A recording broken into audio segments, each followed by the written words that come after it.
Alright, we're live. Alrighty.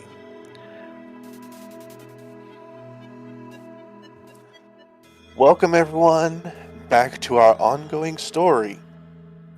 Would anyone like to do their best to recap what happened last time? Pigs! Festival! We just all enjoyed some festival games, and then at the end we went to the little, history Museum. thing. Yeah, Yeah, museum. like a We learned history about- presentation at the museum. We learned about history, and then the world opened up underneath us, and we fell. And All of that is technically accurate. This is Paper Mario, so I'm assuming we fell for a bit, and then we just kind of started swaying back and forth like an actual piece of paper that's falling as we went to the ground. Right? That is why you did not take fall damage, yes. Oh, cool! We have the Featherfall spell built into us. Our various duos came to the festival of the festival of Peace and Unity, or Peace and Unity Festival. Because it's Puff.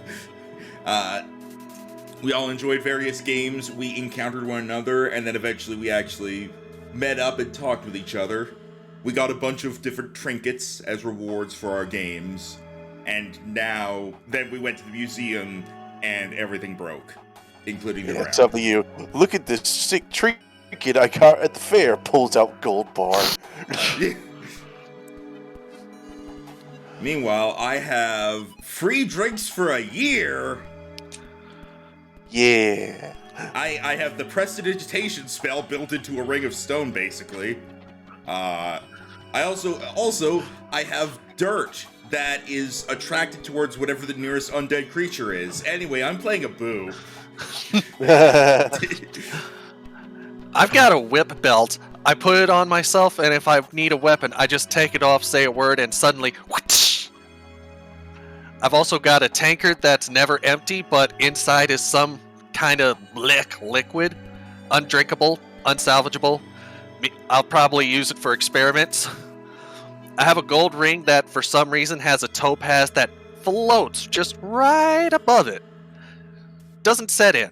Don't know why. It's just, I'm just imagining it as being like in a video game when the props are just barely not set properly, and so one thing is slightly above the ground. Bethesda. Anyway. There's that, and then I've also got a silver snake bracelet that when it's worn, it constantly moves in a circle, kinda. Just pretends to follow itself. I've got a hawthorn wand that casts etherealness on something. Like, it makes something ethereal or not ethereal when it's waved. Is that correct?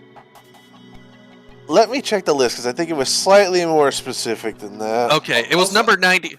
I was about to say, it's number 92, if that helps. I like how, for the recap, we're going over the trinkets we got. I just mentioned a couple of them. Yeah, I didn't expect that. Okay, I'm sorry. I got He the said best it. trinket of all. I got a pet Specifically, lizard. Dan, specifically, call it Dan, though, it's a it talk. turned small objects ethereal for an hour.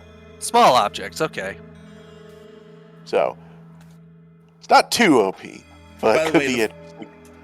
By the way, I just wanted to be known that the free drinks for a year at the tavern, I made sure to write in all caps. That's For a perfectly year! Only All in right. Entangletown, so we have to get out of this pit so I can get drinks. That's my motivation. Let's get to it. fine. All right. As we left off, you all had gone into the grand opening of the Museum of the Three Heroes. Got a brief opening tour, started wandering around looking at the various exhibits and celebratory statues at this celebration of the 101st year of their victory. And, stuff happened. Lots of stuff Yes. happened. Crystals emerged, there was a bird, the floor gave way, and, everything fell into darkness. So, as we continue our story, Kel. Yes? You're dead. Mia. No, okay. Kel, you're very surprised you aren't hurt, but it still isn't pleasant where you found yourself face first in the dirt. It's not all gonna rhyme, Nice that was poem. unintentional. But as you slowly blink your eyes open, trying to get everything to come into focus, you hear a grinding sound from nearby. It's methodical, it's consistent, and it seems to be slowly getting farther away. I'm not sure if that's a good thing or a bad thing. It's almost like the sound of just gravel or dirt just being shifted. Just shh, shh, shh. Like we're being And buried? Just being moved. Okay. You yourself, though, you can tell aren't moving. So, your eyes open, and what do you do? Take a look at my surroundings because this sounds nothing like where we just were. hmm Roll me a perception check. Alright then. Is it completely pitch black? I'm going to say low light. Okay. And just a normal perception roll, so All Ooh, right. not bad. Pretty darn good. You definitely aren't in a museum. You look around, you seem to be in a cave or a tunnel or something like that. Underground, definitely. under the around. museum, I would bet. Perhaps. That's for you to decide. But as you look around, you see small shards of crystals, both normal looking and a couple of those darker ones that emerged in the museum. The area is lit by small clusters of glowing fungi. And as you look around next to you, you see what very clearly were two landing points very close to you, but that now lead into wide trails that seem to be going off down the tunnel. Oh goodness. You can definitely hear the grinding sounds that are getting fainter going in that direction. Yeah. Gonna follow that fading sound, see if we can't catch up to it. Alright, so you're just trying to move normally, quickly, or stealthily? Normally. I'm not sure what's there, but whatever is there is gonna... If they decide to attack, they're gonna regret. Alright. How do I whisper roll? Slash GM roll. Thank you.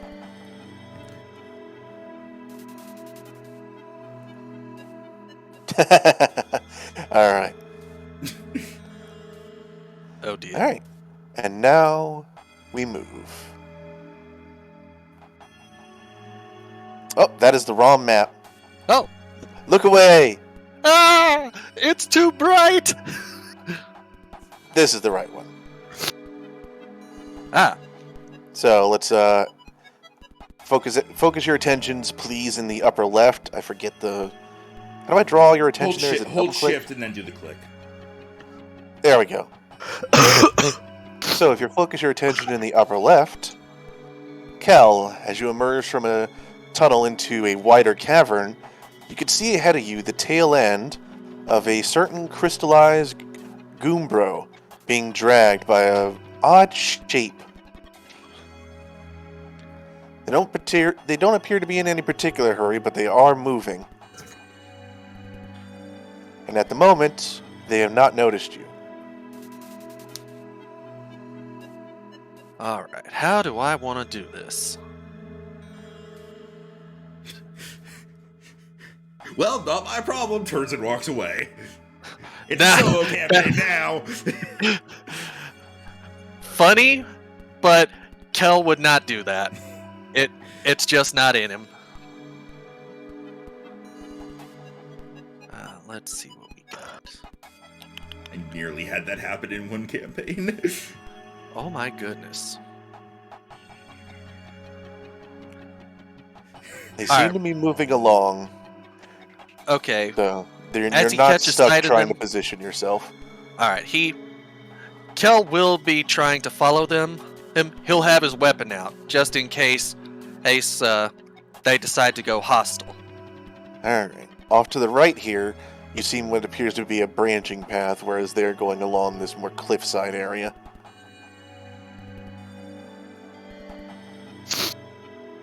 Alright, but he's still gonna follow them. He's not sure the other way will lead back to them. And if he loses sight of them, it might be the end of those two. Or Goombro, at least. Because he saw Goombro, but not Bulwark, right? Yeah, you haven't moved forward. Okay, so... Let's see, is the... Playing with 0 on Forge World, that... Okay, that was not the one. Okay, 2, 3, 4, 5. There. It doesn't need to specifically be your movement speed at the moment. Okay. Yeah, that's This is like, sort that's of- like for combat. Yeah, this is the setup, essentially. Yeah, he's a bit faster, but he's still following in the shady people. Alright. You can definitely see what appears to be your half-enveloped Boo companion now as well, also being dragged. Seems to be by the rock, though, as the floating listless balloon of a Boo seems unresponsive at the moment. Yeah, give me another perception check, actually. Another perception. All right. Yeah, just see how many details you get.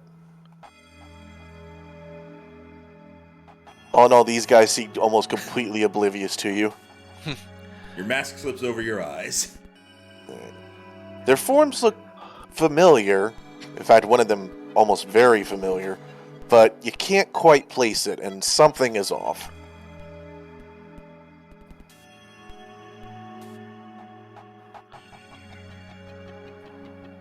What do you do as they continue to move? All right. I know. Sorry, I know Dan's in control. I'm asking this mostly for the benefit of the viewers. What do these shapes look like?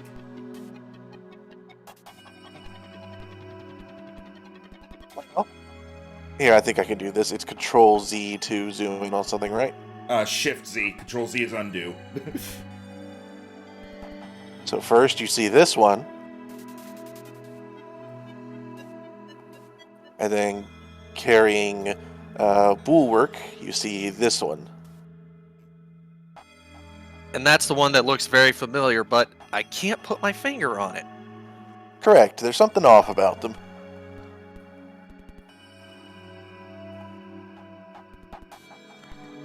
Thank goodness for sprite websites. All right. And they continue. All right. Kel's gonna go up and see if he can't get Goombro out of... They're still in the crystal, right? Correct. Although All you right. do note that there are cracks in the crystal now after the fall. All right. I'm gonna see if I can't break Goombro out of his prison, since he's the closer of the two. Alright. They were oblivious, so give me an athletics check. Just standard, or... Yeah, just, you are attempting to smash.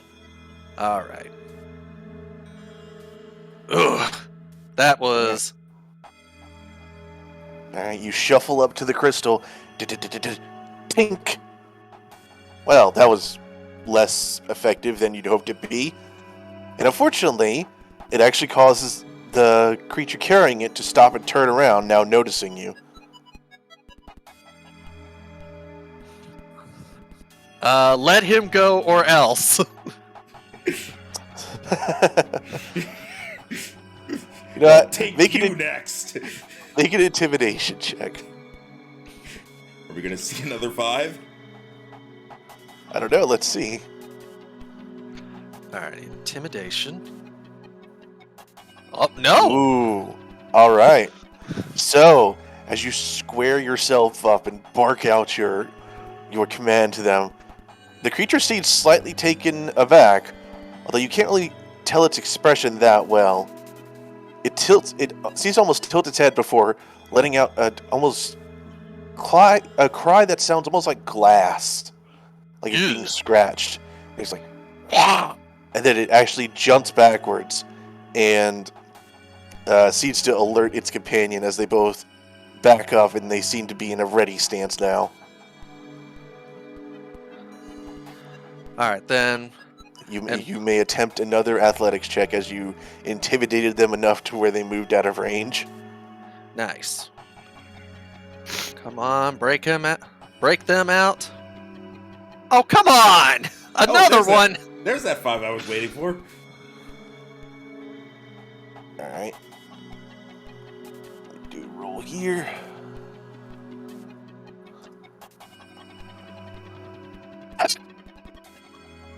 Hey, good news, Dad. You're doing better than them. Really? That is a natural 1. And I got They hold their position and seem to be curious and wary of your approach. You may attempt again without repercussions. That's not too much better. It's slightly better. As your repeated attempts, well, you notice it's doing something as the cracks do increase.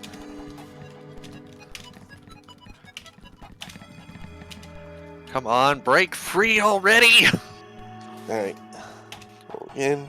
Oh, they seem to be getting their nerve back. Uh-oh.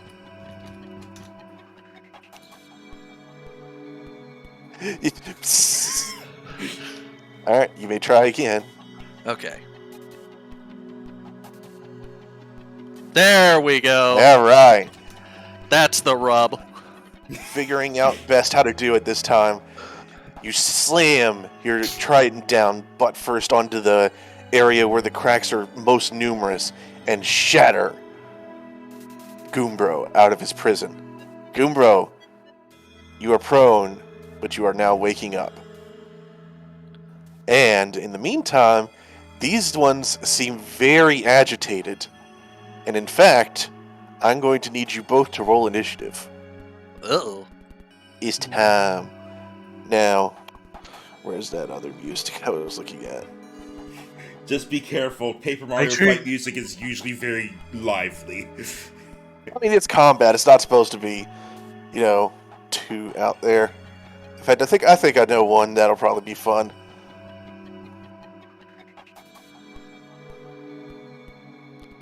Let's see. What's this one? That's the final boss? Oh, you're right. It is.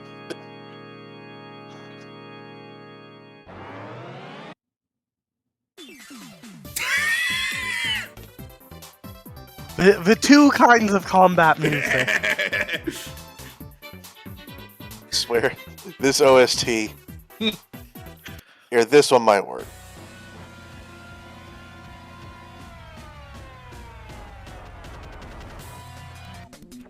There we go. You know what? Yeah, that'll do.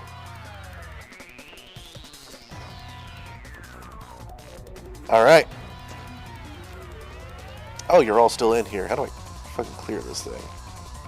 No, we go. just rolled already. Yeah, we just rolled, so... Oh, okay. Sorry, for me it shows like I don't actually see you guys on here. Oh, there's your new one. Try progressing the turn order, see if that fixes it.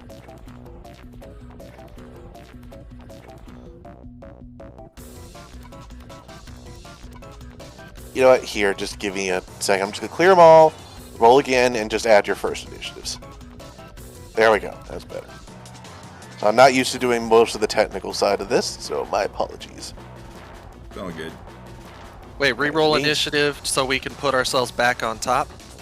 Yeah, just enter your first initiatives in once you re-roll.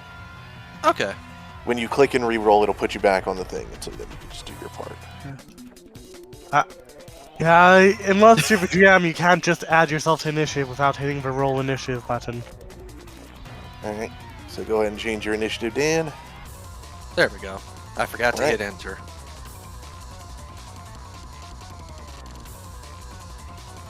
Alright. Oh. It's already in order. That'll do. Alright. Perfect. First up, Goombro. Alright. Use Tattle. I'm sorry, I'm the only Goomba companion in the entire series I can't do that. You're a failure. At the very least, are you alright? Can't you fight? Doesn't look like we have much of a choice. Shouldn't stupid things look like they're going to hurt us? Well, if we want more help, that boo over there can help us. If you can, you can either fight them or I'll hold them off. But we need to get him out too. I'll fight them. You break him out. He's gotta move forward. Now remember, you do start prone, so Oh yeah, right. I'll let you have your full movement. Don't worry Oh, about okay. it. all right. So he fell I- prone, and then he got helped up before the fight start. Yeah. Yeah, if I was prone, I only get 15 or 20 feet of movement. Yeah, I know. I understand. Yeah. All right, and then let me double check how bite works. All right. So, he's going to run up. He's going to look at these guys and see which one seems more dangerous. Then he's going to perform a leaping bite at the one with the spear. All right. Go ahead. Nom, nom, nom, nom, nom. You're doing your bonk, and that does hit.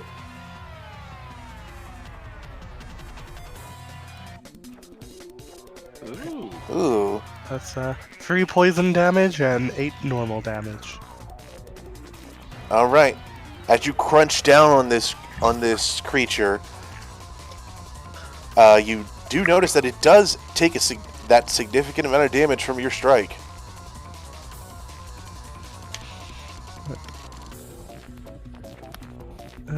All right. And then In fact, actually, funnily enough, you do exactly enough to take it down. Oh wow! Very That was nice, Goombro. That was a good first strike. As your mighty goom jaws crunch down on its spear and face, which seem to be made of the same material. You can't actually tell where the hand is. You crunch through it like the weakest of jawbreakers, and it actually shatters. And then, guess I had my walking stick out. For a weapon. Can you say you did? Yeah. Yeah, go ahead. Alright, so then, seeing that guy go down, he's going to turn to the other guy.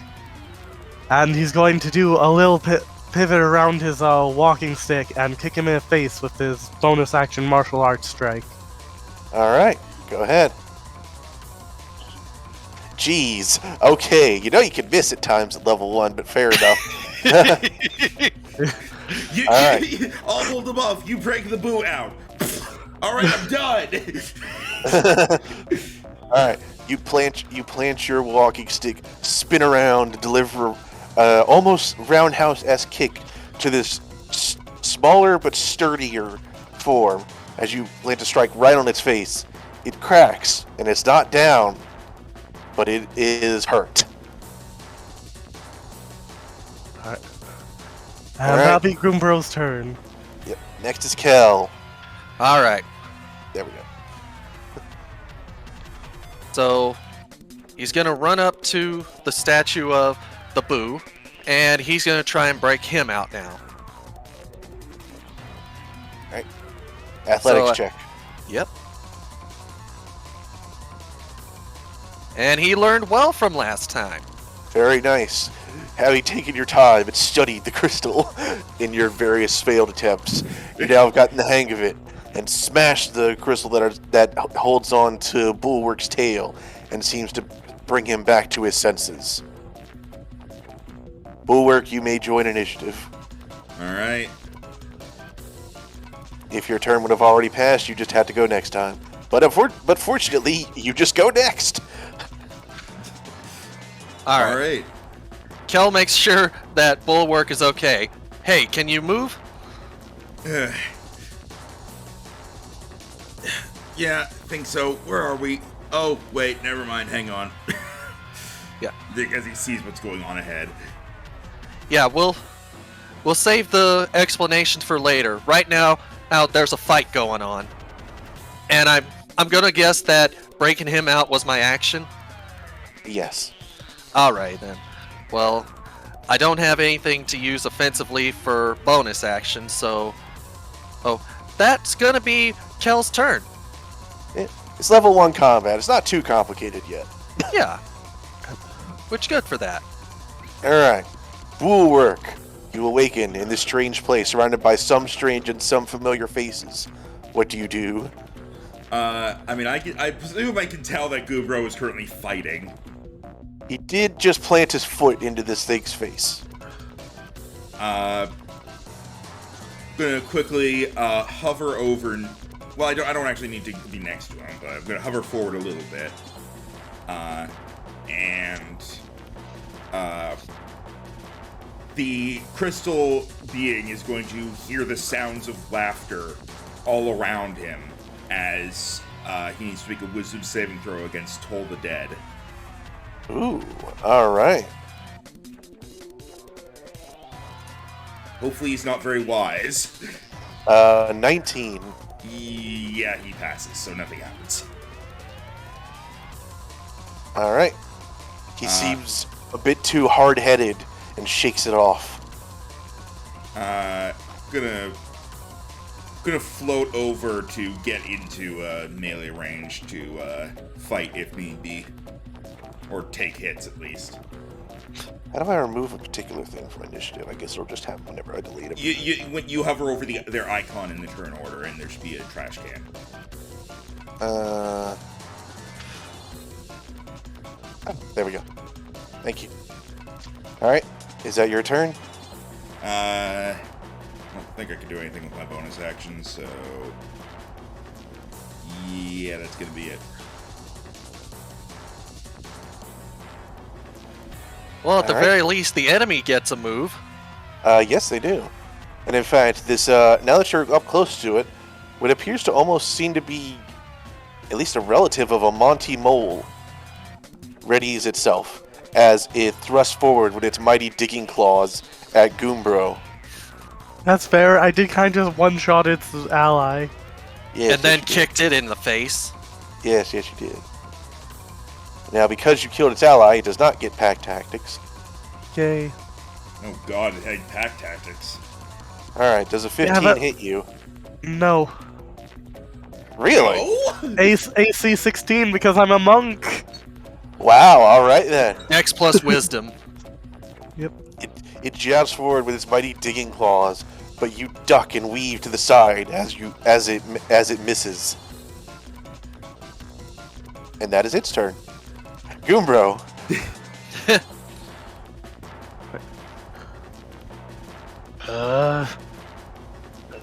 You weird creature, I'm gonna get you.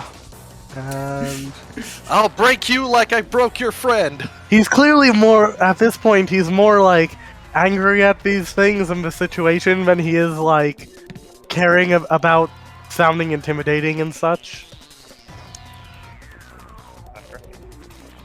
A 10 does not manage to damage it as you whack it over the head, and the stick sort of bounces off its crystalline form.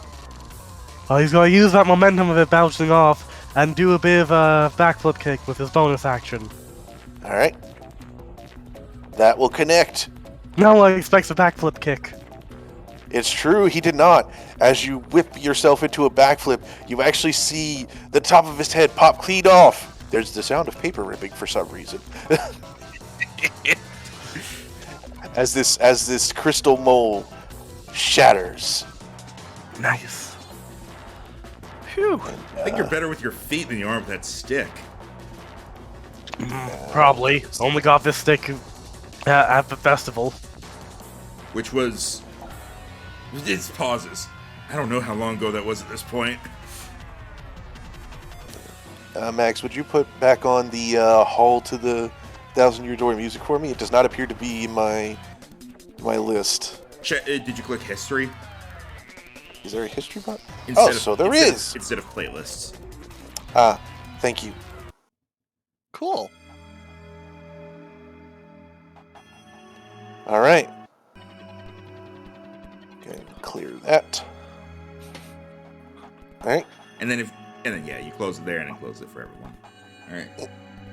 Okay. So Are the you way two is now okay? clear. What Right. happens to the crystal corpses?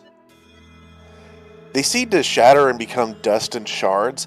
At the moment, they appear to be crumbling, but you could still see them well enough to where now that you're next to them, you can tell what they were. And that one seemed to be based off a shy guy with a spear, and the other was a Monty Mole. No wonder it looked so familiar. Mia didn't have a spear, did she? She did. Uh-oh. Did that look like her?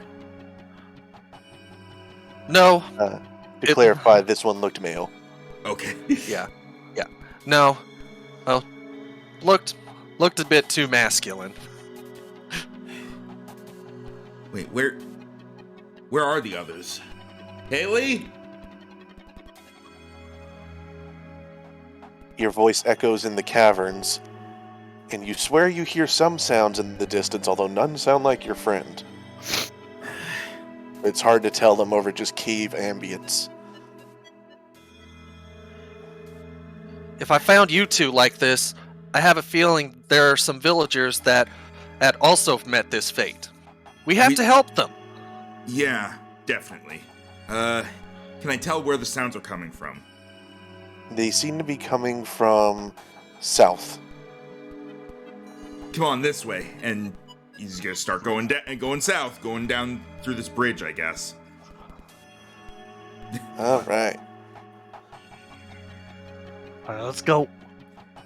Very much just taking the lead. I got you. If assuming the others don't say anything about it. The map is mostly accurate and is for visualization's sake for the kind of environment you're in. Mechanically, it's mostly for battles, and it may be recycled, but with different aspects for later on. All right, let me know As if you need see, me I to have this stop. conveniently placed rocks. I mean, you can go ahead. This, you're not going to encounter much more in this particular battle map, so this is mostly just for your own visuals. Yeah, just for flavor. All right, around Alright. here, it's probably gonna call out for Haley again and just try to listen. All right. As you call out, you do hear a voice calling back to you. It is feminine, but it is not your friend, and it sounds weak. As you just hear, "Help!" Yep, definitely going wherever that's coming from. All right. It leads you into an upcoming tunnel. All right. So, Over here, patreon.com/Dr. Mapzo. props to them. This cave was almost exactly what I was looking for, which is why it's going to be used more than once. As a mechanical thing, sort of how things are going to go with the campaign, so far my thought process is to almost make it, out of character, a bit Monster Hunter-like, in that you may see the same map a lot, but different entrances will be plugged, maybe different sections of it will be marked off or have something additional, just so we can get some mileage out of it. Okay. I definitely like the sound of that. It kind of makes me think of Monster Hunter is a good comparison, but yeah, just like areas where like you have like a hub world or like a hub area, and you go to different places. Like you go to the same place multiple times, but there's something new to do each time. Yeah. I had time is what comes to mind actually. Yeah. So this is your all-in-one combat map for now. Or like Super Mario 64 or whatnot. Kinda, yeah. Ironically, I don't think the Paper Mario game ever did this. No. Rockport. Well, Admittedly, I guess they just had similar backgrounds. they've been like, you go back to this place later as some backtracking, but it's never been like, you have like so and so many things to do in each area and you keep going between them. Oh, that's fair. Yeah, that's more like Banjo-Kazooie is kind of a good example. If you're not the kind of person to get everything on your first visit. Anyway, sorry. I remember I thought, what's it called, the Origami King was going to be like that, and then it wasn't. That's pretty much how everybody thought about Origami King in every way. Alright. Roll me a survival check, each of you. Well, Okay. Or sorry, not is survival the tracking one? I think it is. Survival or nature, usually, depending. I guess survival in this case. All right. Well, I'm dead, so my survival's not that good. Yeah. So, come on, Well, you beat- bro. I was about to say, you match me, and you've got a better bonus. Yeah, because I'm wisdom based. Come on, Goombro. 9 hours, 9 persons, 9 doors. And door. Sorry.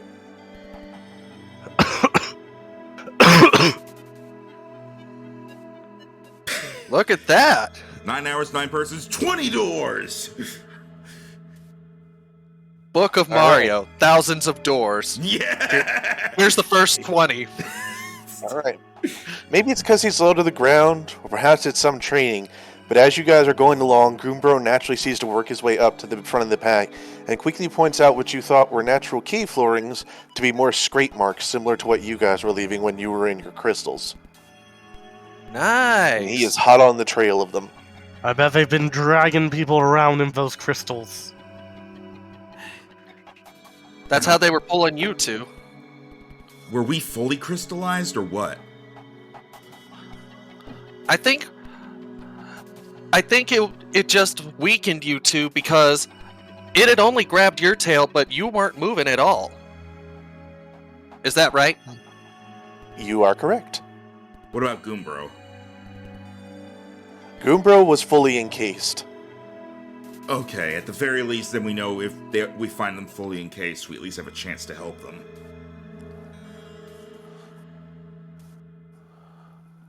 Alright, so since Goombro knows where the tracks go, he'll be leading the way for now, right?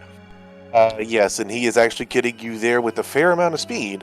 So, Because monk. you come so you come across something in progress, actually. Give me 1 second. Oh no. I'm not some monk, I have the mobile feet. It's a ritual. Oh, All right. Otherwise, You I'd be guys come horrified. out into another here, let me sorry. Is shift click? Yeah, there we go. All right, so you guys come out of another chamber, and ahead, it looks weirdly similar. Ahead, you can see the forever forest. No. There we go. There's a rock here now. You'll never be able to tell the difference. I told you that's how I'm doing this. I just put it on the wrong I put it on the wrong layer. Exiting this cavern is very simple. All you have to do is follow this path here for the rest of your life. Yeah. All right.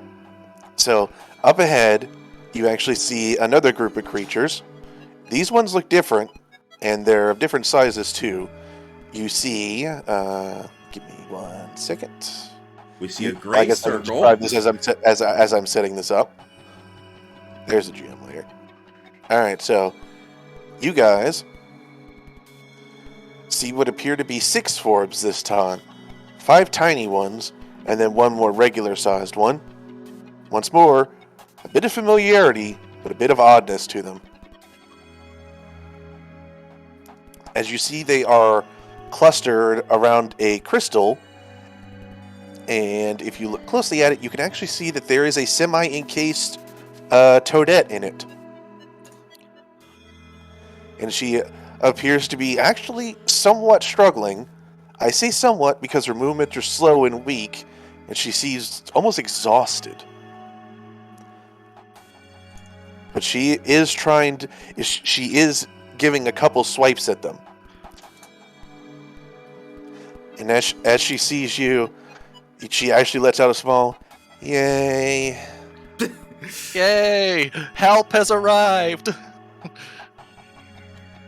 You doing okay? Well, how far away is she? Because I don't see it on the map. That's because I was getting the tokens ready. There you go. They are Oh no, over he here. has sunglasses! Oh, no. Yeah, so The The larger horror! form, We can't blind him! My weakness! Looking cool! the larger form you see right now Looking cool, Joker. is this one, and then you see quite a number of these around. Ooh.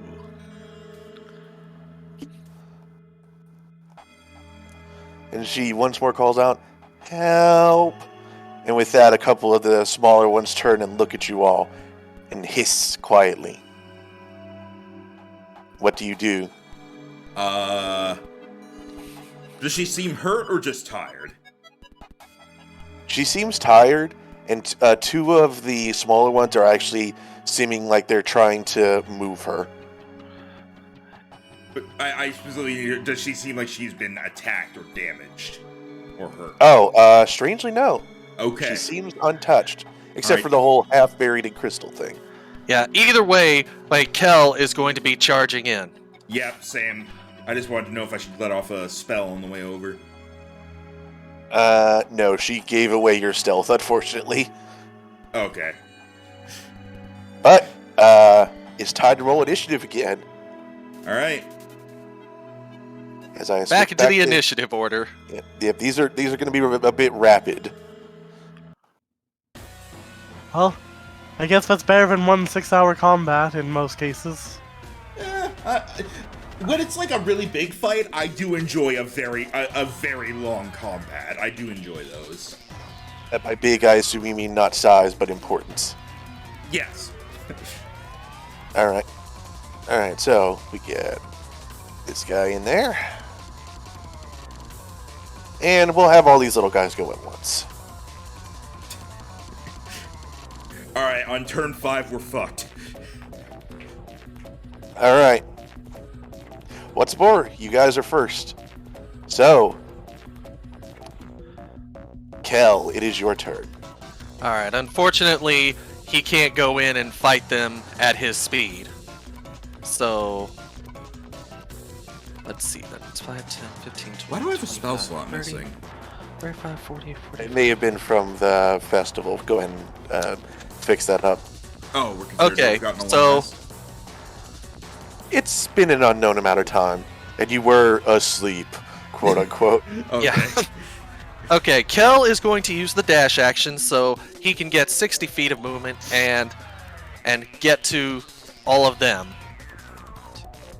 So that would be 1, 2, 3, 4, 5, 6, 7, 8, 9, 10. Jesus! That is 50 feet of movement. All right, you are up in there.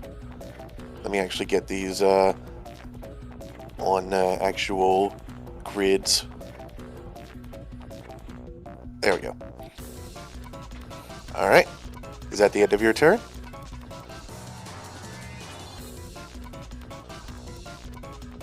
Dan?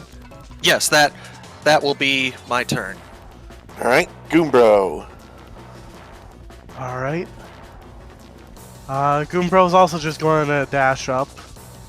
You better not hurt her. I don't know.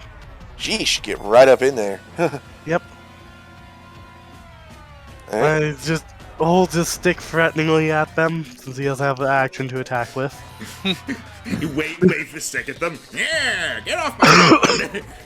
He does like a little stick flourish as he's running up. You see the small hiters are ducking as you do so, whereas the what appears to be almost Crystal Koopa is holding his ground. Bulwark. Let's see. Well, I'm gonna go to here. I'm not dashing. Yeah, because you can do stuff from far away. Yeah. Yeah, I don't look very nice, so I'm not dashing. You know what? It worked so well last time. Why not do it again? That's the wrong sheet. What's the range on this? 60 feet. Okay, then pretty sure I can get any of them. So Yeah, you're good. good old middle Koopa dude. Give me a wisdom save. As, now Alright. you hear the laughter. Let's do that.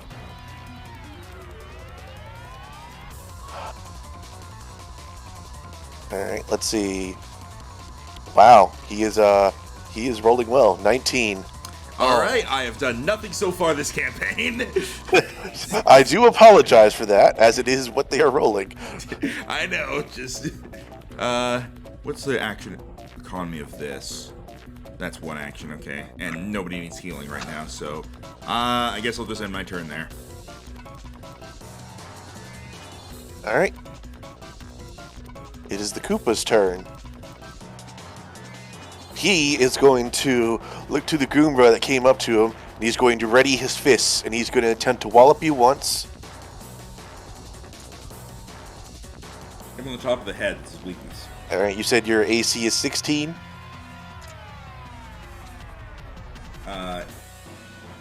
Andor said Goombra's AC is 16, yes. Alright. That first attack swishes over you. Oh, sorry. With that, he takes... Sorry. With that, he takes the momentum from the swing and goes into his shell before launching himself at you. Alright, that is a 22 to hit. So that does get you. As he slams into you and deals 5 bludgeoning damage. 5, you said? Yes. Before he rotates back to where he was and pops out of his shell.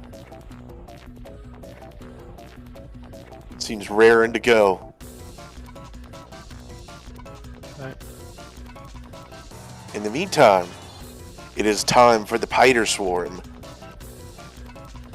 2 of them walk over to Kel, and they attempt to go onto your quite stylish shoes and bite you. How dare they? Don't be stepping on my stylish shoes. Alright, Step so on the his first blue one, suede shoes. first one lunges. And then it's a 9, so that does not hit you, I assume. Definitely does not hit. Alright, second one going for it. That one gets a 12. Does not hit either. Alright, your shoes are too mighty for them as you flick them off. And they seem a bit perturbed by this.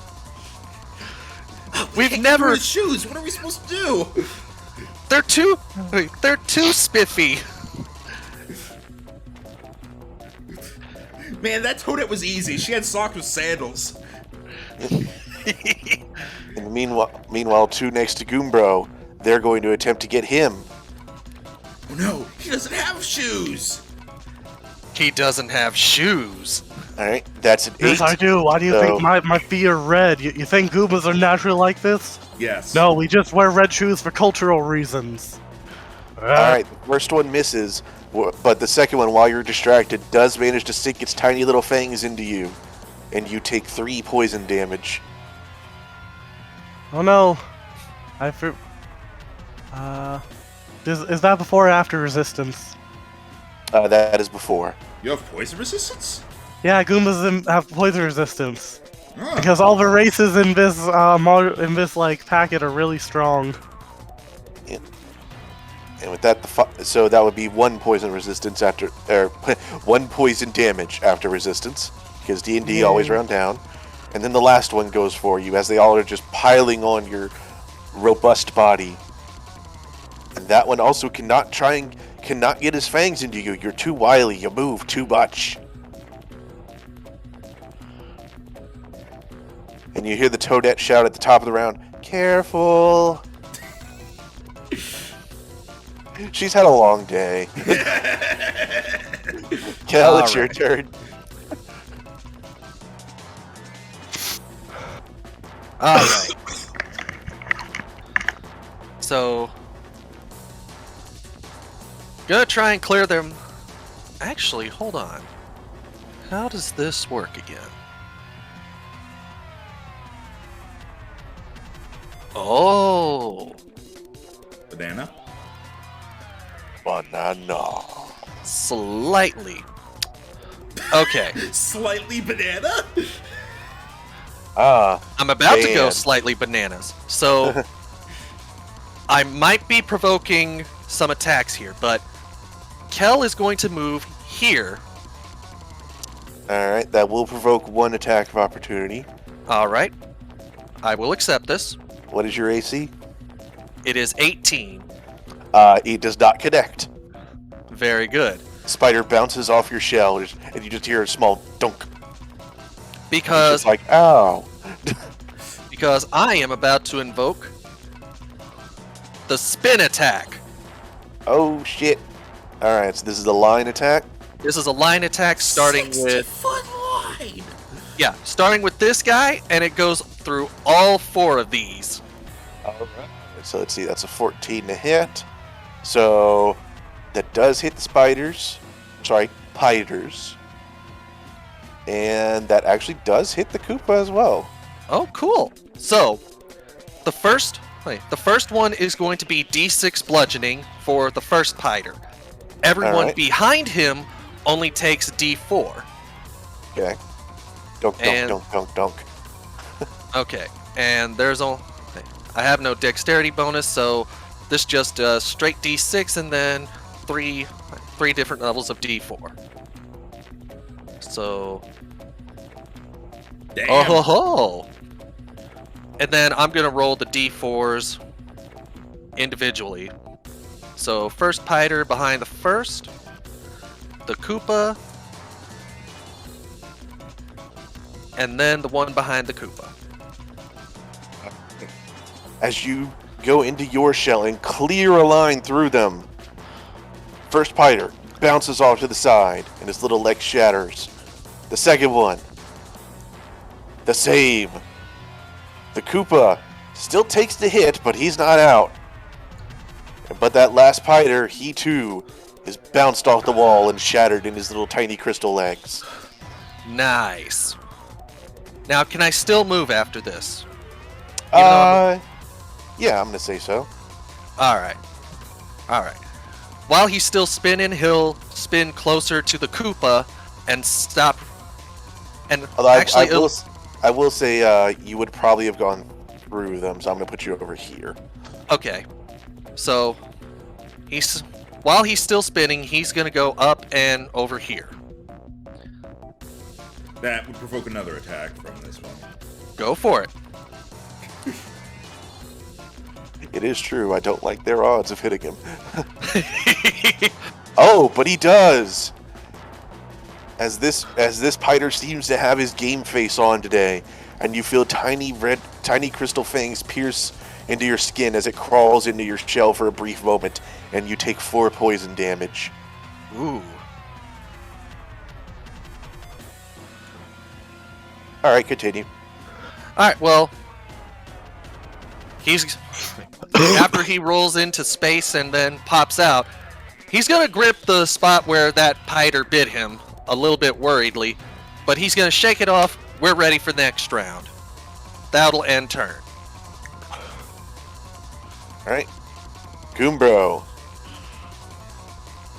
You are slightly less surrounded than you were.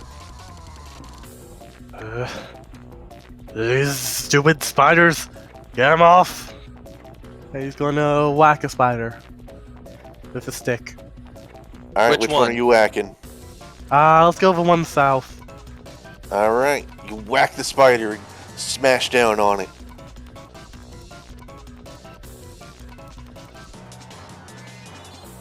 Crack! You snap it in half. Would you do that poisonous touch bonus? No, I forgot to turn it off. Okay. You still smash it in half. Alright. And then, after that, he's going to look at the, big turtle in front of him. Not the one behind the other one, but one in front of the other one. And he's just gonna kick it right in the shin. Buzz Wait, off. You do get a +2 for flanking. Isn't that? Oh, Alright. Even with your flanking bonus, all you manage to connect with is Crystal Shell. And your foot clangs off him, and he is unfazed. It's at the end of your turn. It is. Alright. Bulwark. I am here now. Oh, I see. Bulwark has gotten tired of not being able to do stuff, so he's gonna come up, and let's see if this hits before I decide how to flavor it. Sadly, I can't get flanking, but Yeah, sorry.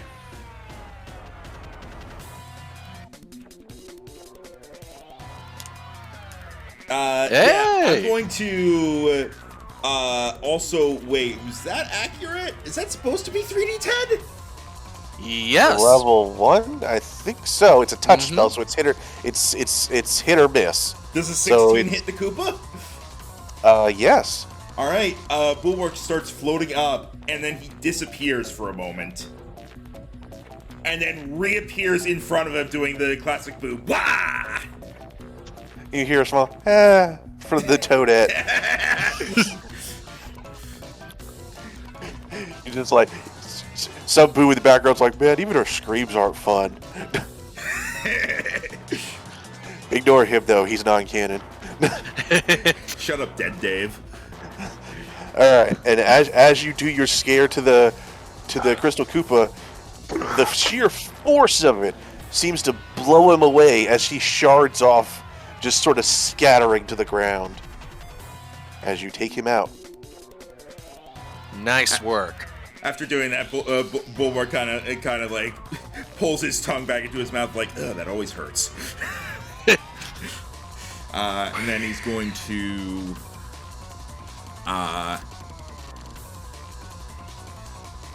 with the remaining movement he has left. Where is the toad? Like over here? Yeah, she's over there. All right. Feeling like this spider could be handled by somebody, Bulwark's just gonna go over here to start trying to help the toad, and that'll end my turn. Okay. I would say it's the Koopa's turn, but he's dead now. Sure is. He's a pile of shards. Piter Piter there we first. go. Piter. So it is the final Piter's turn, as it seems undeterred by its loss of comrades, and goes for Goombro. It's just like, I will kill you. Except these don't talk. Most things in this universe are very chatty. These, not so much. Gee, I wonder why. And it cannot get through your mushroomy hide. And it Those actually shoes. hisses. And with that, it actually shoots a web up to the ceiling and starts to go upwards. Excuse me? Do you wish to take an attack of opportunity?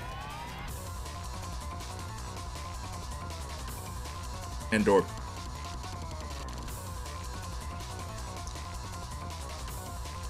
Sorry, I keep muting myself. Yeah, let's attack of opportunity this thing. Alright, go ahead. With the walking stick, of course. Alright, you bring out your walkie stick and you slap it down for... I forgot to turn Poisonous Touch off again, so just be 8. Alright, try and get in the habit of that. Alright, you smash it back down on the floor. And things go quiet once more.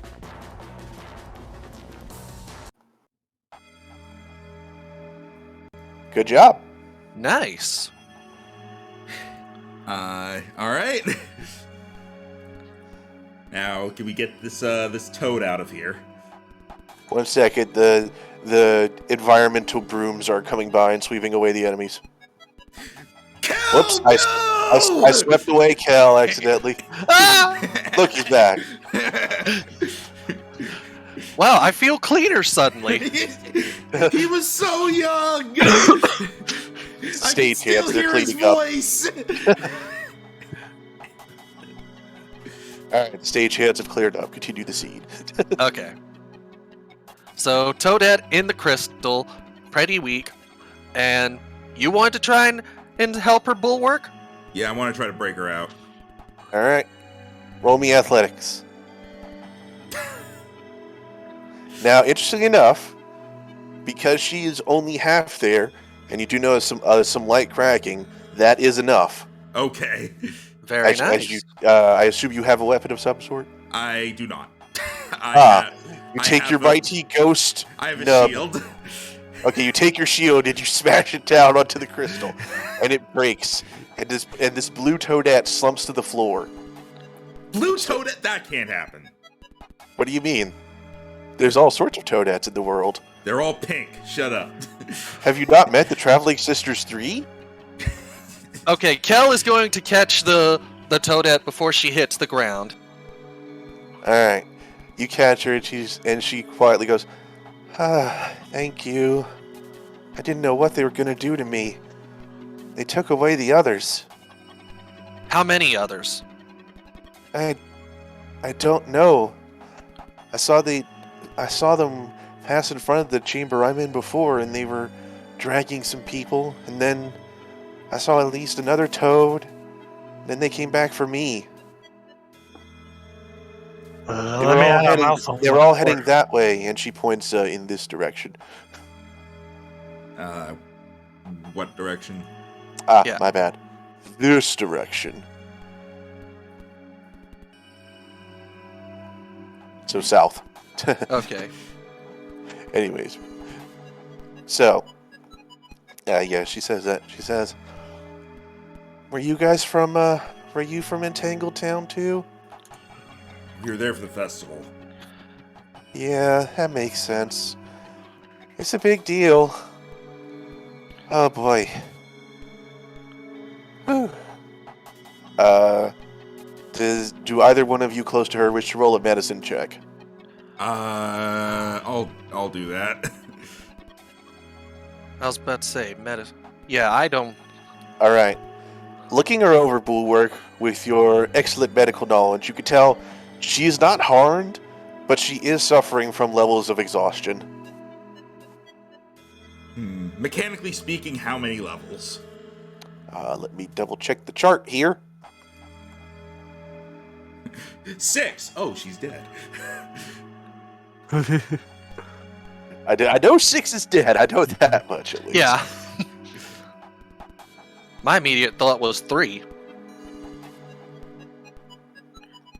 Here we go. She is currently... Yes, she is at 3. Ha! Alright. Unfortunately, while I know that, well, out of character, I know that, I don't think I've got anything to cure levels of exhaustion. That's alright. She's not dying. Yeah. She's just tired. Yeah, it's fine. She just can't attack very well, and her speed is halved. She'll be fine. Do I actually have anything? I don't think I have anything at this level that could help with this. Not prepared. Honestly, at this point, she seems grateful enough to be out of the crystal and not surrounded by things. I have no idea if more of them are going to show up at any point. Yeah. You seem pretty strong. Can I just tag along? Sure, but I don't really know the way out. I woke up over here in this corner, half attached to this wall. You can stay with us, yeah. We're going to find the others, so it might get dangerous. I'll just stand back and pretend to be... She shivers. Not alive.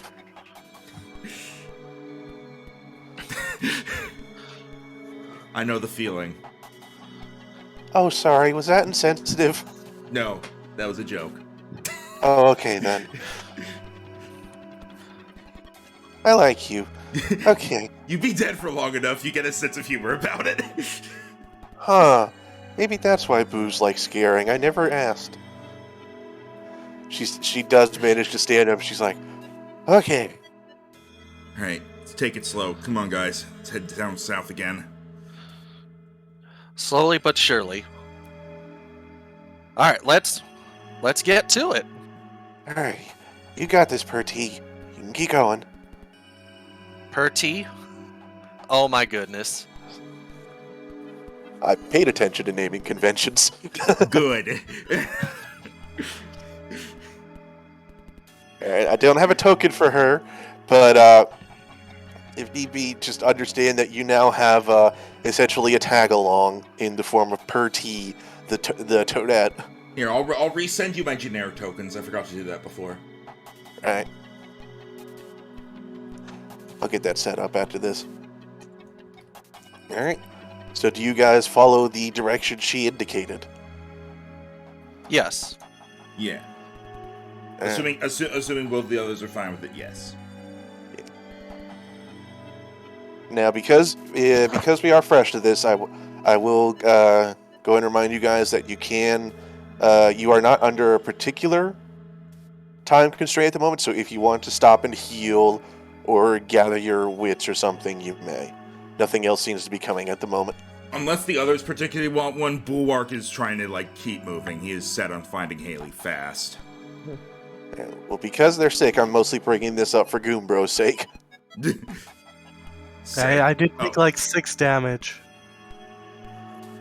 Out of? 10. Oh. Yeah. I could do something about that, but that would use my last spell slot. Well- Short rest is also an option. I'm not going to hold your hand for other times in this, but I'm sort of getting you in the groove and also helping for Endor. Alright. In character, Goombro would probably want to push forward despite his injuries. All right, that's fine. We have more of those Okay, Kel- bastards that are pulling us in crystals and. Okay. Is Goombro gonna try and walk steady, or is there gonna be a slight limp? Does have a walking stick. But he's also a Goomba, so he can't actually lean on it. What do you mean? It's just magnetized to his side, right? Also, wait.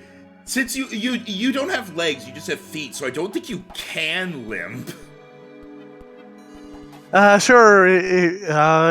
He limps by dragging his left foot while he's raising his right foot normally. Yeah, the Okay. angle's off. Yeah. So when Kel notices this, he stops and goes over. Here, this should help us move for a while longer. And he's gonna do lay on hands. Yay! And I'm just gonna spend the whole 5-point pull and get you close to back to healthy. All right, how would you describe Kel's lay on hands? He lies down with his hands underneath him. Now he'll kneel down to Goombro's level and put his hands where he thinks the worst of it is, and just close his eyes and focus as Goombro can feel the pain alleviate somewhat. Thanks. No problem. How much do you heal me for? 5. points. Nice.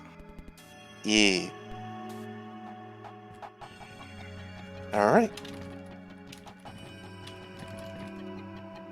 Go ahead and adjust your HP Endor, and then do you all wish to move on at that point? It's adjusted. All right. All right. Let's go. All right. Kel is ready to get back on the move. Okay. Can I do this?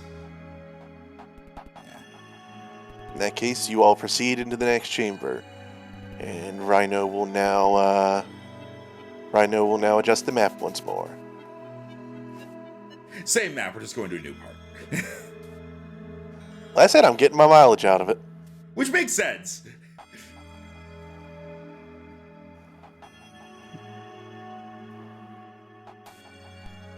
And to be fair, this is what the sewers are like usually. Everything looks the same.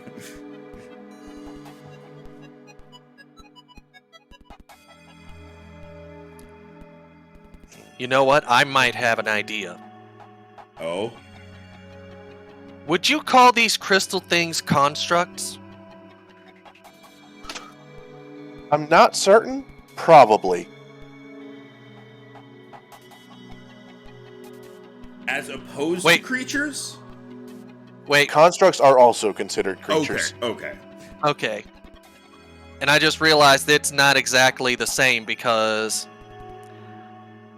it's knowing the location of a celestial fiend or undead, doesn't say construct. Yeah, no, the divine. And I don't think think these crystal creatures count as such things. you could find me.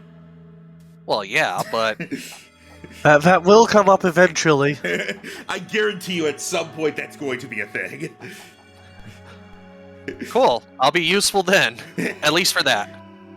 Paladins are ones that really like ramp up in how good they are the more you level up, because like you get more like 5 more extra points of lay on hands like for each level up. So like by say level 5, you got 25 hit points are given out. Yeah, if I want to. Yeah, It can also cure. It can also cure diseases and poisons. Yeah. I don't believe it cures exhaustion though. No, that's what I was also checking. Okay. Alright. Oh, we're back where we started. Yeah, sorry, I'm making sure I got the right ones here. Ah, no, I got that wrong. Okay, so it's...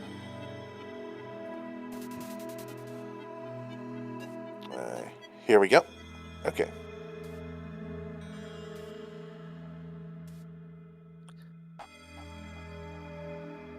All right.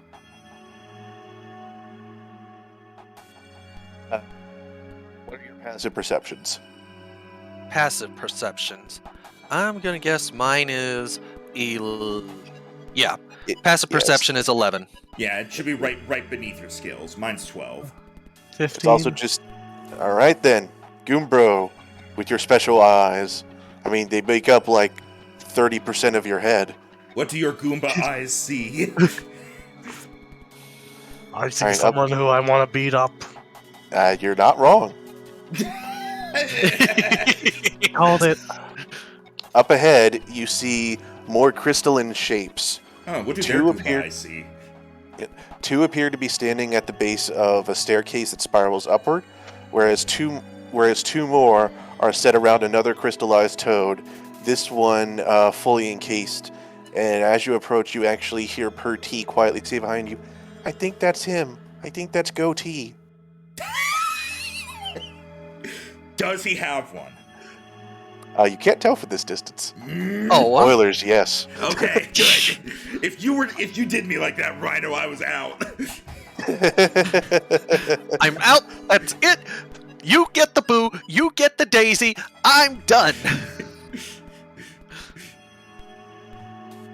All right.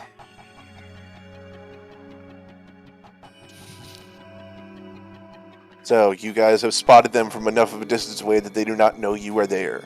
What do you do? I can try to sneak up and maybe take them by surprise. Roy Jenkins. Actually, I could even sneak past them and maybe see what's beyond them, see if going that way is worth it. But we probably want to save Toad, so I could go and... I could get behind them and do something to attract their attention, and then you guys could sneak up and get them from behind, and then we'd have them pincered.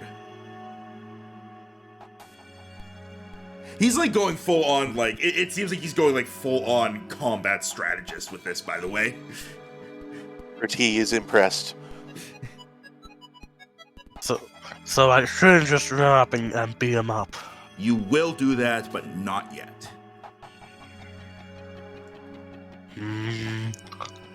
Alright, let's try your plan. Alright. I feel like you'll know when to rush in. And with that, Bulwark turns invisible. Okay. Because I use the hide action, which allows me to become invisible. Alright. You put your hands in front of your face and thus become invisible. Which helps. I mean, that's how boos have worked pretty much since they were introduced. Before I turn invisible, I use guidance on myself, because I assume this is about to be a stealth check. You are correct, although you do get advantage because of being invisible. Invisibility technically doesn't give you advantage, it just gives the enemies disadvantage. Ah. Noted. It largely has the same result, but still, it's worth noting. Alright. So yeah, how far can I get before I have to make that check? Well, as you said, it's them making the check. Well, no, I still make a stealth check, but... I'm gonna say about there. Okay. Yeah, it's like, I still stealth, they still perception, it's just me being invisible gives them disadvantage, so then if I have some other thing that's giving me advantage on stealth, it's not wasted. Alright, the Crystal Spear guys are on lookout. Now I'm discovering a problem here. And what is that? Let me check. The fact that guidance lasts a minute? Not that. So I have disadvantage on this because of my armor. Ah, boy. So we both have disadvantage. Jingle, jingle, jingle goes the jingle boo. Well, I have guidance, so at the very least that'll make up for the -1 that I have. Okay, but I can be here without provoking anything, right? Yeah. Okay, just so when it all hits, I'm as close as I can be to cover. Yeah. All right. Let's see. I should probably get their character sheets up. All right. Should I roll that stealth? Go ahead. All right. Disadvantage guided stealth, please. That genuinely could not have possibly been worse. Yes, it could Wow. have. You rolled a 2. No, Dan. No, it couldn't.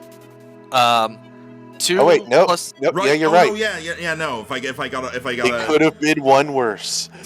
it could have been a 1 instead of. I mean, hey, if their perception's bad, maybe all of them will get a 1 on perception. Does it help at all that I'm floating so I don't have footsteps? The armor jingling is more prominent than that. Yeah, I'm gonna go ahead and say nah, because otherwise, as a boo, you'd be harder to sense the whole time. So as you go forward, they do actually perk up as they hear jingling, and they are now on alert. They still don't know where you are because you are invisible. They are on alert. I mean, this will still work for getting their attention another way. So I'm gonna try to keep going. Like, I'll try to stop the jingling if I can, but I'm still gonna go forward and try to get like my goal is to get here.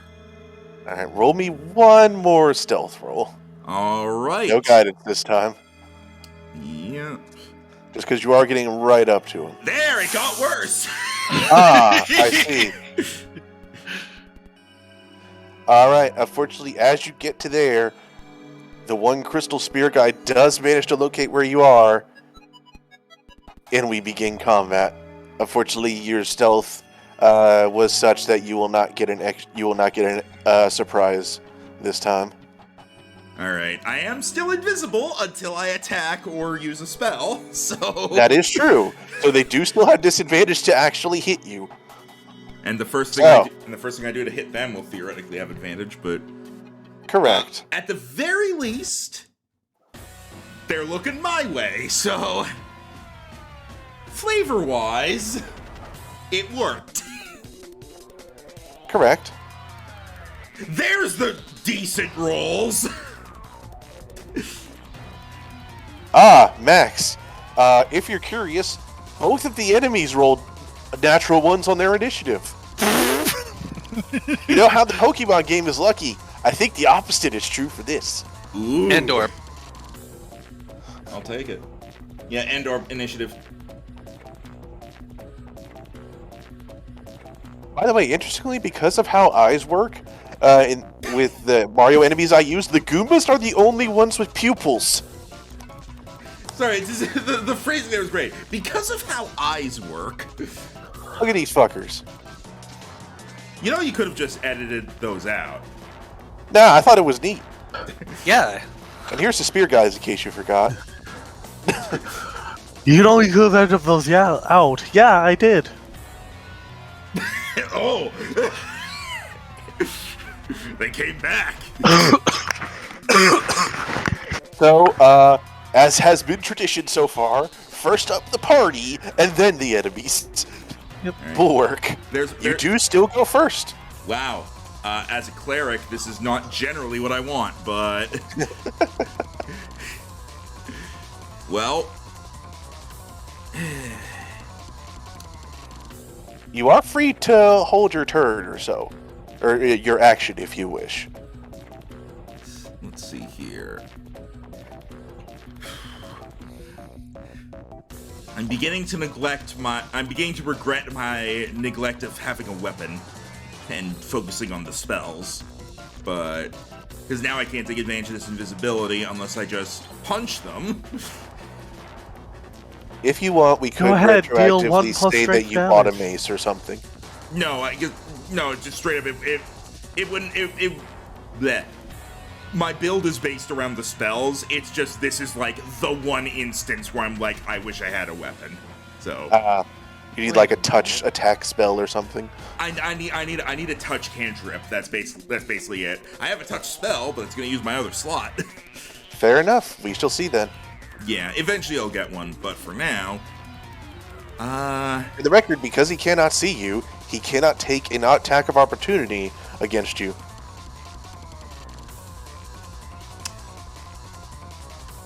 I'm gonna peek down here and see if there's anything around here. Just real quick.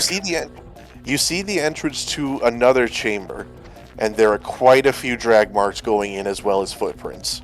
Okay, but there's no like. Including a large set. There's no like people or crystals here. No, not over there. All right.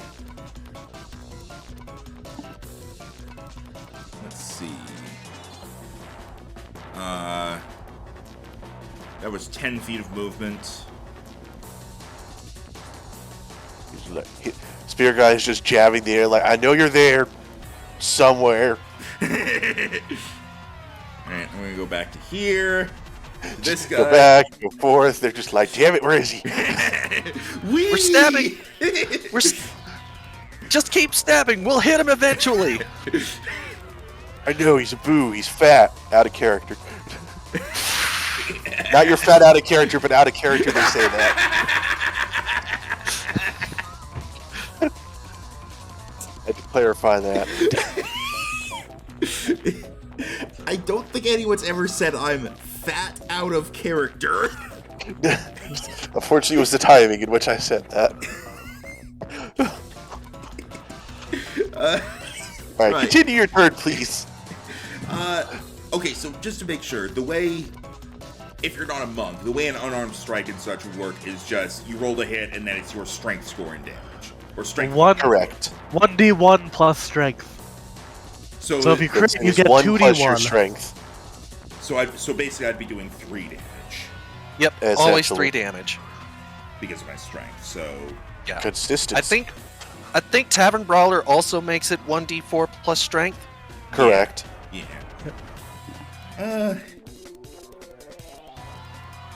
Tavern Brawler always struck me as more flavorful than efficient.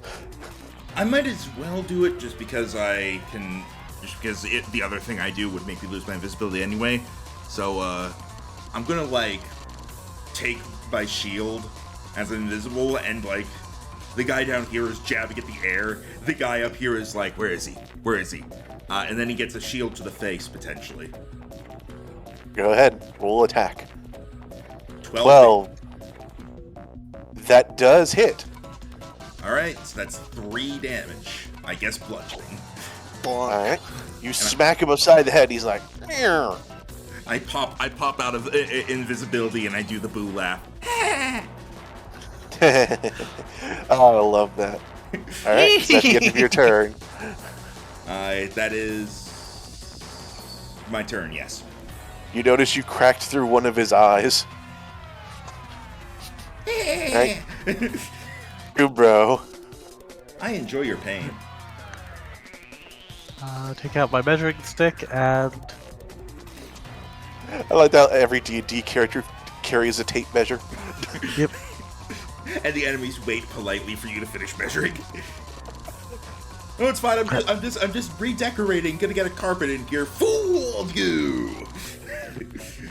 So Gilbro's going to run around and getting enraged by those fake Goombas more than these other weird creatures. Faker. Yeah, see, so he's gonna whack this one with a stick. I think Go ahead. you're The one fake to Goomba. his right. Alright. You hit him. Alright, you smack down on this Goomba, and you crack him in half. It's a little eerie, given he looks a lot like you, but you do take him out. He doesn't have a headband. It's fine. Alright. And then he's going to just screw all this kicking, he's just going to straight up tackle the other guy. Bonk. No, that's a different thing he can do. Alright, you hit. Alright. That's also 8. No Oh, Once you more, are you doing tackle poison? this one, bash him into the wall, and he cracks into pieces as he too is taken out. Starting to think I had the right idea with doing the weak attack. And that'll conclude my turn. Alright, Kel. Alright. Let's see. 1, 2, 3, 4, 5, 6 to move. And I believe I've got something I can use that I didn't use last time. Alright. Because for all of the weapons I've got, one of them is a javelin I can throw. I genuinely thought you were going to say a machine gun. Machine gun I can throw. I'm going to defeat you with the power of friendship and this gun I found. Rhino, remember how my wizard used his crossbow?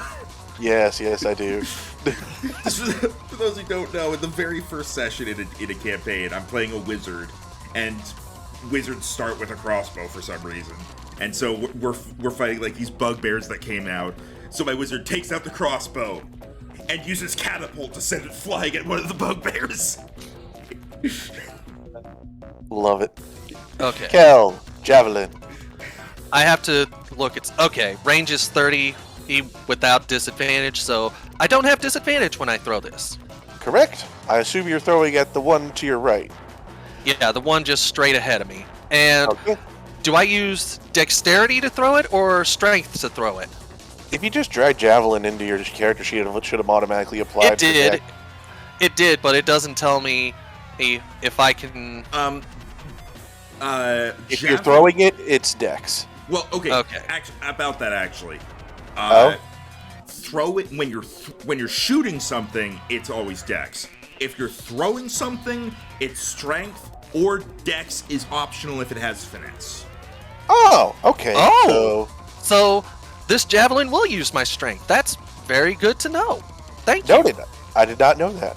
All right. So Yeah, he throws throw- and You hit. It's how the barbarian's always able to do so much with throwing javelins. oh, max Alright. max damage with that. No, I'm All over right, here. you land that square in his tiny squat chest, and you see the cracks forward throughout his body. He's barely holding together, but he is still there. Oh wow. I'm amazed he's barely still standing. All right. Unfortunately, that's all I can do right now. All right. It is now the spear guy's turn. Well, First- I am visible now. Yep. First, the one next to Bulwark is going to jab at you with his spear.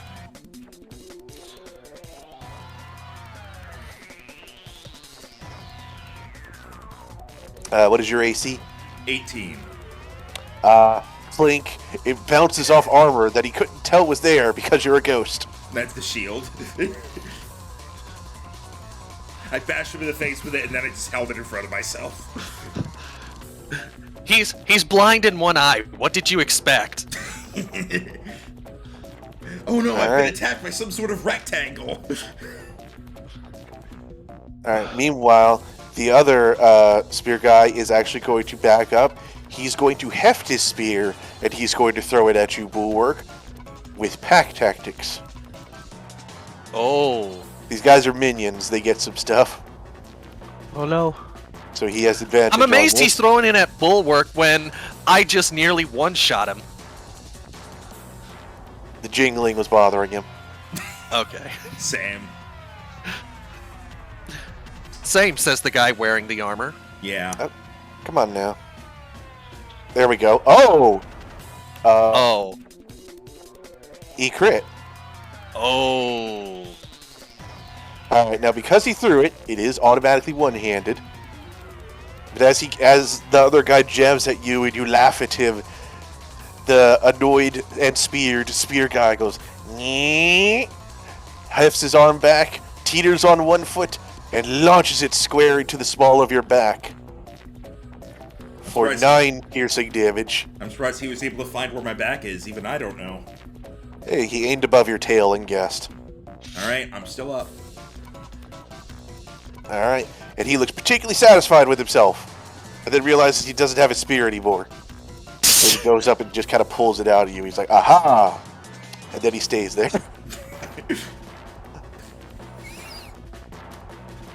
He's like, yes, note to self, maybe 2 spears in the future. Bulwark. He says as he has a spear right inside his chest. No, it's a javelin, it doesn't count. I'm gonna punch him. He's a spear snob. How dare he? I'm gonna punch him in the face. Punch him in his spear face. I crit. I do 6 damage. Alright, fueled by the power of ghostly rage, you whirl around, and somehow your nub becomes an actual fist, and smacks him upside the head, and it tears off with a paper tearing sound. And he's down. And your weird ghost fist goes back to being a ghost nub. Yeah! Ow! Ow! Ow! I'm gonna now Bulwark's gonna go here and just grandly gesture to the remaining spear guy for the other 2, and I end my turn. Ooh, bro. Back-to-back crits. Actually, I'm gonna use my bonus action to healing word myself. Okay. Actually, you know what? Never mind. I'll just wait until later. I was about to say, Okay. casting a spell right here, that would be a attack of opportunity, right? No, it's only if you move out of their range. There's a lot of ways to get attacks of opportunity, not just moving out of range. That's pretty much just that in 5e. Yeah, Really? I do know that a lot has been changed. There are things like if you try to use a ranged attack when an enemy is within 5 feet of you, you have disadvantage on it. Correct. There's still penalties for stuff like that, but like attacks of opportunity are not gotten that very easily. Yeah, they're fairly specific now. But anyway, yeah, I'll just wait. I can just cure wounds after the fight, and that'd be better. Goombro.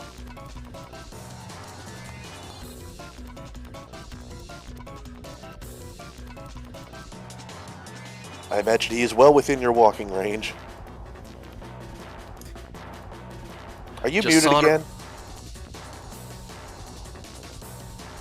Saunter up, kick him in the dick, saunter back away. Andor, but you might be me. Andor, you are currently muted. Damn it. So he takes his stick and he like holds it forward in front of him, and then he runs up. And then right as he gets close, he just does a little side swipe. Alright, go ahead. Yeah. I've got your that's- poison touch off again. Yeah, that'll hit. Nice shot. Alright. With your opening created by Bulwark and his grand gesture of come and get him, you lay into this spear guy with your stick. You swipe, it breaks through his crystal spear and into his crystal face, and then breaks through his crystal face, and he is down.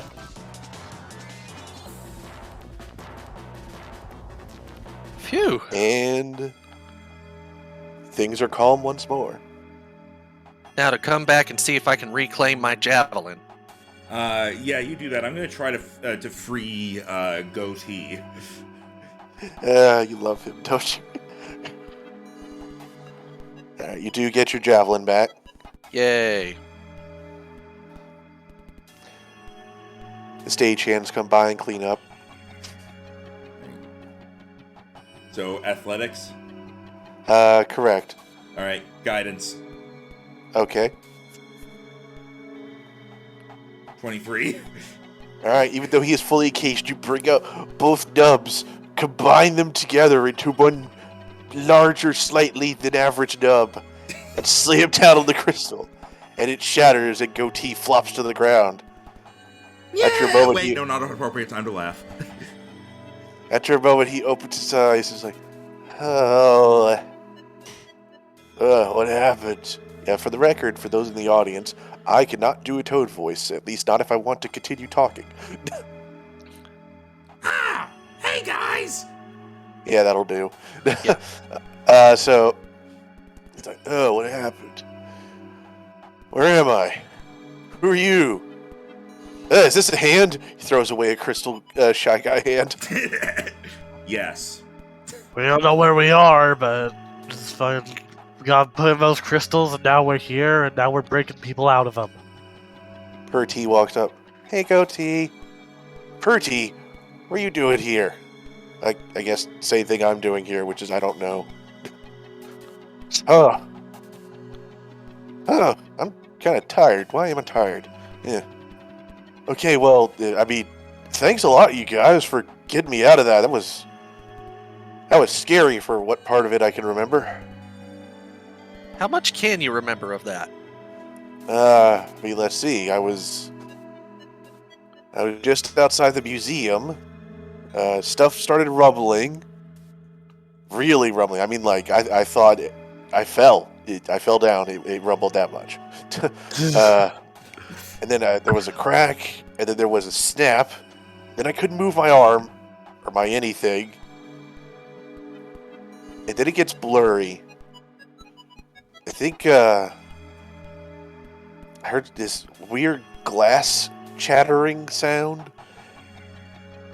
And then I think I was being moved. I know I was next to I was next to a few other people though. Wonder why they aren't here. They've probably been dragged away as well, but further into these caverns, wherever this is. Huh. Are you guys gonna go get him? That's the plan. Wow. Huh. Okay. Well, you know, maybe I can help. Drag things, maybe if you need it. Yeah, that's sorry. This is a lot. And more than we expected to, so don't worry about it. Okay, I'm just gonna, hang back here till you need me, baby. Yeah, I'm gonna do that. Just kind of just looking around, trying to get his bearings. Okay. Should I use, just out of character, should I use a spell slot, or do we want a short rest? Just want to know before I use it. Because it's early, I will let you know. You can probably go ahead and short rest. Yeah, we can take a quick moment to gather ourselves. If you go up those stairs and listen again at where you saw the entrance to the other area, you can hear stuff going on inside, but it seems relatively slow.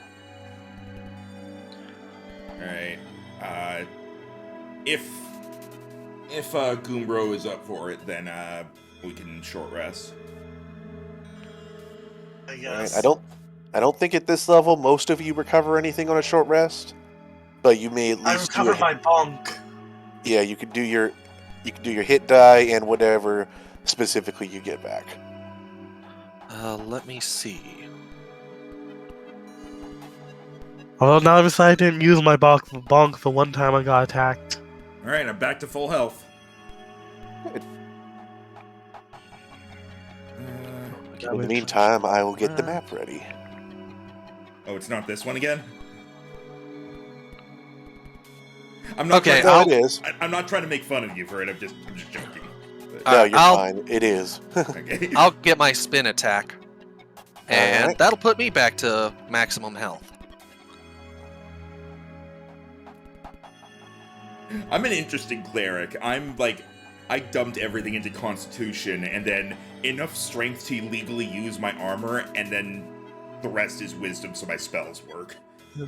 I am Fair tank. enough. I am tank, and that is it. You went to work out specifically to get your armor wearing license? Yeah. That's pretty much exactly what it is. Do. Let's see.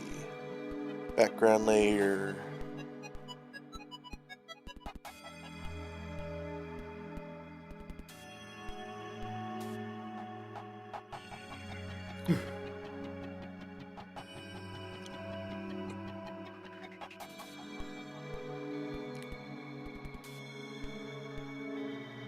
Oh yeah, I sent you the generic tokens. I did see that. Thank you. Alright. I will upload those for next time. Alright.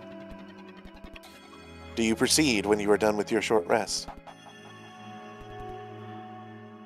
Perceive? Yeah, do you proceed? Proceed. Oh.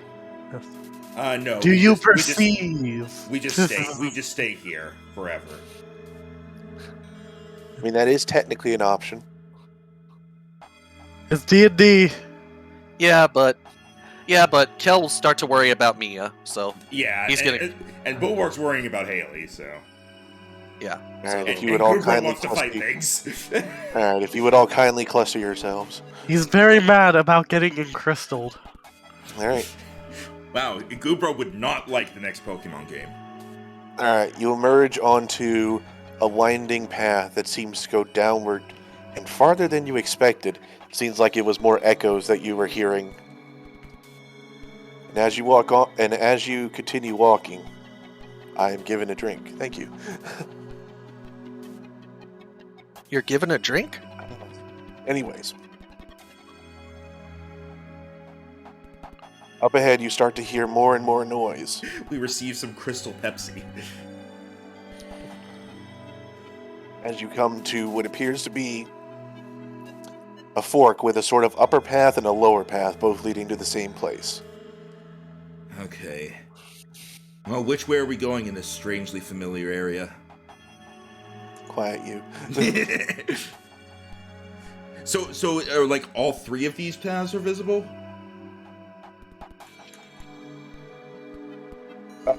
So like, Essentially, you have the path to the left, which is the high path, the path to the left, which is the low path, and then you... What, can you not see this rock right here? what rock? Can you not see the rock? Right I here? don't see a rock. There is no rock for us. I do see enemies down there. Did I actually make it on the wrong layer? 1 second. Probably.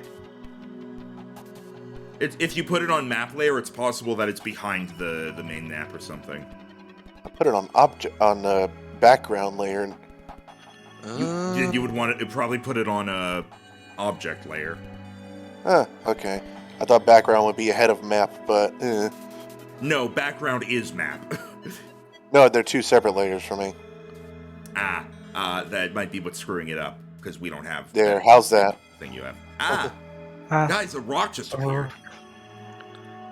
What? So we have that, and that. So essentially, you have two paths, left or right. let's go this way. So you I don't want to know go why. the lower path. Yeah. Wait. Does it seem like this is where the voices or sounds are coming from? Both seem viable.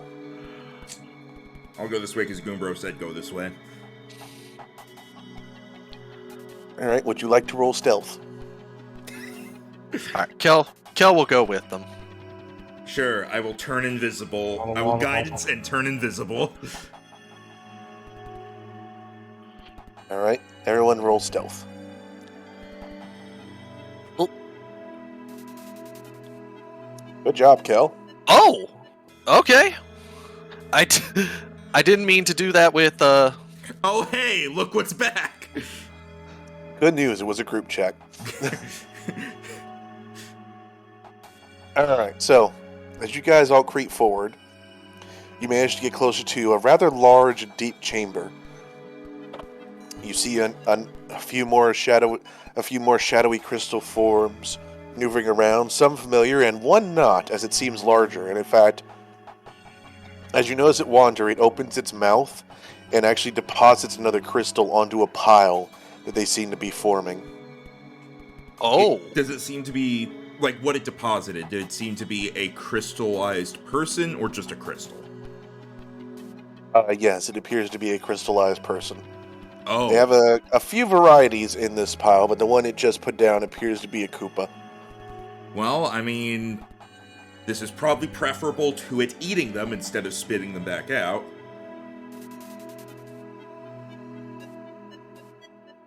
As you notice them, they do seem to be clustering them all together for some reason, and they are still actively in the process of doing so. They have one or two more people on the outside of the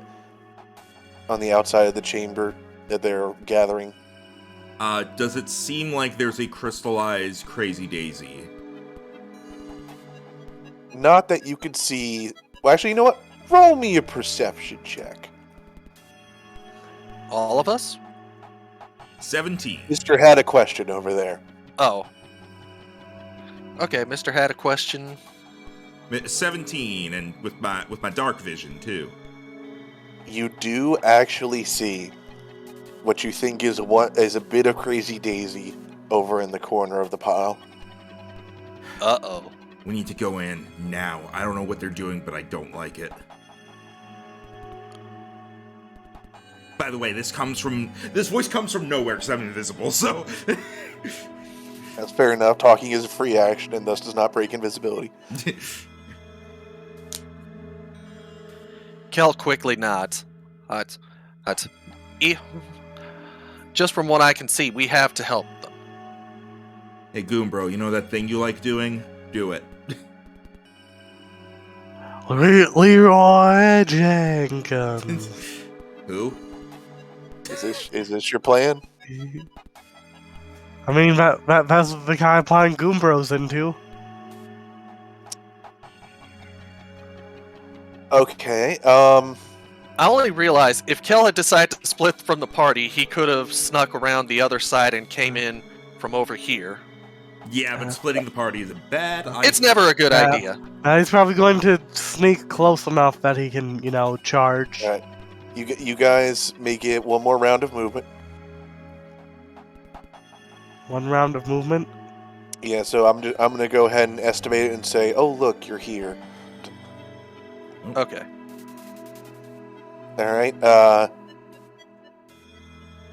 You did pass your stealth check, so I'm gonna assume you're yelling as part of your turn. So roll initiative. All right, let's get new boss music. I think. Oh, okay. Here, how about this one?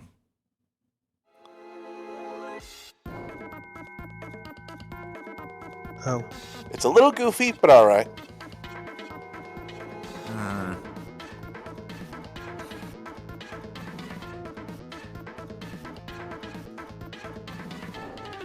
If I knew it was the Dupless theme. Or the Shadow Siren theme, you could say.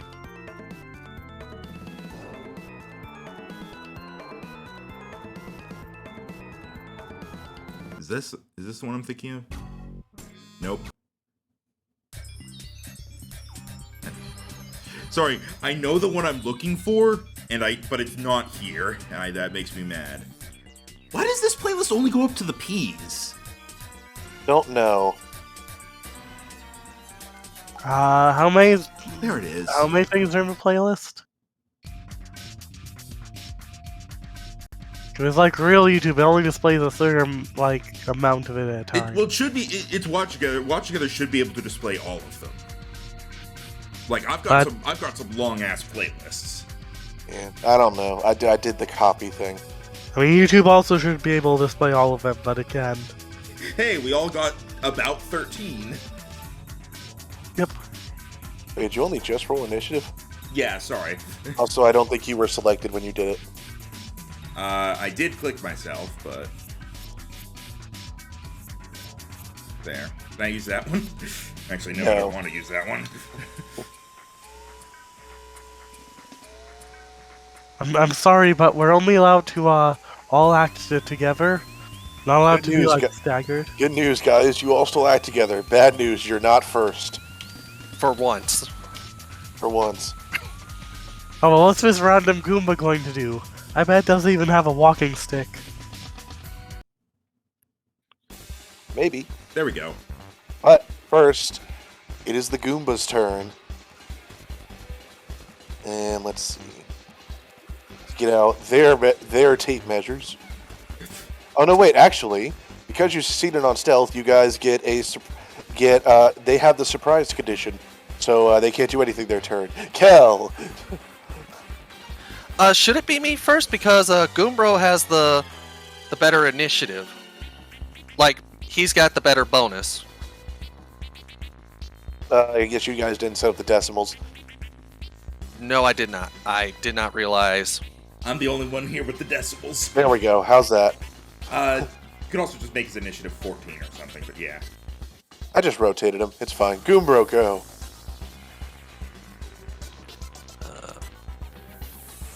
Bear with me, I need to blow my nose more. There we go.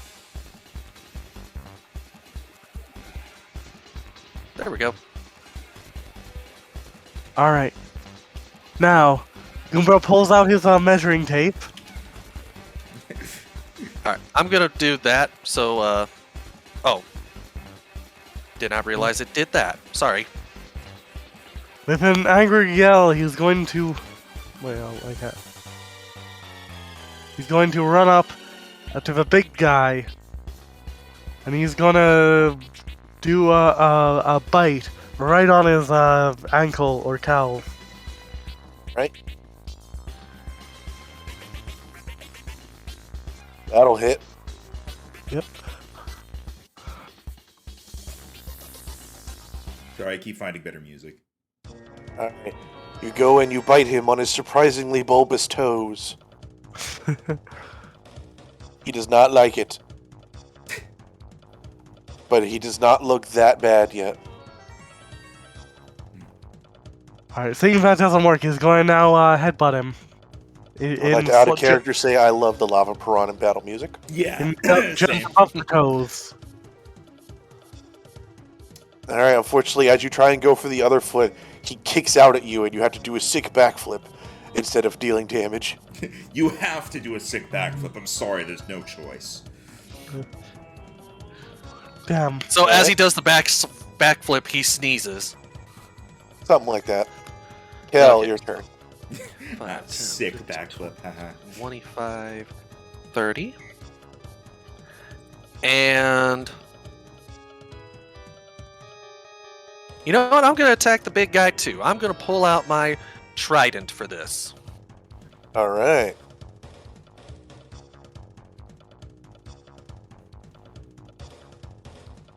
Taste the power of diamond! That'll hit. Diamond! Alright, he looks hurt now, but he is not out. As you take your trident, you jab it in his large belly and chip off a chunk of it. Nice. Is that the end of your turn? That will be the end of my turn, yes. Bulwark. I am still invisible. I will not be Noted. for long because now I am going to inflict wounds on him. Okay. Advantage because he can't see me unless he has true sight or whatever. He does not. He has red sight. He's fucked. That is 30 All right. damage as I once again pop out of nowhere and do the bah! As you unleash your natural boo spookiness. This crystal gulpit seems to have not expected it. It actually flinches back like, ugh! And then as he does so, he moves too fast, shatters on his own foot, and then falls to the ground, where the rest of his mass also shatters just from how big it is. Ooh, nice. Alright. Yay, we did Is it. that the end of your turn? Where is the pile of crystals? I'm going to say it's roughly around here.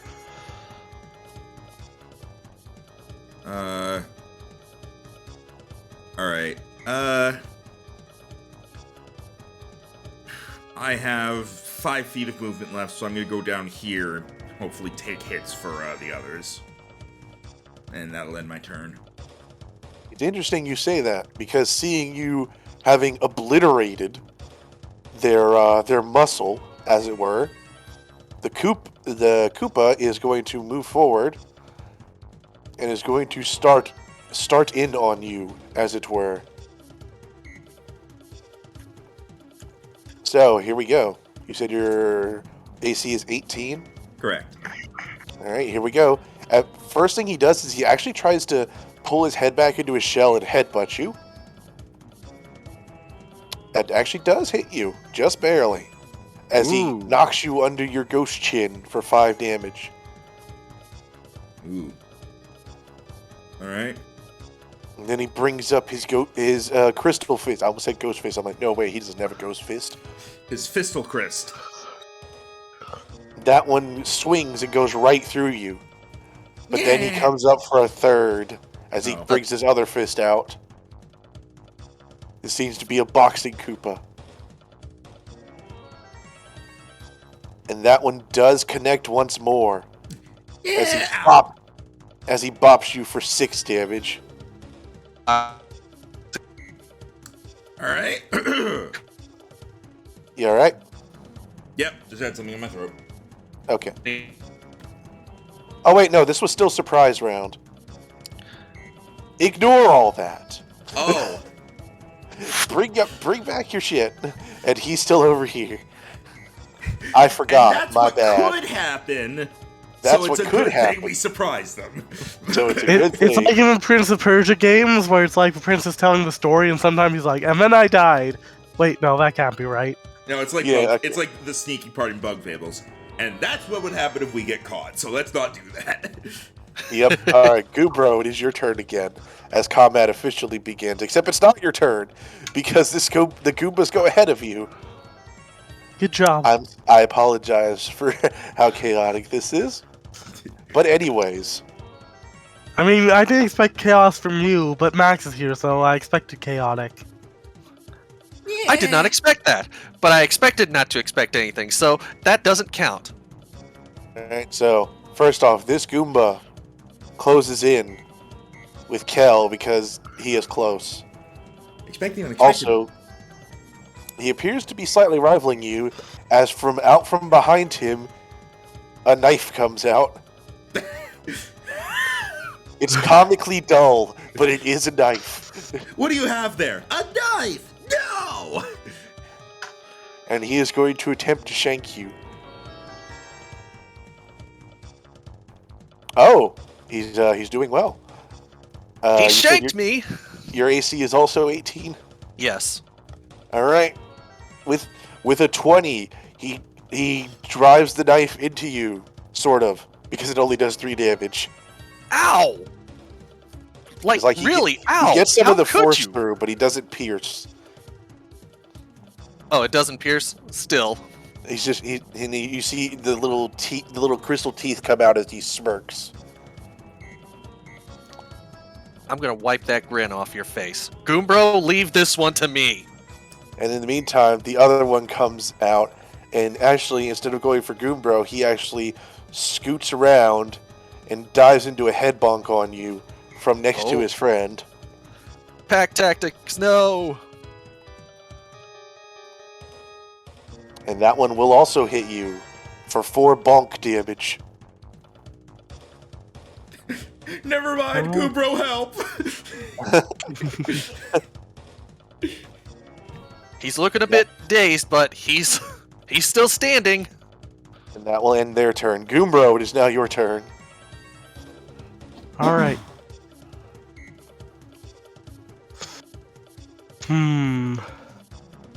So, do you actually, like, save and never mind powers, or still, like, leave it to me? That was me, so it was a joke. Yeah, Alright. yeah.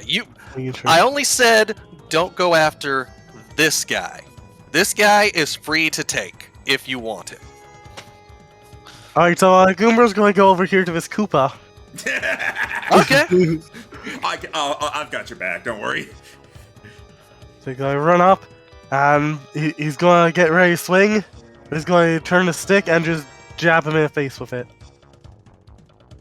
He blocks it with his wristband, which you now realize he has. It was hard to tell because it blended in with his crystal wrist. I thought you were going to say he blocks it with his sunglasses. That would have been much better, yes. That's what's gonna happen when you go for your melee. Oh, don't worry, I don't do melee anymore. The physical fate. I mean, your fists, your feet, something like that. Your goom fist. Okay, I'm going to hit with my fist or my feet or something like that. Just Alright, use your eyebrows. Take us all by surprise. That does hit. Go the piston Hondo route. Doink. Alright. He takes the hit on the chin, but he's still raring to go. Yay. Cal. Not yay. The opposite of yay. Boo. Yeah, Wait, I can't say what? that. What do you mean? Oh, I did a Alright. microaggression. Help. Okay, so a little bit weary, but we're not out yet. So once again, the diamond trident is going to go, and it's going to go into the top Goomba.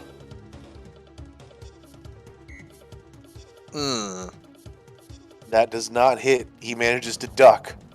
And you go right between his crystal eyebrows. How does he duck when he's already so close to the ground? It's very slight. But it does improve his stealth. Alright, Not do you do good. anything else, Cal?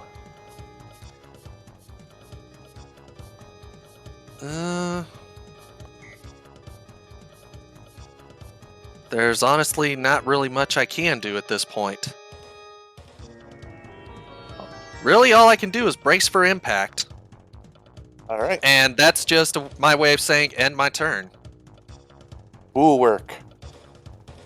Alright. Which are you? Bulwark. Bulwark. It's like, Wark. like a bulwark. Wark. I also paid attention to naming conventions. I appreciate it. Let's see. Since I have no spell slots left, I'm gonna have to go for good old-fashioned Toll the Dead, as I'm gonna. It's not a ranged attack, so I can do it from up close. So I'll go here in order to like help split the Goomba's attention, so Kel's not in as much trouble. And I'm gonna have Toll the Dead. So laughter echoes around the bottom Crystal Goomba, who must make a Wisdom saving throw. Please tell me these guys are not as wise as the other things I've tried to use this on. They are not. Alright. And they also did not roll the 19 like the others have.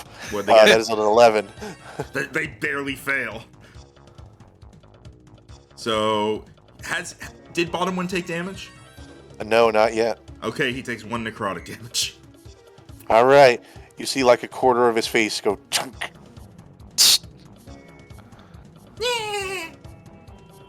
Ha, your face. Your what's that on your face? It was pain. All right, that is gonna end my turn. It is time for Boxing Crystal Koopa's turn. The battle of the battlers. In this corner. Alright, here we go. First comes the beak. What is your AC? 16. 16? Alright. That's a miss. Then comes the left fist. That is a hit. Then comes the right fist. That is also a hit. Oh, what are we looking at? Alright. As the left one comes up, it jabs Goombro in his cheek, and then the other comes up and jabs him right in his chin for a total of 11 damage. Oh no. And Orb, you're not muted, but you're not saying anything. Yeah. Probably AFK. Yeah. And if I remember right, he only has 10 hit points. I believe you are correct.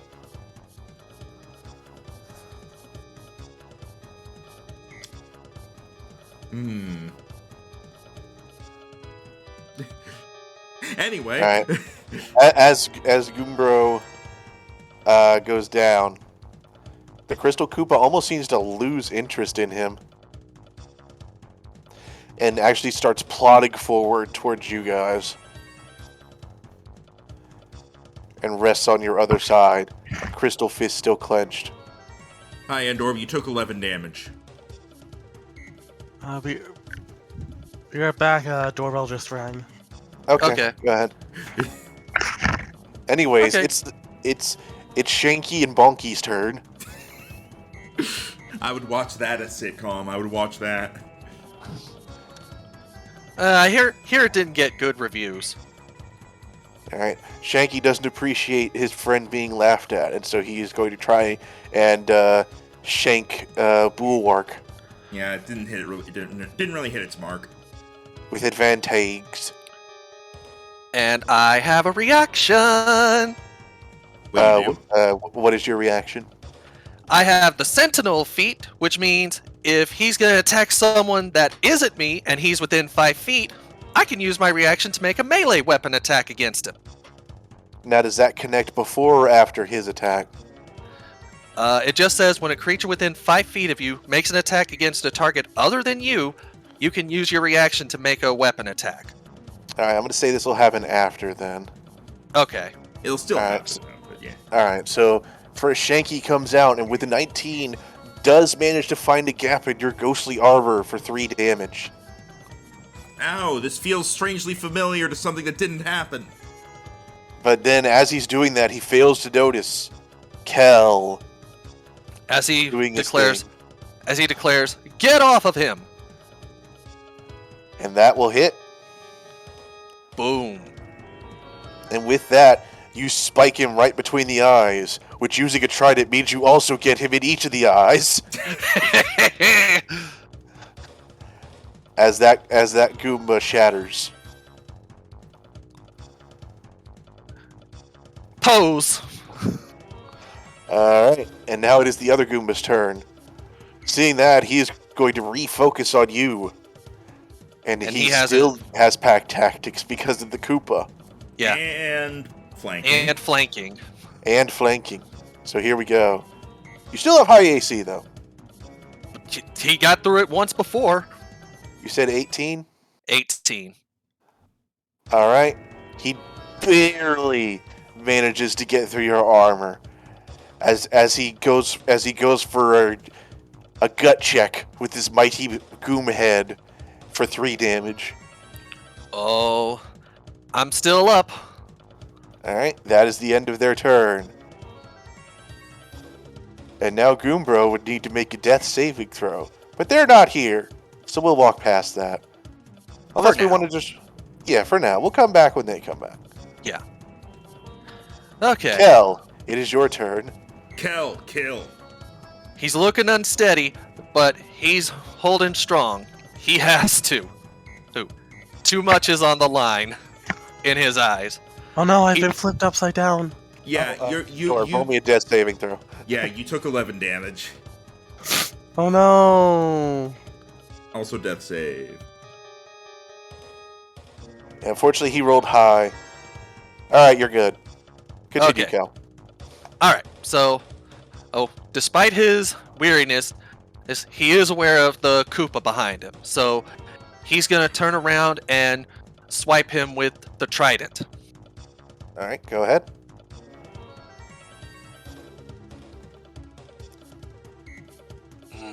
Unfortunately... Actually, that does hit. It hits the Koopa? That does, yes. Oh, wow. Alright, roll damage. 6. He is all but shattered, but he is still there. He looks like a fart could blow him over.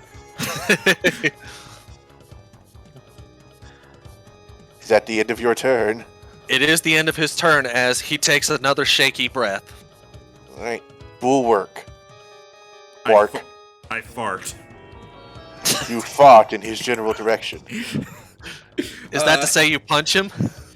I mean, there's no real...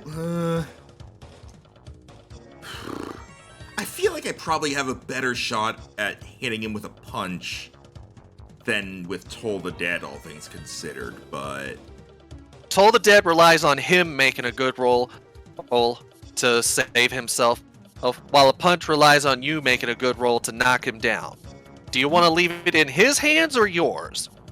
Well, his AC is 11, my spell save DC is 12. I have a +2 to the strength. I think he has more than +2 to his wisdom saves, if this is like the previous Koopas. So, An insight check. huh? Roll Insight. an insight check. 13. He does not have a +2 to his wisdom. He has more or less. Less. Okay.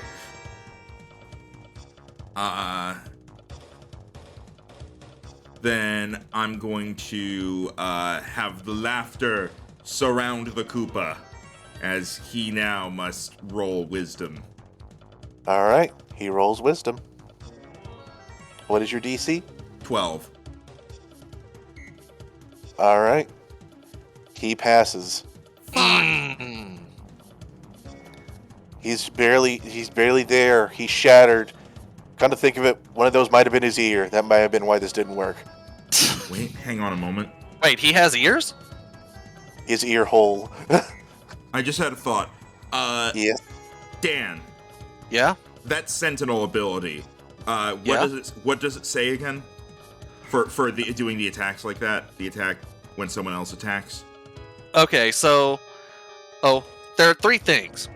Number 1, if I hit a creature with an opportunity attack, their speed becomes 0 for the rest of the turn. That means they're not moving. And You ain't going nowhere ability. Yep. Second off, even if they try and disengage me, I can it'll get an opportunity attack.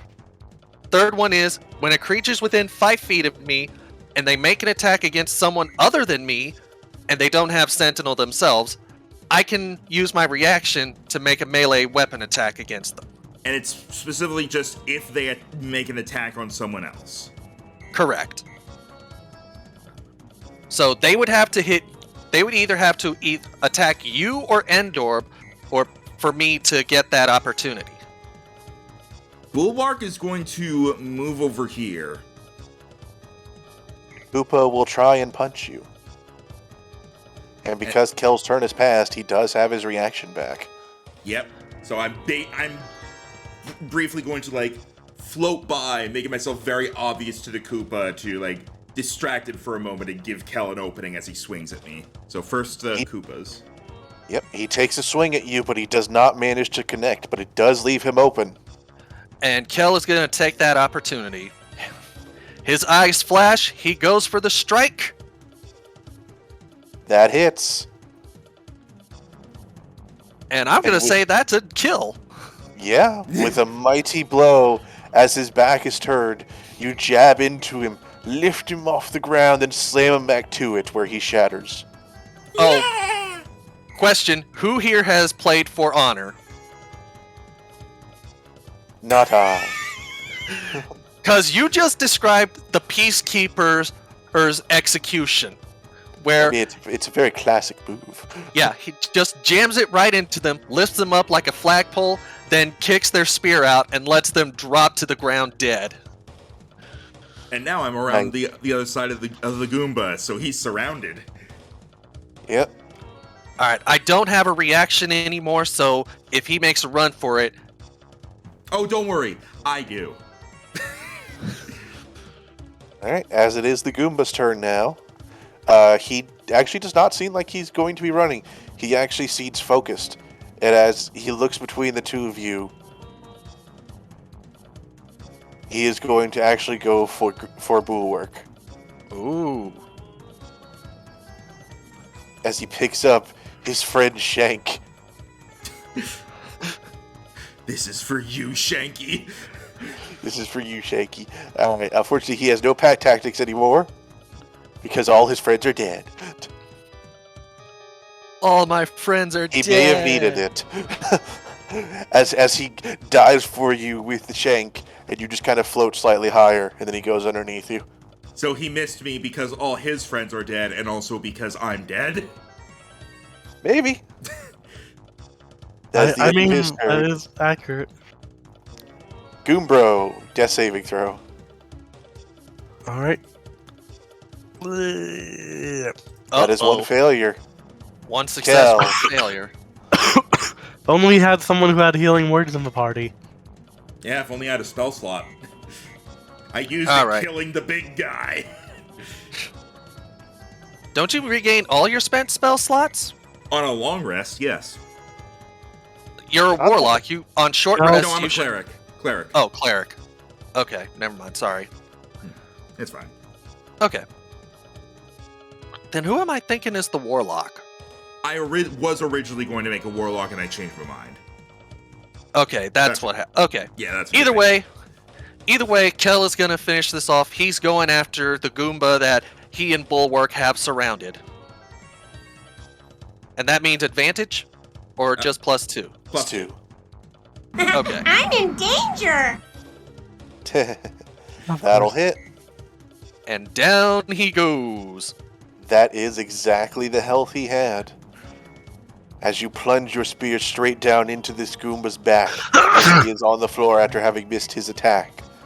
And with that, and almost like a sticker stack, he shatters. Sorry, a what? Sticker stack is the classical term for the sound the Jabberwocky slaying sword makes. The Vorpal sword, when it beheads things. Okay. I thought you were like a Snickers snack, like the Snickers candy bar. Nah, sticker stack is the Jabberwocky killing sound. Isn't that poem just full of nonsense words? I don't know. Anyways.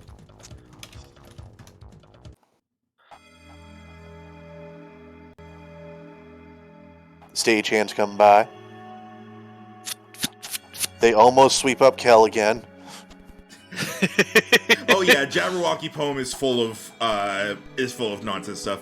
'Twas brillig and the slithy toves did gyre and gimble in the wabe. All mimsy were the boragos and the mome raths out grabe.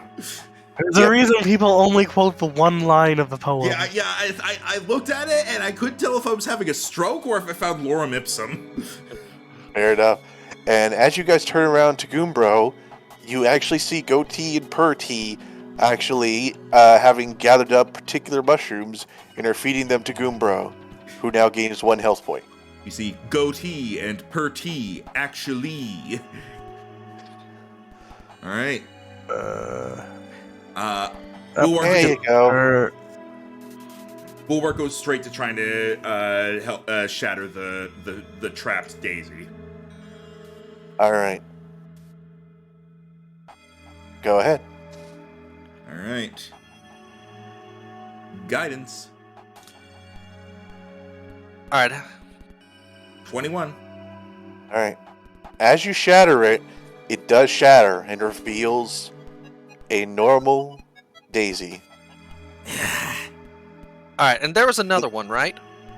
There's a pile of people. And just Alright. give me a second here. So as I'm you sorry. shatter it, they kind of let out like a small, and hold their head as they look around. And you actually start to feel a rumble. Uh-oh.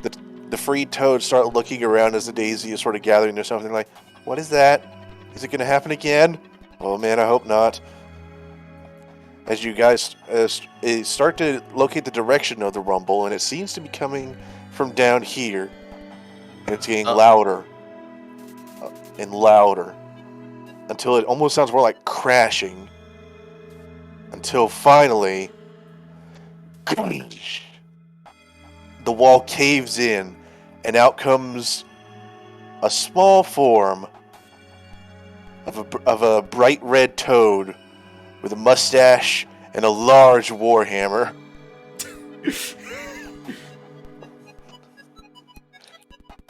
Well, looks like I got here a little late. There's the toad voice attempt. Look, I can get away with a slightly deeper one for this guy. I'm like the only person I know who can do a toad voice that doesn't hurt. Is this guy, did we see this guy at the museum or just at the festival in general? You definitely did not. This toad looks like he has been through some shit. He's got the eye patch, he's got actual armor on, he's got the big ass hammer with an actual spike on it. Oh, wow. No blood, though. They can't have that. Who knows? As he looks between you all and he looks at the at the pile of crystal people still yet to be undone, he says, "Come on, bring them with you. We're getting out of here." How many are there? And there's like, I'm gonna say like at least a half dozen. 1, 2, 3, 4, 5, 6 with the daisy or the toad man. Yeah, we can all carry one of them. Come on. I can lead you out of here before more of those crystal goons show up. Kel nods, grabs the closest one, and gestures to the others. First. We can free them later when we're in safety. Everyone, Yeah. Everyone pick up a person that can't walk on their own. Okay. They all do their part. Some are a little slower than others.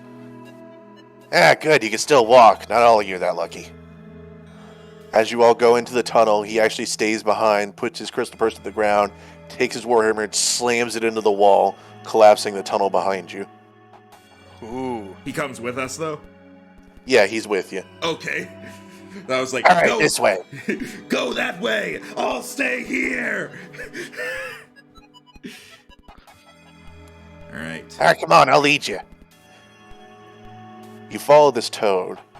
He seems to know exactly where he's going, although you think that maybe because he almost seems to have bulldozed a path through. So, how long? Who are you? Yeah, you can call me Colonel Harty. You're putting in this much work. Well, I may have an offer for you. Right now, we're just trying to get out of here. Huh. It's not going to be quite as easy as you think.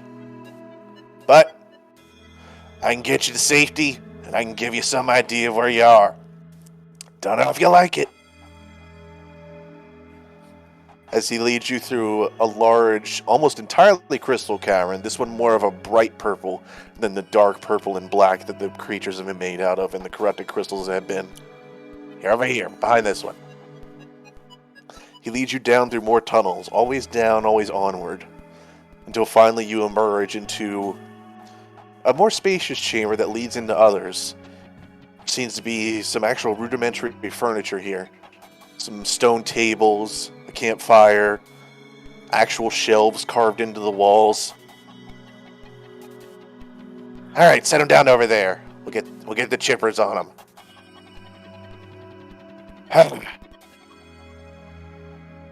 I'm guessing you all got in over your head with this one, eh? I'm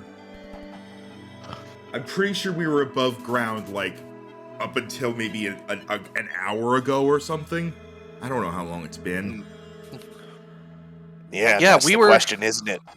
We were all in a museum for the 3 heroes. Those strange crystals just popped up and started engulfing people. There was an earthquake of some sort? And the We all ground fell opened up. down. Yeah. Yeah, that's how it starts, although it's never been big like that. I think he's been planning this for a while. Who? Bowser again? I'm getting sick of this. It better make some sense. I think it'd be better if it was. No, we're dealing with something much worse. But if you want to help me, I think we can stop it. Or at least we can start putting some dents in them, eh?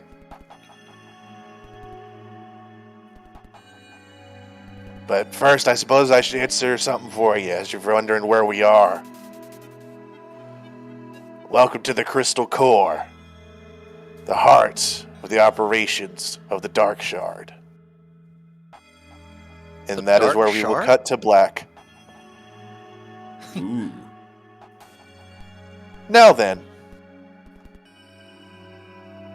Oh, we're not ending, we're just seed switching. Yes, we are. Oh.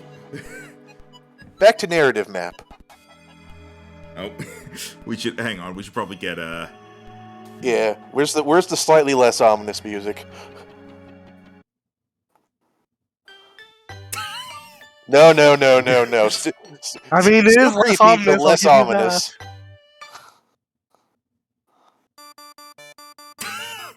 Nope.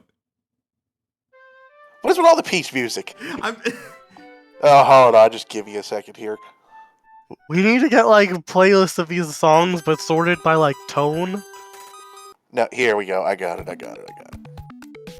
Okay, there we go. All right, now then.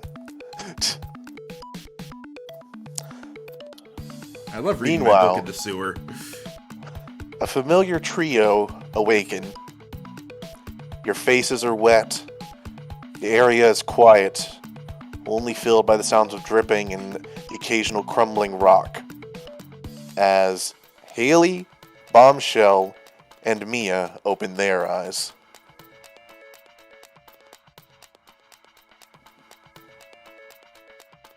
Dear, what's happened?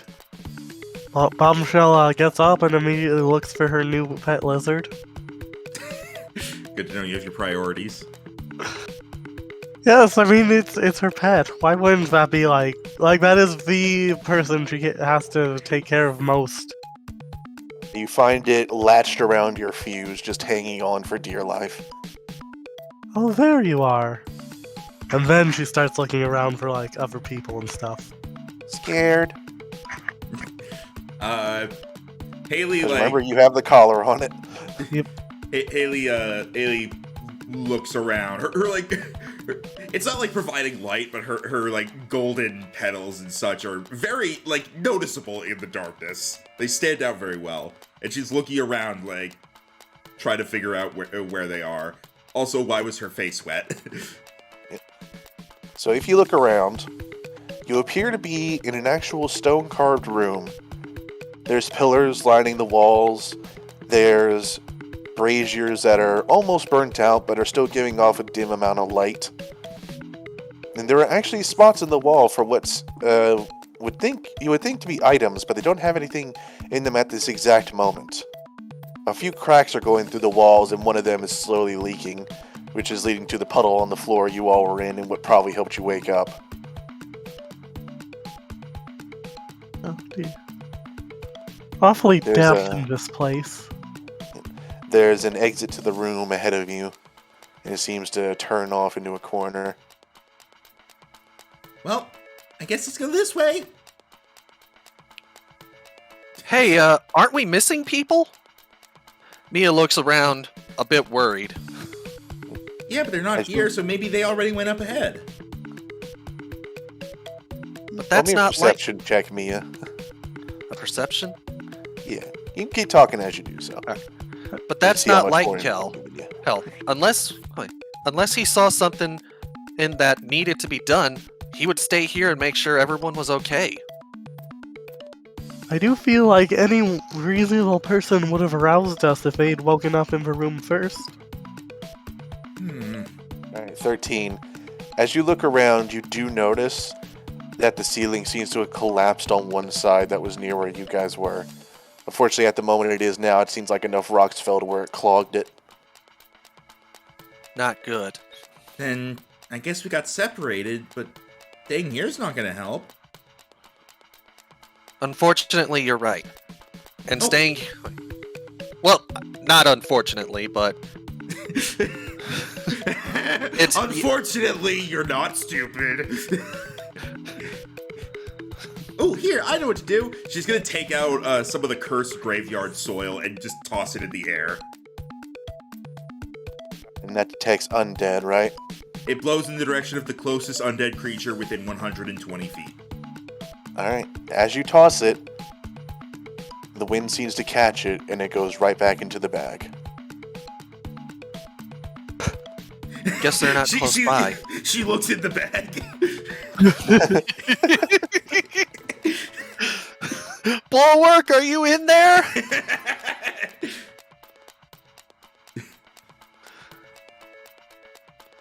Huh. I think this soil's broken. Or there's no one dead close by. Bulwark was right next to me.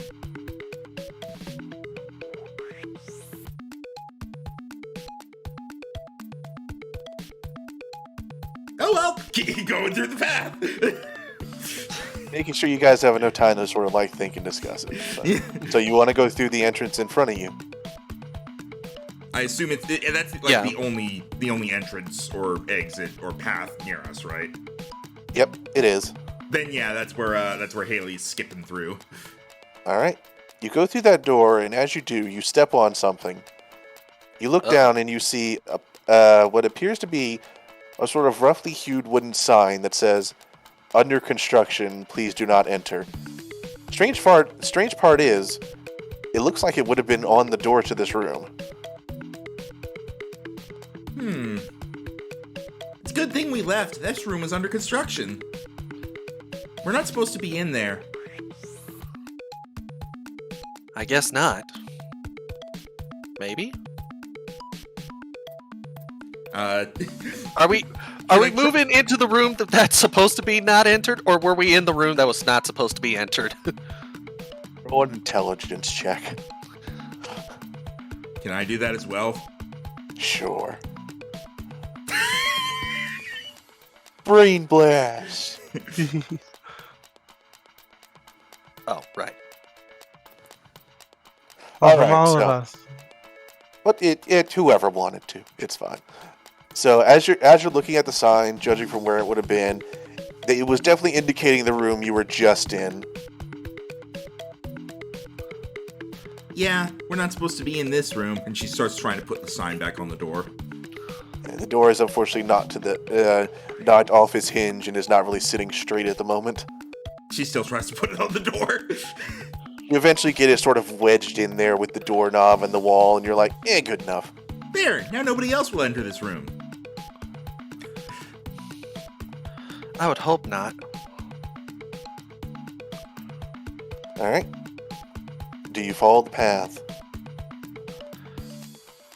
No other way to go. Time to follow it. If you guys wish to use small scribbles to indicate anything in this particular theater of the mind map, where I have access to it and don't show it to you because it would spoil things, feel free.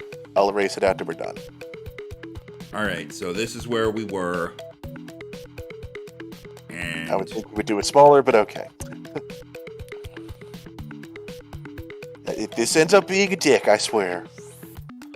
I mean, you're the one making the map. He's just, like, drawing it out. Alright, so you go through a hallway, turn a few corners, and you end up at a bit of a smaller room this time, with what appears to be an actually fairly ornate chest sitting on a small platform on one side of the room, and then across from it, another door. alright, so And Bombshell goes over to the chest. I wonder what this is doing here. Didn't normally have such a thing alone in a room. God, I'm not doing a voice well.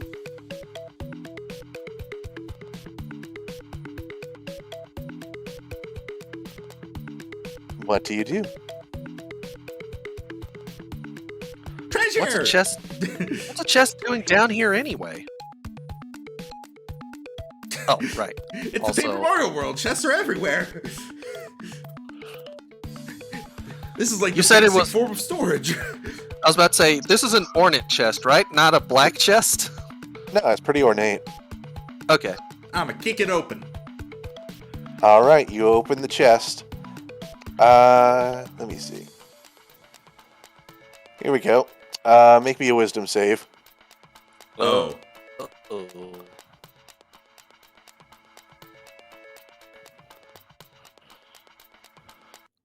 Can you save yourself?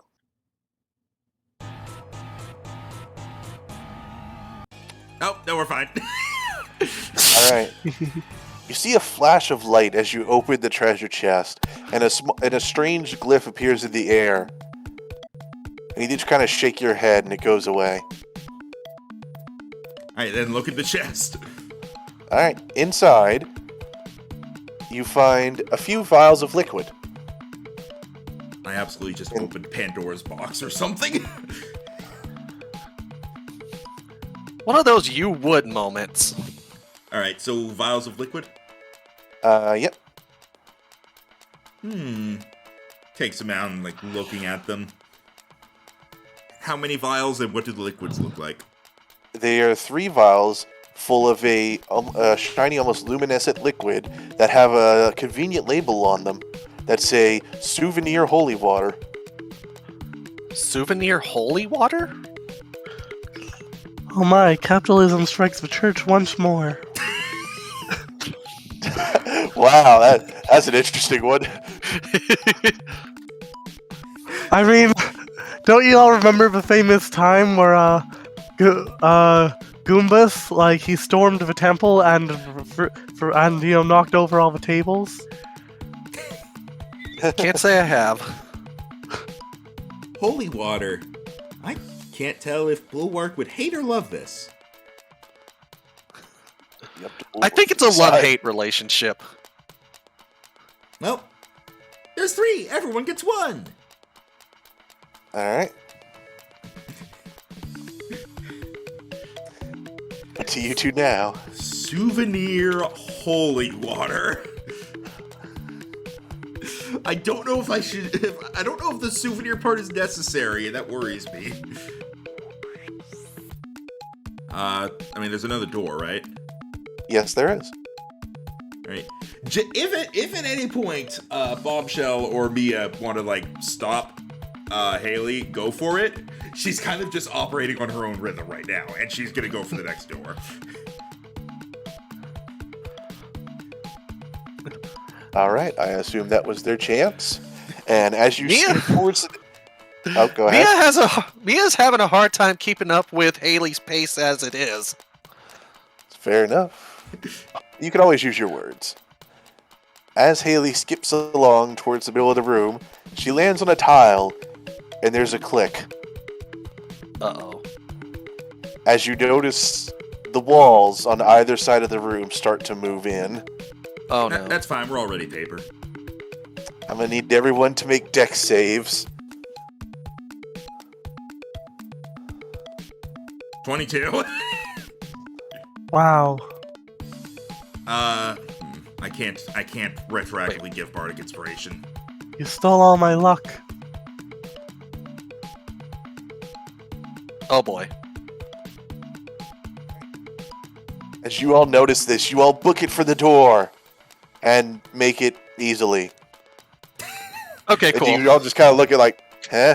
And you look back and you see the walls still close again.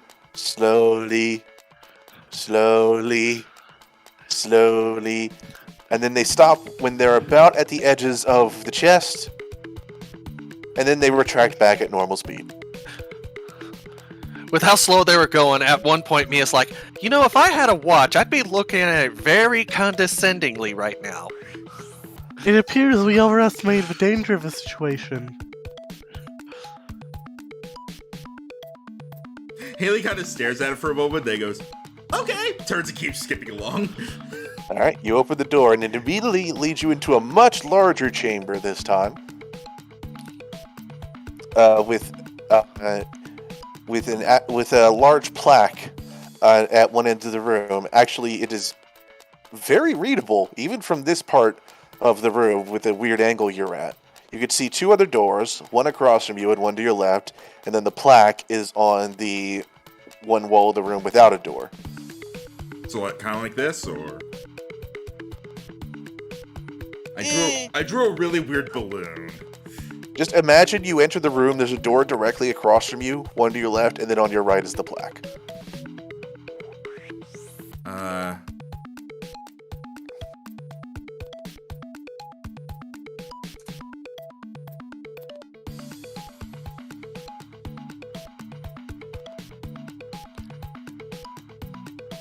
Yeah, that'll work. It's all one room, but yeah. So as you enter, Quick, as just a quick thing of advice, Rhino, regarding the map.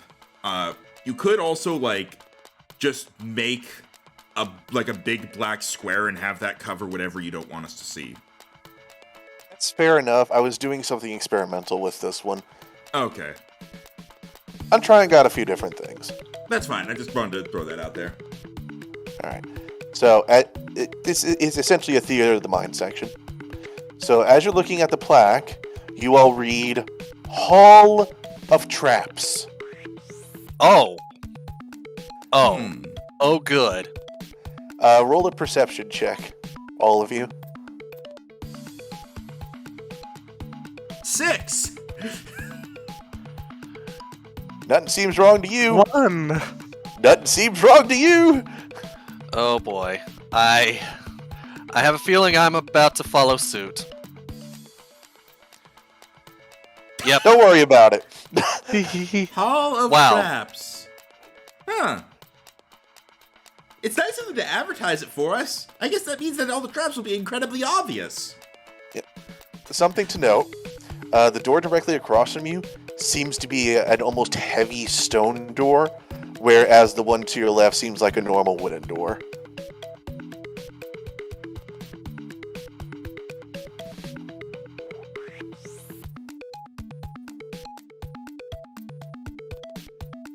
What do you do? And just keep. Depending on what you do, I may offer a hint. I was gonna suggest we keep following the path because... Wait, we have 2 paths to choose from, don't we? Yeah, Correct. Regular door and heavy stone door. Heavy what door? Heavy stone. Stone. Stone door. Heavy stone. I'm gonna try to. Haley's gonna try to push open the heavy stone door. Mia's gonna help you. Okay. You start to just walk through the room. Yep. Sure do. Alright.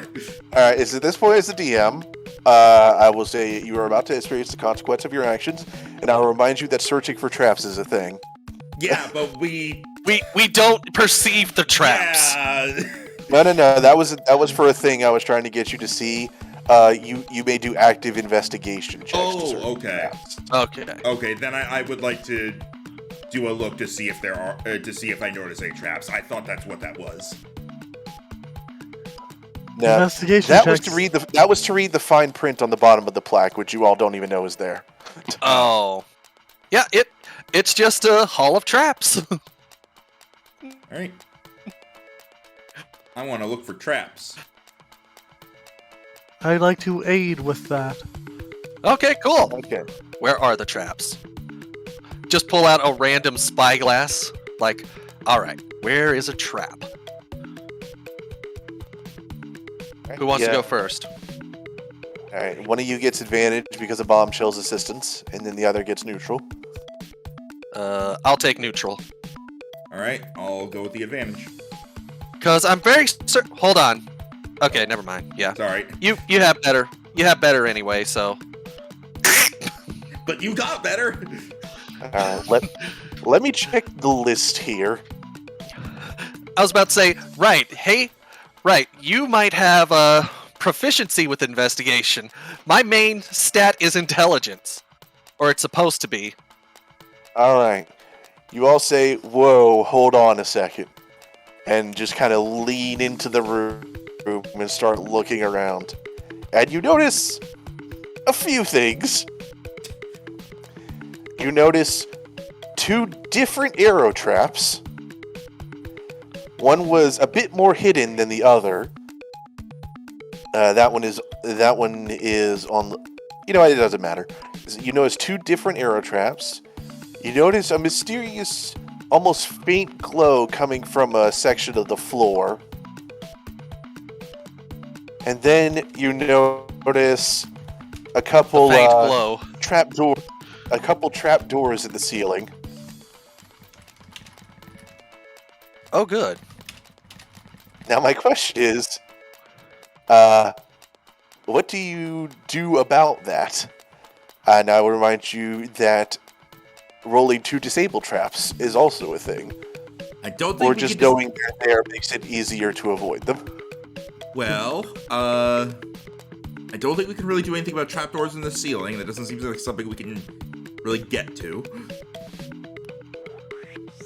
You may also just say, "Don't walk under those."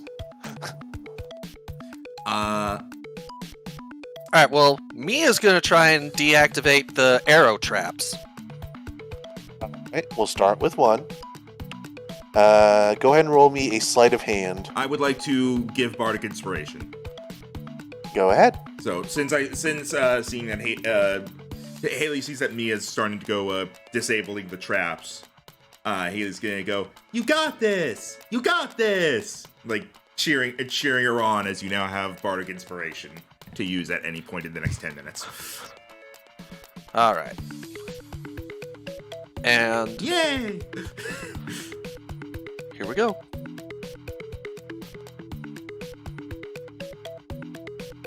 Real quick, let me check this. The creature can It's a D. The creature can wait until after it rolls a d20 before deciding to use Bardic Inspiration die, but must decide before the DM says whether the roll succeeds or fails. Okay. Oh, so I can't hear like you fail. Can I use Bardic Inspiration? No. Yeah, it doesn't work that way. I feel like that's kind of good, but kind of not. 14 is probably good enough for this level. All right, I'll wait on it, Rhino. Okay. You look around and you see the arrow traps, and your eyes as an inventor naturally follow where you think the most likely access point for the mechanism to set them would be, and you find a small section on the wall. You're like, aha! You use a crossbow bolt and you pry it open. You're like, ah, okay. There's just a small switch inside that says on or off, and you flick it to off. Nice. Yeah, you did it! All right, and that now does this That deactivate disables both? one arrow trap. All right, so we're going to the next one. All right. Okay, here we go.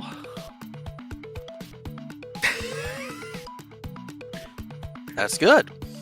She does have proficiency with sleight of hand. I know, but Probably a good thing. All right. Do you wish to go for that one?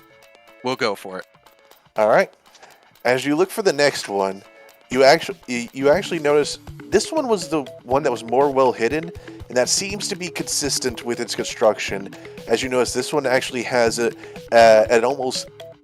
actually seems to have a fake disarm switch, which seems to go to a large red button on the side of the wall. Which you look at that, and you're instantly like, no, that's not it. And so your eyes go below it, and you open up a small and you end up finding a small hatch in the bottom of that recess where the button is, to where there's a tiny switch that says on or off. Although actually, upon looking at it closer, you actually notice it does not say on or off. It says lethal or non-lethal. We're gonna turn that to non-lethal. You hear a click, and the points that you could barely see before recede into their holes. So now They if are someone then hits the replaced trap, by blunted arrows. very nice. All right. so now do you hit the big button? Everyone stand clear as I do so. Let's see what happens. Yay, button. All right. So you hit the button. Yep. While trying not to be in the way of the trap, we'll see what the big red button does. All right. You hit the button, and a small burst of confetti comes out of a vent above it, where it says, "Good job, kids! You disabled the trap." Haley goes, yay, we did it! And part of you looking at it, Via actually goes, "What?" And then you look at it and you see, huh, when it's in non-lethal mode, that actually does disable it. Very nice. Okay, I guess these arrow traps are safe now. For as safe as they can be. Alright, what about that glowing floor? She looks it over. This one might take a bit more of a magical approach. Okay! Gonna skip over and take a look at it. All right, roll me arcane. I can do that. 13. All right. Looking at this, you figure out that it is a rune of some sort that whenever you step on this section of the floor, it will go off. It strikes you as similar, but not the exact same as the sort of thing that probably happened when you opened that chest. So if you step on this, something happens that is probably bad. It covers a pretty good section of the floor. You could probably hop over it since you know where it is, but you'd probably have to work on your balance a little. Or just get a running start.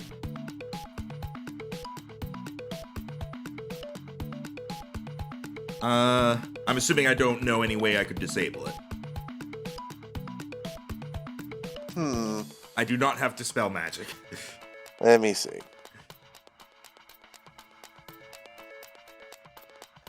Unfortunately, you are not quite knowledgeable enough to disable it. Alright, jump over this. And she's gonna get a running start and go pew over it if she can.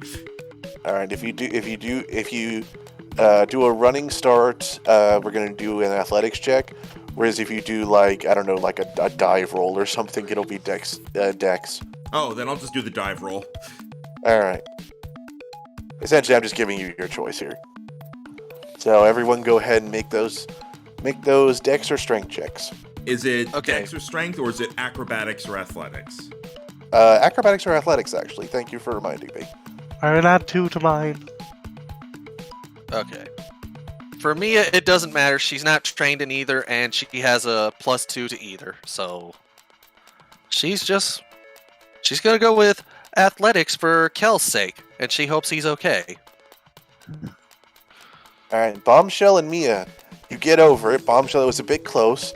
Haley, you're a bit too excited with the magic and the tuck and roll to where you do actually end up hearing a click as you do the tuck part. And there's a sudden flash, and I'm going to need you to give me a wisdom saving throw. Oh dear. Uh-oh. All right. The rune of hypnosis goes off, and your eyes suddenly become swirling, and you start wandering randomly through the room. Probably would have been bad if those arrow traps were still on. This is not particularly different than how Haley normally walks. It's That's just now fair she enough. has swirly eyes. She just has swirly eyes, and her feet don't go up as high as she skips. All right. So as you're wandering, give me a dexterity save with disadvantage. 13. All right. You managed to avoid walking face first into some of the pillars in the room, but you do find yourself back at the wooden door, and you're like, "Wait, what?" Now this is the one you haven't been through. Does she know that is a hypnosis gone by now? It is gone by now. Does she know that happened, or what? Well, after it goes off, you actually hear another recording call, and he goes, "You'll have to do better than that."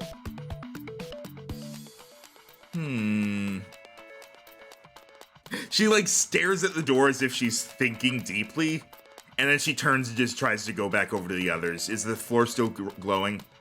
It is. She's gonna once again try to go over it. All right.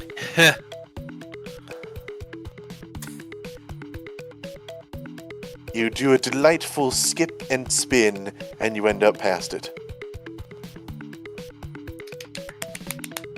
Yep. You may now travel as you wish through this room. All right, so again to the stone door. Well, since at this point she's pretty, Haley feels pretty certain that the traps in this room are dealt with.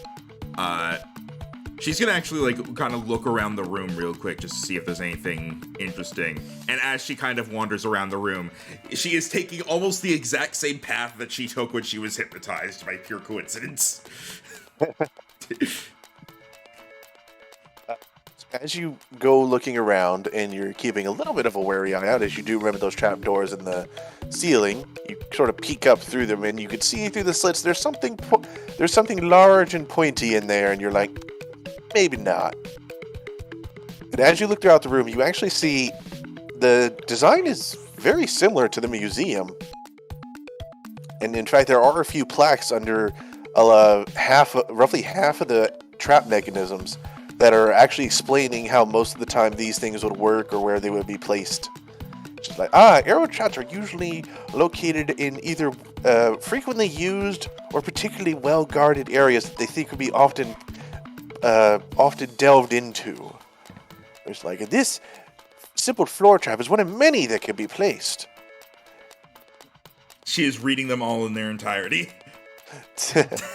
You get quite a lesson on the various traps that people have come up with, from lowering ceilings, illusions, to classic things such as random pitfalls or darts or fire coming out of the wall with a little parentheses under it saying, obviously we would not put that in the museum for safety reasons. Of course. Can I roll insight on the text to see if it's telling the truth? You know what? Oh, Yes. I mean, it looks honest to you. This plaque has never lied to me before. Oh, I love this. I love the different dynamics. Do I happen to get? This is slightly meta. Do I happen to see what ever the fine print on the end of the big plaque was? Yeah, you got close enough, so sure. It says, Hall of Traps, an expo on security. Then under parentheses, it says, please beware, while the museum is closed, actual security measures are implemented. Ooh. Huh. So we went from one museum to another. You do notice that there is actually a symbol, and it appears to be that triangle symbol of the three heroes on the corner of the plaque. Yeah, I was about to say, or maybe we're still in the museum? Just a different part of it? Is that how they give you access to the basement? By breaking open the floor? Seems like it'd be expensive. I don't think that was the intended way, no. Roll a perception check, all of you. Alright, I'm good at that. Just kidding. I'm bad at that. Alright, Mia. Okay, good. Double digits. Mia, you notice a dim but present exit sign pointing at the wooden door. I guess that's the way out. Then what does the stone door lead to? Let's find out, and I'm gonna try to push open the stone door. I want to see everything in the museum. Roll me strength. Is Mia helping? Because I know originally when I was gonna try doing it, you said you were gonna help. Mia is curious. But at the same... Yeah, she's gonna help. So, she's gonna give you assistance. 18! I have -1 and +1, so... Nice. With that, you actually do manage to start prying open the door. It's clear it didn't want to be opened, but you're getting it. And as it grinds upward, it does eventually clunk into place, as it is now open. Beyond it, you see a short hallway leading to a door that has the words employees only on it. Haley turns to the other two. Do you work here? Me? Either of you. No? I traveled here with my friend. We're not natives of this place. Do you not remember us playing at the fair many times together? I mean, yeah, but you could still work here. Unfortunately, I'm not one of those kinds of people. She's gonna... having learned, for a change, from the previous room, Ailey, before going down the hall, is going to look and see if there are any traps in this hallway. Give me an investigation check. 8. Alright, as you look, I don't know, this hallway sure leads somewhere, and only to one place. That might be suspicious.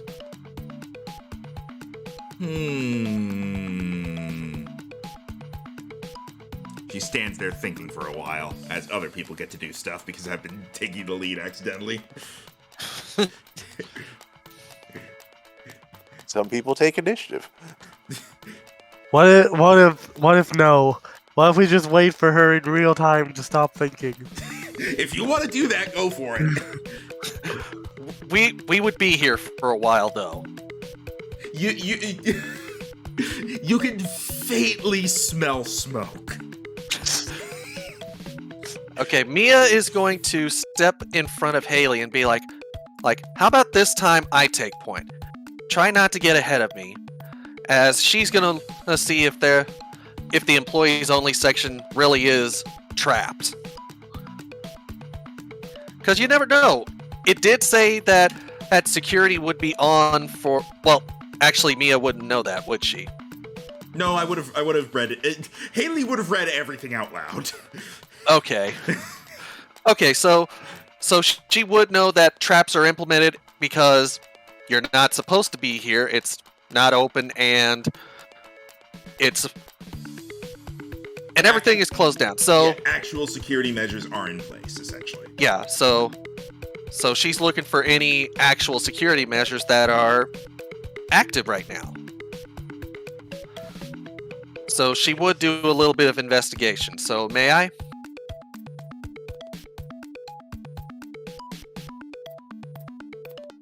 Rhino? I said go ahead. Oh, okay. Sorry, I may not have picked it up since I stopped talking briefly. That's okay. And I didn't do very good on investigation. You don't know that there's not traps. You do still have the bardic inspiration. Sorry. I'll let you use it. It only lasts 10 minutes, so you might as well use it now before it goes away. Makes it 12. Okay, with that, you do notice something. You notice that something is off about the ceiling, and that ahead of you there appears to be some sort of small scanner. Oh, so the moment we walk in, it's going to scan to see if there's an employee among us, and if there isn't, the alarms will go off. That's her hypothesis, anyway. Is she saying this out loud? Yeah, she'll be saying it to herself, but loud enough the others will hear. If the alarm goes off, that might lead the others to us. That would be the hope. So we Hopefully want no to one would just think- trigger the alarm? Hopefully no one would think us thieves. I mean, considering what happened, like, they probably understand that we just got dropped down here.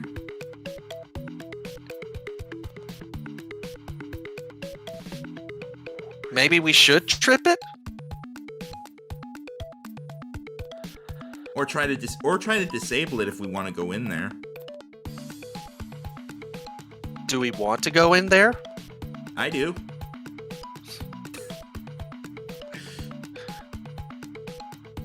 Any objections from the madam? I am worried, but I don't see any particularly good options to do instead. We could go through the door marked exit, but that's less fun. Yeah, and I doubt that Kel and the others would be... I doubt that would lead us to our friends. So... No, they could be up there. They could. But how would we disable the scanner trap? Let's see. So you determine that there's no traps in the hallway, just the stuff at the end? I've deduced that... It's essentially throughout it. It's a short haul. Yeah. I deduced the scanner exists. But how to make it stop scanning is the question.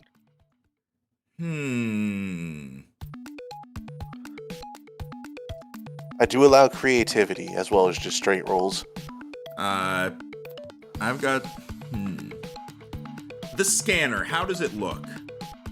It looks like a metal box with a green square on it and a light behind that square. What if we broke it? I do have a javelin with me I can throw at it. Or a crossbow I can shoot a bolt at, but that's not as fun as throwing a javelin. And Bombshell could blow it up. I suppose I could, although I can't explode too often, so we may run to another situation better suited for it. Lady gets fatigued. My explosion only happens once, and then I need to recharge. Actually, though, that's how it works. I know. Well, I guess start with throw things. And Alright. Is there like are there like rocks on the ground? Like pebbles? Well, Mia has her javelin. Oh, I know. Oh. Shall I try throwing a knife? He pulls out a knife. Rhino, are there like pebbles on the ground? Now, this area seems more actually cleaned up. Oh, Yeah, okay. well kept. All right. Haley walks around trying to find a pebble that she will never find. Pull an arrow out of the Mia's arrow gonna slit, take her get your javelin hand in there. and take. Say what? You could technically pull an arrow out of one of the arrow slits if you can get your hand in there. She. Oh right, I can do that, but that would require me going back across the hypnosis. Yeah. Also, With- also, Haley wouldn't think of that. Yeah. All right. Plus, Mia has plans with the javelin.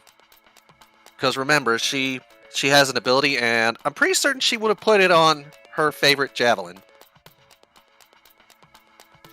All right then. All right, so throwing javelin at the light by the scanner. Yeah, like the metal box. Yep. What do I roll, Dungeon Master? Full ranged attack. All right, which means just boom. Alright, you nail it. The point of the javelin goes right in the center of the panel, which shorts out and goes. Nice. And then carefully, she steps in.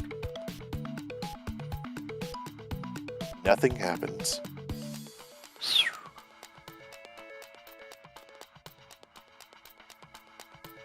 Now, We did want it! to know why she... I was about to say, now, want to know why she threw a javelin? Why? Because when she snaps her fingers, the javelin just pops out and flies right back to her. Returning weapon infusion. Nice. Fancy. I'm just. Haley, like, after being like, okay, things are safe, starts skipping forward and then has to duck as the javelin flies back. It's a boomer javelin. Come on, is that some form of magic you have at your disposal? The javelins? In a sense, my kind of magic is more along the science nature of it, if that makes sense. I don't believe I understand. Haley goes up to the door. He'll usually leave us behind while Mia spends like 5 minutes monologuing about science magic. She can, at the very least Mia would talk a little bit about how different the magics are. Kind of like how the Toad was talking about how prestidigitation works. And trying to explain how the Artificer's science magic is different from others' kinds of magic. If that makes sense. Alright. Haley tries to open the door. You successfully open the door. Haley looks through into the room. You appear to find what seems to be either an employee, something between a lounge and a workspace, as there is a couch and as well as a small fridge But then there are tools as well as another door. And this one has another set of words on it where it says authorized access only.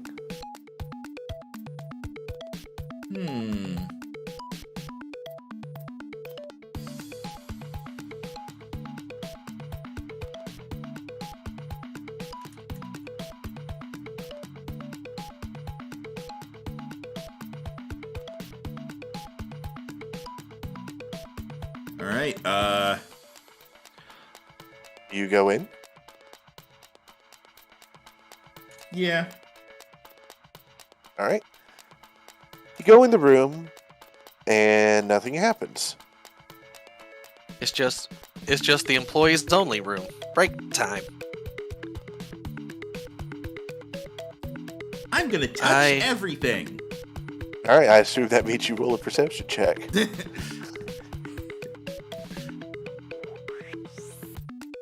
I'm gonna touch everything. Find a really neat piece of paper on the desk.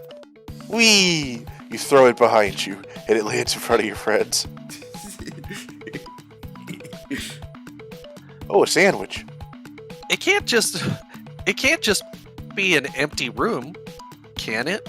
Wait, this is a sandwich. And that's what's on the sandwich. I was The BLT. I'm sorry, Dan. I'm sorry. me saying it can't be an empty room, can it? Was my sign to may I roll perception? Go ahead. Not too much better. There's Want a that piece of sandwich? paper. There's also that sandwich. Yeah, but who knows how long that's been there? Oh yeah. Oh, How does it look? It looks decently fresh. You found it inside the fridge. Okay, that's good then. It's also a coffee machine, but that hasn't been changed today, so it's a little old. Someone was here recently, it seems. Well, I wouldn't blame them. It's a museum, and this is apparently to teach kids how traps work. She does pick up the piece of paper. Okay. While you're doing that, Bombshell also make a perception check just to see. Dungeon Master over here, like, there's a piece of paper. There is a piece of paper. I'm Yeah. sorry, I was ignoring that for the funsies. That's fine. Madam Bombshell, you notice the piece of paper is a brochure, and you go over and just kind of use your fuse to just pull it open so you can all see what's written on it. Oh. It says, introduction on Tomb Workspace, on Tomb Workspace project. Please ensure all expeditions into the excavated tomb are accompanied by archivist Merlone as per your contract. Guys, there's a sandwich in here.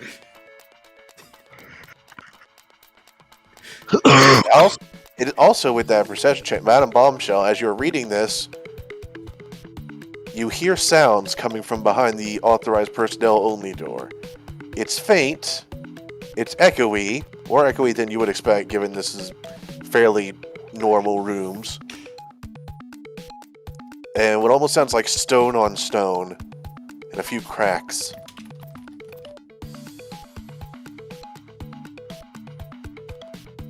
That actually gets Haley's attention. Oh wait, no, does only Madam Bombshell hear it? Yeah, she got them good bomb ears. Okay, I add the sandwich to my inventory. You get a BLT. Bombshell will go over to that door.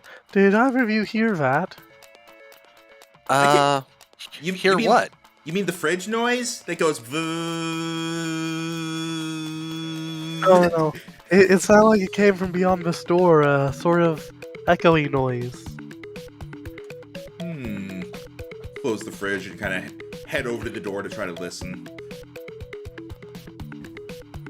You too hear those noises, as well as a faint voice, deep but undistinguishable from this distance. Someone's talking. It's not a lot of talking. It seems to be 2 words. I don't suppose it sounds like any of our friends. Help me. Help It does me. not. Is it like repeating the 2 words over and over? Yes, it is. A bit of distance between them. So it could potentially just be them saying, help me. Perhaps we should open this door and get a closer look. Is it getting closer? No, it's not. That was me making sure it was being picked up by my mic. Okay. Okay. All right. I'm gonna try to open the door. It opens. What do we see? Behind it is a small tunnel that actually transitions from worked stone to a more natural, almost cavern-looking tunnel. Next to it are a few signs where it's just like, remember to be gentle with the artifacts and do not disturb. Do not disturb what? That sign can't stop me because I can't read. Then how in the world did you read the other sign? Now imagining she guessed. She's just been really lucky this whole time. She just looks at Mia and then just starts walking. Doesn't answer. Alright. Do you all go? We got... Are there any, like... I imagine, like, once it becomes, like, natural... or at least Haley would think once it becomes natural stone, it'd be fine. But are there any other traps in the worked stone section? There are not. Alright, then, yeah, she will go walking. Alright, then. And Mia will follow. There's nothing she can really do on this side. And if you give me 1 moment, it's time for a map. Map time! They said it couldn't be done. Here, let me delete. Fool! Let me, They called me mad! there we go. I deleted all that for you. It's fine. Let's see.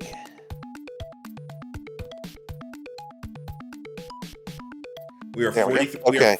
We are 43 minutes into this 10.5 hour long loop of the Rogueport sewers. Nice. Where's a dramatic tension song? I guess we can go back to the Hall of the Thousand-Year Door one. And too active. A little too tacky. Let's just go to the Hall of the Thousand-Year Door again. Yeah, that'll do.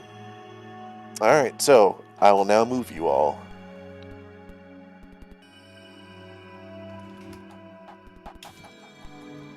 Alright, can you all see the map? Indeed. Alright, you are all down here. I see the map. As you enter into a large open chamber with a raised plateau in the center and some crystalline shapes messing with large stone sarcophagi. That's why I gave The ground is wet and uneven, and you can barely tell holes in the ground. Ooh. And as you are now in this room, you hear the words more clearly. Secure. Contain. Oh my god.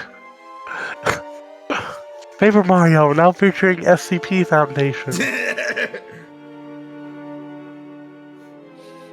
Do not let the Keter class awaken.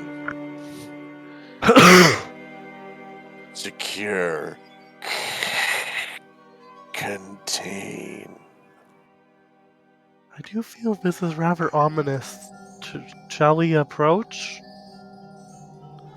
I'm going to give you two a chance to stop this, but Haley would start to walk forward and be about to call out.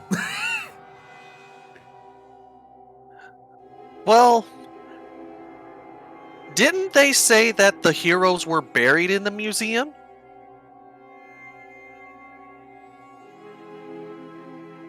They give Dan inspiration for paying attention. Because suddenly, because if her gears start turning and she realizes they might be trying to steal the sarcophagi,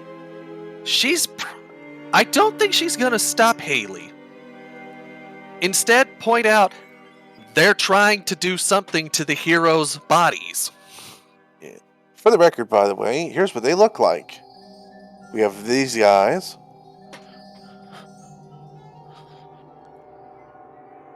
And then in the middle, we have this guy.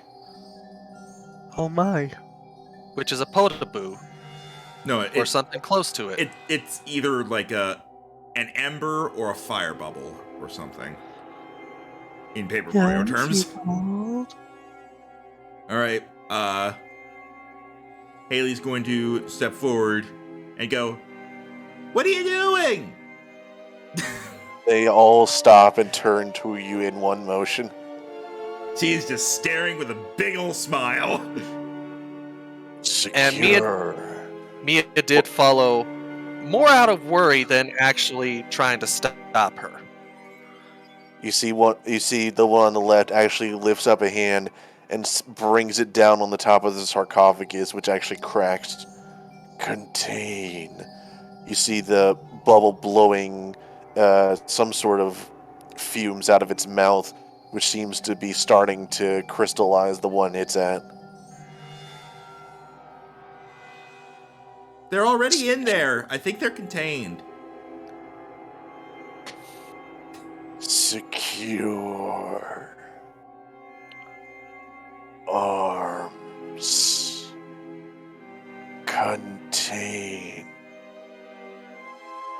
Spirits. Spirits? And we will roll initiative. Now this one will Oh, get boy. some music. Yeah, go here. I am going to use a short fuse. What's that do? I roll initiative with advantage.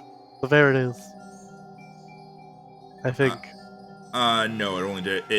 For some reason, hang on, let me check. But Okay. well, Good use of advantage. wait, is short fuse like just an ability you do, or is it a passive? Bomb ability. Once per short rest. Ah, okay. Oh, nat 20 for Mia.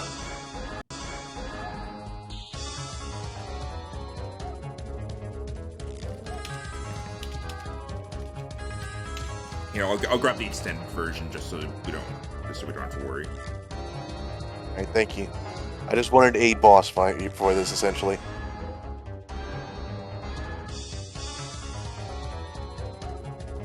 I know other boss fight music, and this one is probably like one of the best ones because it's not as goofy as like the Ninja Koopas or whatever. Yeah, I did specifically skip that one. So yeah, Haley's going last because she's still trying to process what's going on. She just yells up, "Secure arms!" Looks to Matt at Bombshell. Do you ever do that? Do you ever go grave robbing for arms? I better make sure I can do this. You are first. I am aware I'm first. Alright, just making sure. Okay, let's see. Okay, We will probably be ending tonight's session after the cutscene after this battle. That's fair. okay. I don't know if this would work because I'm running towards the enemy, not away from them. What is it you're looking at? It's called Scuttle Away. When engaged in combat, you can use a bonus action to move further than your movement speed by scuttling. You can move up to an additional 20 feet away from a creature. Yeah, no, it does specifically say away. Scuttle away from me. I was about to say, oh god, it's Haley. I'm going to scuttle away from her. I don't think that would, like, raw that would work, but I don't think the intention is there. That's Darn what- this rye not It's- being the same as raw. It sounds like that's meant to be like for retrieving and such. So Should have probably said hostile creature. Okay. Well, either way, I do still have a plan. So, 1, 2, 3, 4. I can move up to here. It's not difficult terrain, although that platform in the middle is raised. Okay. But can I get a sight on any of these 3? From Not where I from stand. not from right next to the wall like you are. Okay, so I would probably have to back off here. So that would be 1, 2, 3. Only 4. So right here I can see everyone? Yeah, I'll say you can see him. Alright. So I'm going to be worried about the more mage-like looking people. I'm going to grab one of my crossbow bolts, and Max, thank you for giving me this idea. I'm going to use catapult. oh, Interesting. All right, go ahead and post the spell. I assume Okay. you're doing with the bolt, not the crossbow itself. Correct. Okay. Just I'm grabbing a bolt to perform this, so We'll go ahead and let you know you will not be able to recover this, as the force of the spell will shatter this bitch. alright. So object flies a straight line 90 feet in a direction I choose before falling to the ground, stopping early if it impacts a solid object. And that would be... We're gonna say this one. If only there was something here you could grab and move. It does have a weight limit, so you can't throw the sarcophagi, unfortunately. Yeah, I learned this when launching bombs. Alright, so that's a saving throw for that one, eh? Dexterity saving throw. Alright.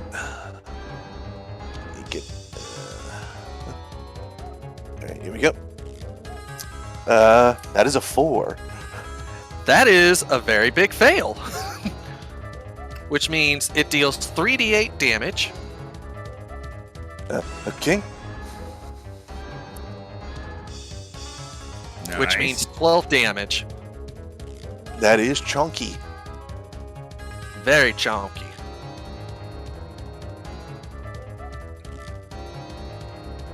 Alright.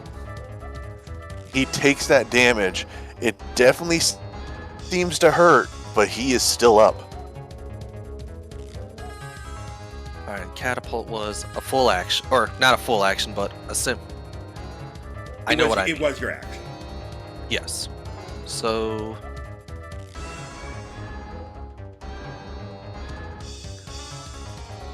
Alright. That would be everything I could do. So that's gonna end my turn. Madame Bombshell. Alright, you said the platform rail was raised? How much about? Yeah. It's like 10 feet. Ah, that's high. Given how small I am, can I even see anyone up there? I'm pretty sure you could see everyone. You can. It's an angles thing. I'm basically kind of hand waving it slightly so they don't just pot shot you to death.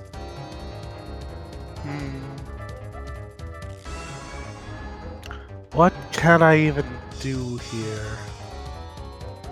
So those stalagmites are like cover, right? You aren't able to aim any line moves.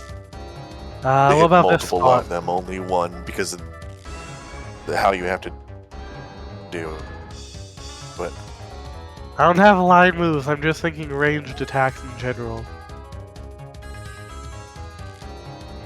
you tell me. You know that. Like, what are you trying to aim for here? I'm thinking about throwing a knife. Okay. You'd be able to hit him with a ranged attack from right there since it's lower right there. Alright. Where Mia would have been, she would have essentially had full cover from them unless they were like right above her. But she backed up so she could see them. Then Bombshell moves here.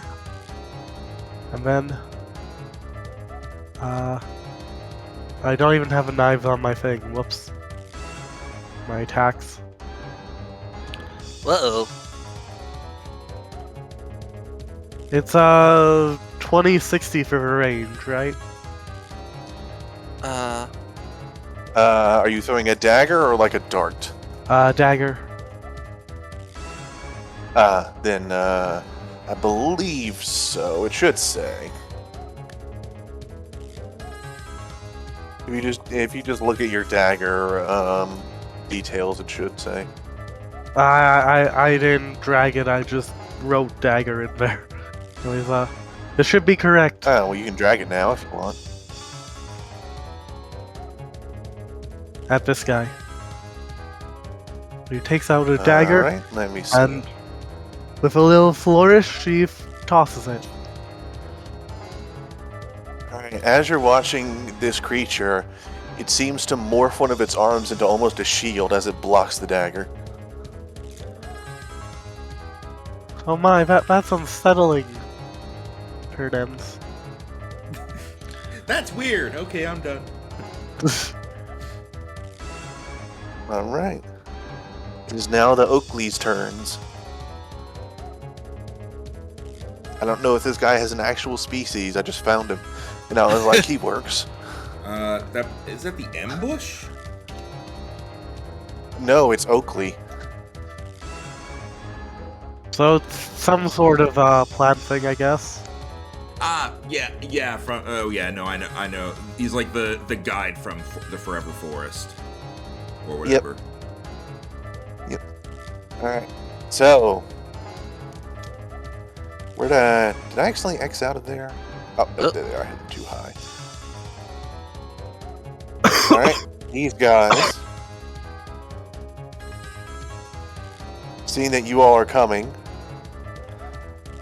are going to let out this sort of almost like glass on glass hiss as they back off, and they actually take cover behind the sarcophagi as they raise their other arms, and they are going to launch out crystal shards.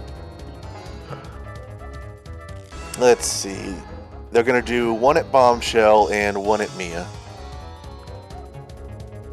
I'm a fellow plant. Yeah, so here we go. You also How haven't do you done anything yet. I'm just. How do you talking. do, fellow plants? Like, hey All guys, right. how are you doing? Bombshell, does a 14 hit you? Nope.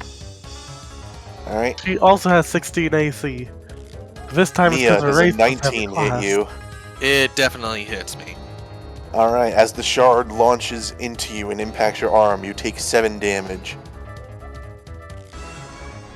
Ooh. Alright, and that is their turn. It is now the Crystal Bubble's turn. Ooh, what to do for him?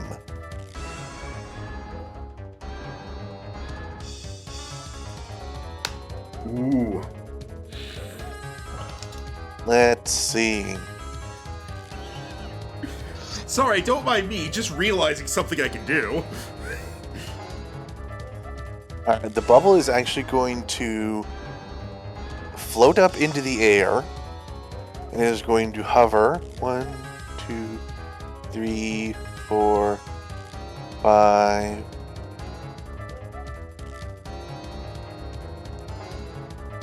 Hi.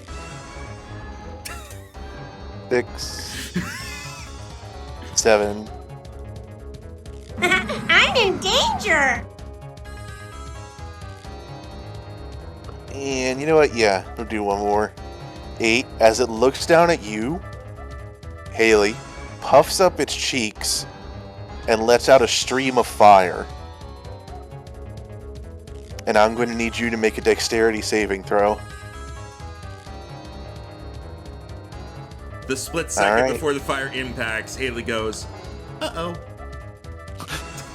You do not pass. So you are going to take... I'm not vulnerable to fire, but Yeah, still not fun. oh, I know. I'm just Oh. Why the O? It rolled well. Oh dear. You are going to take 17 fire damage. I'm still up.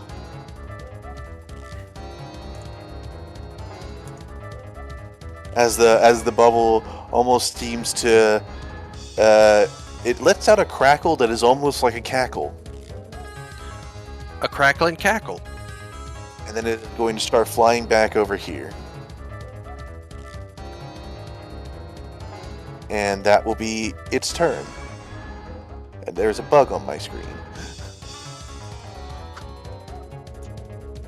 Anyways, Haley, it is your turn. All right.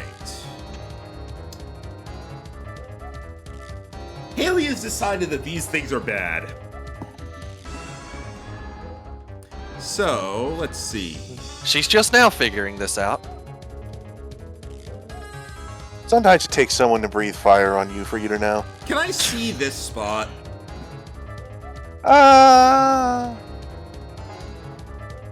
Within that 5-foot cube, probably.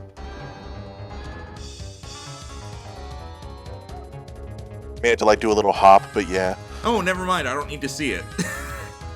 All right Good. then. It's just a point of my choice. Now let's see if it's within range. Yes, it is. Okay. All right. Haley is going to open her mouth and starts singing, but and you can almost see like music notes leaving her and heading up there. And as she sings, the voice suddenly starts getting louder and higher pitched until it sounds equivalent to just an ongoing stream of glass breaking. As I cast Shatter Oh. in an area that gets it gets both these guys, so that one and this one. It's 10-foot radius, so it gets 2 of those.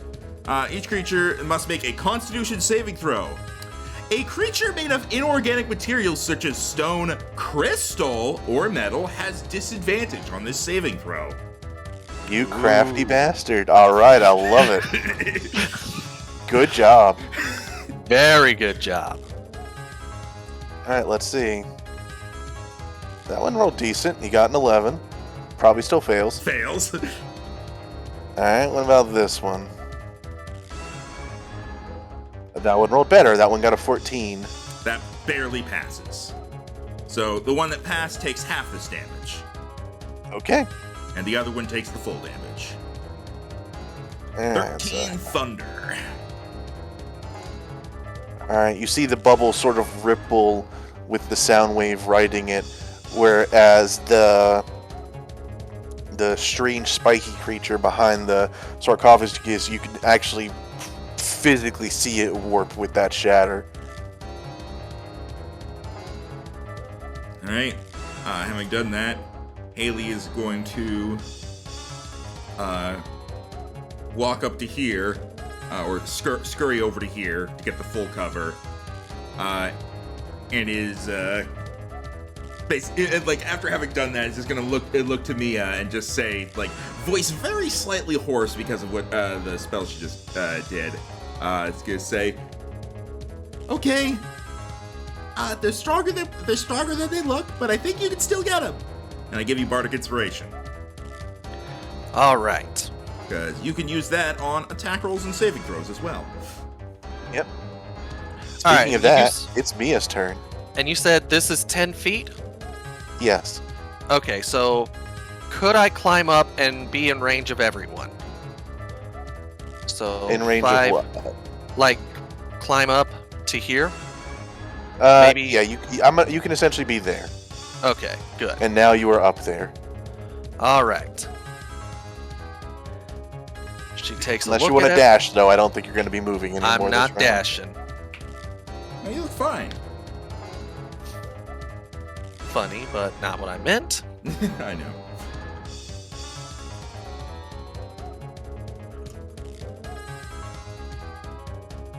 Okay.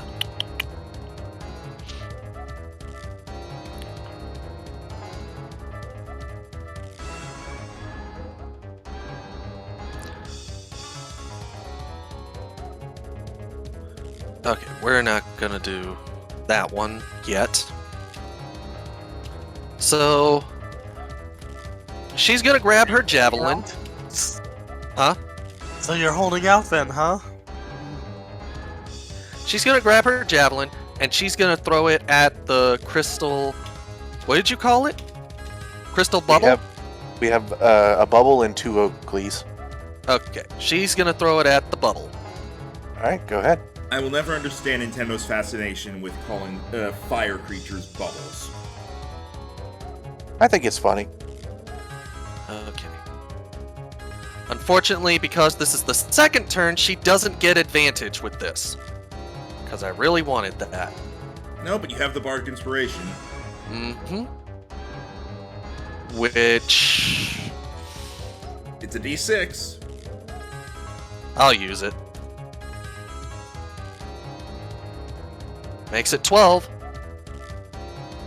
You launch the javelin at the bubble as it swooshes around it and it goes past, Damn it. untouched. Well, that was a waste. I can give more of them, so don't worry. Yeah, still, I hate that I wasted it on a miss. I mean, you That's what don't. happens You never know sometimes. until you use it. Alright, she'll... At that point, she'll recall the spear. Or javelin. Just imagine like Thor with Mjolnir. Yeah. Except it's not gonna come back and smack the bubble. Is that the end of your turn? Yeah, that's gotta be the end of my turn. Boom shield. Ooh, I- Steel, you say? Oh no, never mind. That's how I drag it, okay. If only there were a way for me to get up there. She thinks to herself. If only you had arms. I know. I see you're adding the health bars and everything, Rhino. It makes it easier for me to tell. Yeah. You want to also put in like, do you want to have the AC and passive perception like we normally do? Yeah, sure, I'll do that while they're taking their turn. Okay. Actually, screw it. She will try climb up. I'm curious how. There might be Cartoon spots where logic. Yeah, there would be spots she could just jump up to. Just inconceivably, well, not inconceivably, but coincidentally. Do I have to roll anything for that? Or just... To get up there, Yeah, or do I just have to spend movement to do so? just spend movement. Alright. So she'll just run up the side of this thing with agility and grace. And then, This bomb has a funny I was gonna go more for this bomb's gonna blow in your face. face. That true. That too. Oh yeah, I did actually end up using explode, right? No, you didn't. You did not. Good, good. He has no style, and on you I bequeath the knowledge of his retractable teeth. Yeah. And then, since her fuse was going down the whole time she ran up the thing, she'll use explosion. Can you click that for me? Get the speech bubble to put it in the I- thing. Yeah. Yeah, it's a dex save. I'm now realizing it never specified what the dex save is against, so Yeah, the the thing that it tends to not specify a lot of things. I would assume it would be like the save would be your own dex as a save DC. So Maybe. 8 plus proficiency plus your dex mod. Which would be 12. That's my guess, because I feel like they would be doing it against the speed at which you run up and explode. So Makes sense to me. It'd be either that or strength. So as you do that, as your inner fire washes over this bubble above you, it is unfazed. Oh Right. Yeah. I figured as much, but I should have said something. I'm sorry. We wouldn't have been able. We can't give that meta knowledge anyway. If it's something Bombshell would do, then we can't stop her. We don't know her ability. You It live was and you learn. unaffected by my explosion. Yes, He's very confused by this. this creature, based on a creature made of fire, is immune to fire. Well, she's not thinking fire, she's just seeing, like, shadows wisping around. That's fair enough, but I can't just have everything be necrotic. Yeah. If you did that, then Bulwark would be untouchable. I can't believe this fire creature is impervious to my flame. Fair enough. You don't quite have frag grenade, you have fire grenade. It's more family friendly. Do you do anything else? No. Non-bombshell cannot use their bonus action. Alright. Yet? No, I have not. I haven't got. Oh, wait. I forgot I had cunning action. Yeah, so you should be able to bonus action, like, dodge or dash or something. I don't think she... Uh. Can she dodge? No, dash, disengage, or hide. Well, you can The monk dash, you is can get some more dodge. movement. Where would I want to move to? We'll say it's slightly off the ground, so you can go around it if you need to. Here, I suppose. Okay. And that concludes the turn. Alright then. With that, it is the Oakley's turn. Oh, here we As go. this one on the left springs out and goes, secure. And runs up with you as one of its arms extends into almost a spear and jabs at you. Oh no!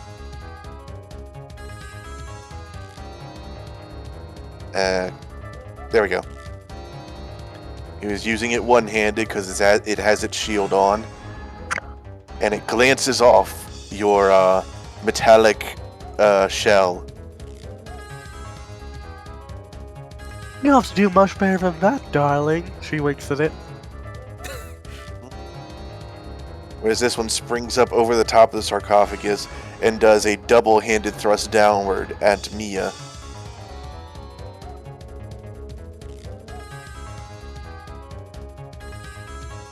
Oof.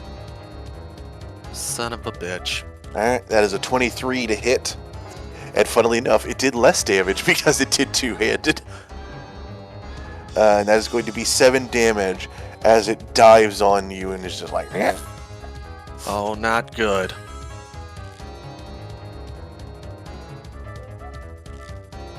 And then You the bubble might see- turn. You might see her mask just got chipped. And you can Yeah. see... Well, I'm pretty sure the only one that could probably see it is Madame Bombette. But when it chips, a fire lights in Mia's eye. Shit. Now I need to roll something. Okay.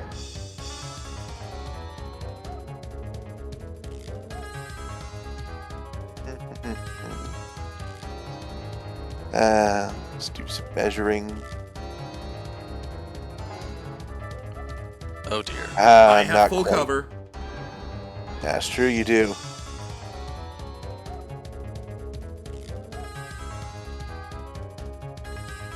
And with that,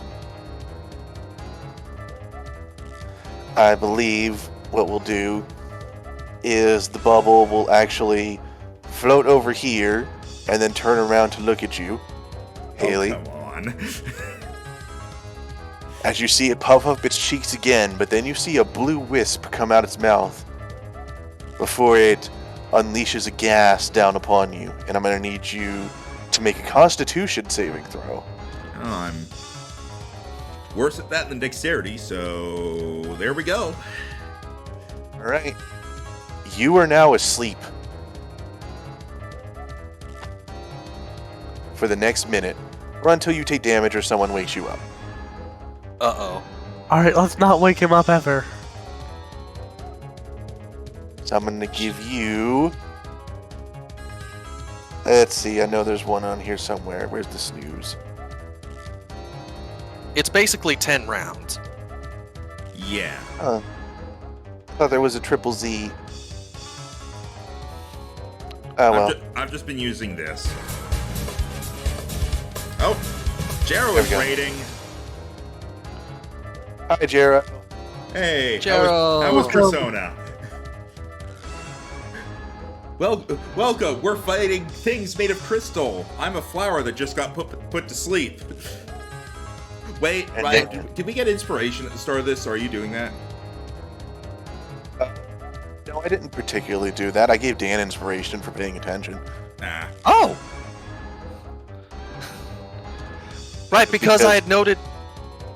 Yeah, Yeah. because I noted the sarcophagus, and I was like, wait, didn't they say that they buried them in the museum? For context, we are currently in a museum underneath another museum. The floor broke open from an earthquake and we fell down here. And now we found these 3 sarcophagi that these strange crystal creatures are doing something to. They're going secure, contain. They're not saying protect, but they also attacked us when we came close. So It is now Hazy Haley's turn, and you're asleep. So it is now Mia's turn. yeah. Feel like this should have like sort of an end of turn save. Turn end. We got up to the If second. it helps, visit. Max, they cannot use it every turn. Okay. Oh, nice job, Jiro. Nice. Give that bastard what for. Okay. Now I can use this. And I'm going to use it on the Oakley, which is the Green Flame Blade. Ooh. I use it on my javelin, and I'm going to strike the Oakley in front of me. And on a hit... Oh. Yeah, I will say it says the extra damage is to a different creature. Yeah. Yeah. So, If you were thinking about it doing extra damage to it, I think you were thinking of Booming Blade. yeah, that's... But if that's it, could I move here and then use Green Flame Blade? The normal attack hits the Potaboo, the Oakley takes the extra? It says within 5 feet of the target. 5 feet. Okay, so it wouldn't... Yeah. Okay, so... It's a crowd control thing. Yeah, if you want to switch it out for Booming Blade, if that is available for your class, I will allow it after this. Alright, I'll have to look it up later. But if that is the case, there is no reason to use Green Flame Blade. So... she's gonna buckle down, and she's gonna swipe her javelin at the Oakley. Alright, go ahead. This one does not have their shield out. Oh, goodness. Did you mean to use a javelin and not your spear? I don't have a spear. It's just 2 javelins. Huh. You know, I'm gonna use my inspiration and try and make this with advantage. Okay, go ahead. Wait, what the heck? We didn't. Hang on. There. It didn't. It wasn't on repeat.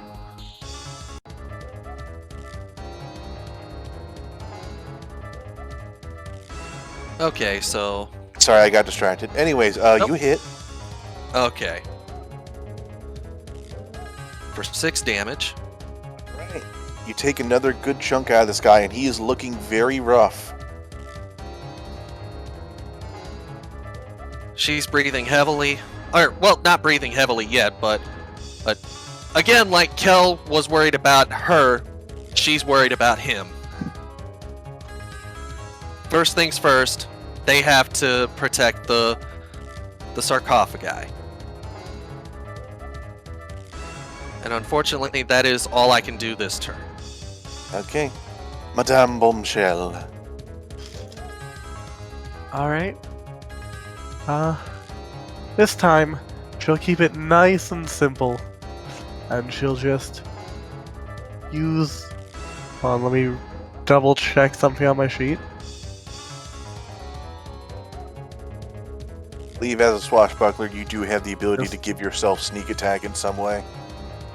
Yeah, it's if no one's within 5 feet of me, I don't have disadvantage. It's a sneak attack. Besides the guy I'm attacking. I mean, what's this? She'll do a little flourish with her blade, on guard, and then she'll just... Well, let's see if she hits. Yeah, you do. Alright. Roll your Is it- Damagios. Here's a quick couple slashes, and then stabs in the center of the X she made. And with that, you pierce right through his thorny little body as he cracks and shatters. You have served down. him up your particular brand of breakfast Damagios. And with that, she'll move over. Oh, Haley's at the bottom of the cliff, isn't she? Yeah, she's at the bottom. She'll move here to be somewhat in between Haley and the enemy. Alright, is that your turn? It is. Alright.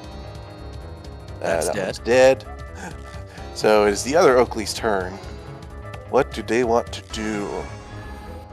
Well, they're kind of in a duel with you, so let's continue that. Oh boy. And still using 2 hands? Yes, it is. It has 2 hands.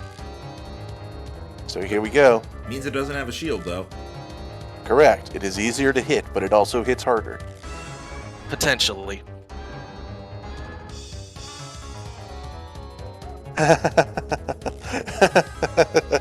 I don't like You that. crit, didn't you? No, but it continues to have that it would have been better off using one hand. It does hit you with a 22 for 3 damage, Okay. as opposed to the 6 it could have done. Okay.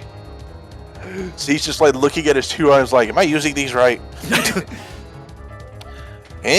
Arm, are you holding up your side of this? What about you, Arm? Again, all wordless. Anyways, But the shift in their eyes says it all. yeah, it's just like he's looking accusingly at his own arms, like they have betrayed him. Anyways, it's the Bubble's turn. Let's roll some dice.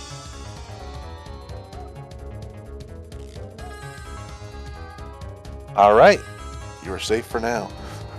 Wait, who's safe for now? What? Clearly, there's something lurking in the shadows waiting to strike. All right, it looks down and it sees you, Bombshell, the one who tried to hurt it, and who is so far untouched. Can't let that stand. As it actually comes down and it opens his mouth, but instead of sucking air in, it actually just opens wider and wider as it bites you.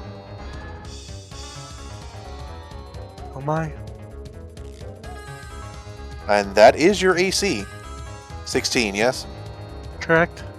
Alright. That is 11 damage. Damn, I was hoping Ooh. it would miss. Some people say meet it to beat it. As it's latching onto you, it's just like... Good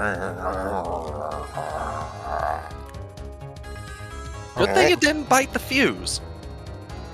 Yeah, who knows what would happen then. Oh, my hair! Haley, how's that nap going? What are you dreaming about? This really should have a saving throw. I mean, the save was initially. Clearly, it's Yeah, just and an old with school I was effect. about to say, can we use the shatter of the crystal thing to be a saving throw for her? I was also gonna say, like, in actual D&D, every ability that's like make a saving throw or be stunned or paralyzed or whatever for 1 minute also allows you to remake the saving throw at the end of your turn. Not every for this single one, one. and this is brought from a canon creature. All right, well, I might as well leave. 'Cause Don't be like that. I literally can't Wake do you up, anything. turd. I still propose the shattering of the creature could be loud enough to kind of prod Haley. You know what? For fun, and so maybe Max can actually participate. Although he did do a very good shatter that has done the most damage, I think, so far. Go ahead and roll me another con save. I definitely have not done the most damage so far.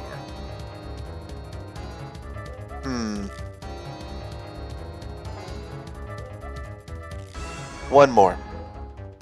What? Do it again. All right. Don't worry, I have a I'm plan going to on get my food. turn. I'm sorry, Max. You were one below. It's fine, but when stuff like this happens in a group of 3 people, Yeah. very, very noticeable. I get that. At the very least, we gave him the attempt. Mia. All right.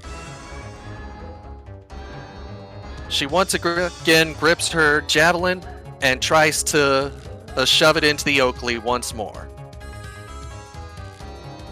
Okie dokie. Please hit. That did. Please kill. It did. Nice. You jam that thing up to the hilt. And he kind of looks at you and just, with the sound of just glass gently falling on the ground. All right. What else would you like to do?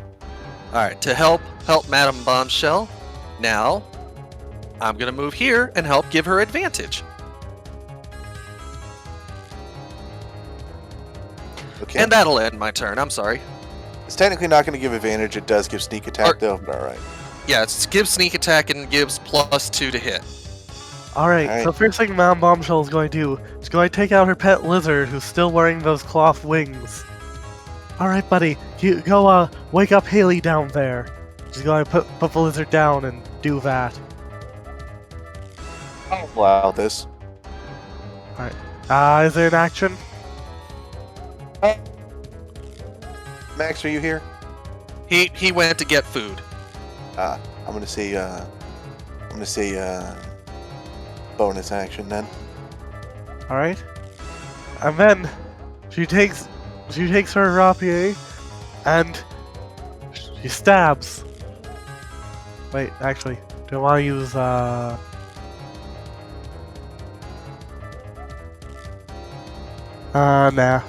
She'll just do a normal attack with it.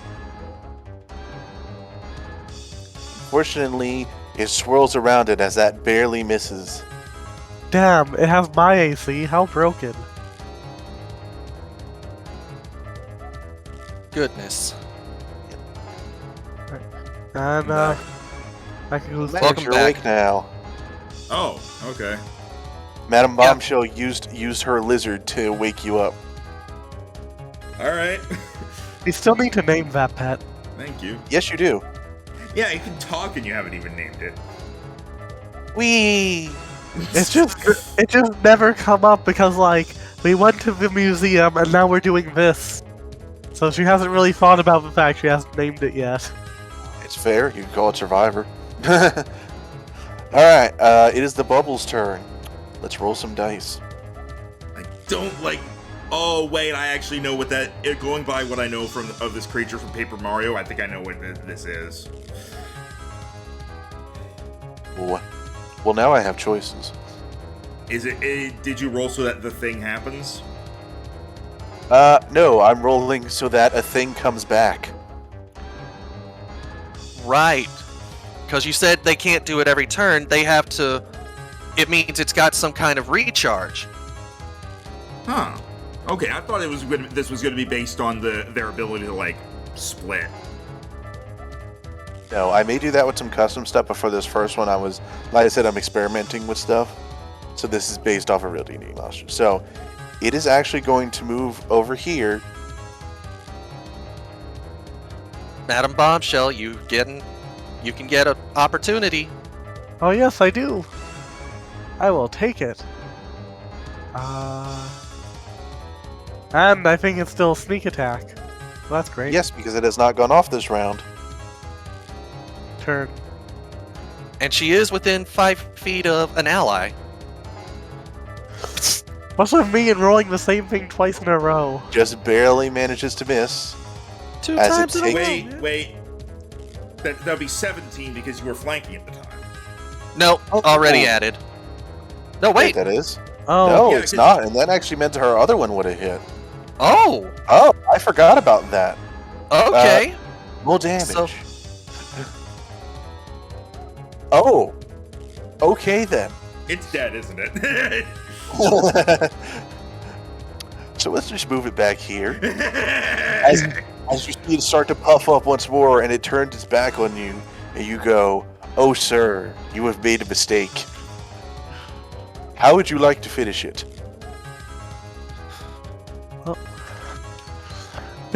this is what you get for harming my friend, she says. And she, stabs it. It's not quite enough to finish her off, so she pulls out the blade, and she cuts an X across each of its eyes, and then flipping the blade over her head, she stabs it through the side. The blade sticks out the other end of it. You do the awesome thing where you take it out, you slowly slide it back to the sheath, and as soon as it's fully in the sheath, that's when the cuts happen. Well, no, I just impaled it. That doesn't really work for a full impale. Yeah, for a rapier, I think the final hit is when everything goes through. That Yeah, seems more. I think the hilt slash is literally for a slashing weapon, whereas this is a piercing. Yeah, I can imagine the double X over the eyes and then the rapid sting attack. Still looks anime. All Yeah. right. Yeah, and that's fine. With that, it is down. Now, what would be good cutscene music for this? Haley, like, climbs up the cliff up to here now. Are you alright? I think so. I got burned, and then I fell asleep, and then there was a lizard. Then here, let me help you. She places a hand on Haley and casts. Wait. There. Ooh. Alright, so roll a d8 then.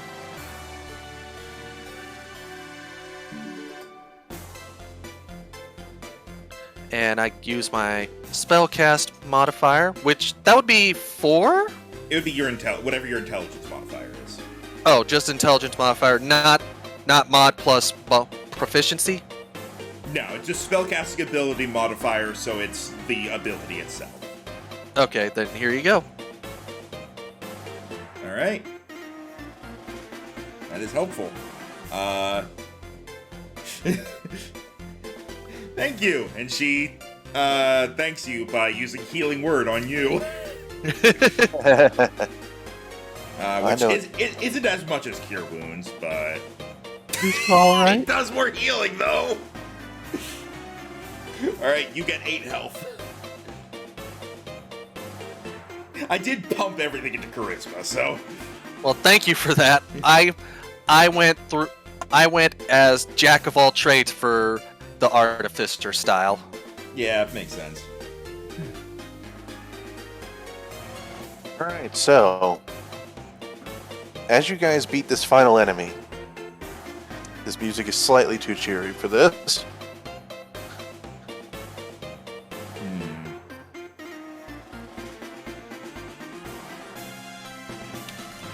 Come on. Click, damn it.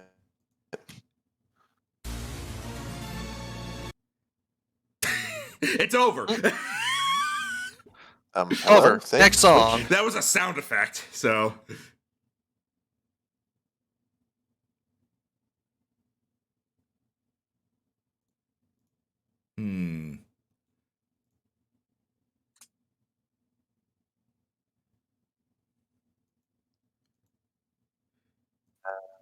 Uh,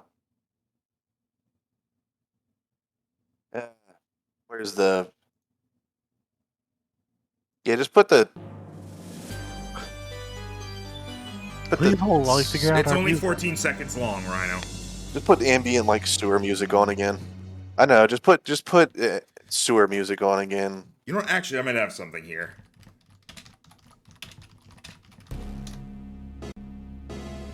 I need mysterious.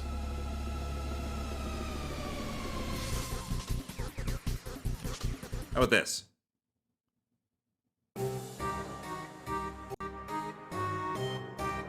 Yeah, that actually works perfect. I think that was probably like the next one in the line too. It was. Because you enter Hooktail's castle, Alright. and then it is Hooktail's castle music. Alright. As you guys are up here, you hear another bit of crumbling. You notice some of the holes that seem to have been dug by the crystal enemy starting to collapse inward. As well as you notice the sarcophagi, which had taken a bit more damage than you realized. In fact, as you look at them, they seem to be opening, but it's not as you expected. There's actually a panel on the side of each one that is now cracked and falls open. And out of each of them rolls a weapon. One a rapier, one a spear, and one a quarterstaff. Old, but strangely untouched. What in the world? Haley starts pushing the rapier back in. May I examine that, please? They're dead people's things. Mia's going to examine the... Examine it. Mia's going to examine the spear regardless. You look at the spear. Do you touch it? Yeah, in order to examine it properly, she has to touch it. Alright. You touch the spear, and it's a strange sensation. Because everything goes quiet. Yes, I paused it on purpose. It's almost like a drop that goes through your clear head. And it's faint. And you're not exactly certain. But you hear a faint...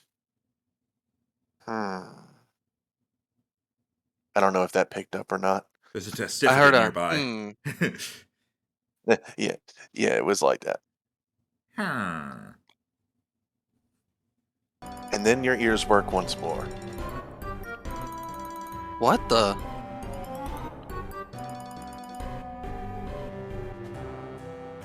She has to blink at what just happened. Sure, there, you notice the sarcophagi starting to crumble inward now. Uh-oh. As if the structural damage was a bit too much for their weight, being made of stone. Are all of them crumbling? Yeah, they're starting to.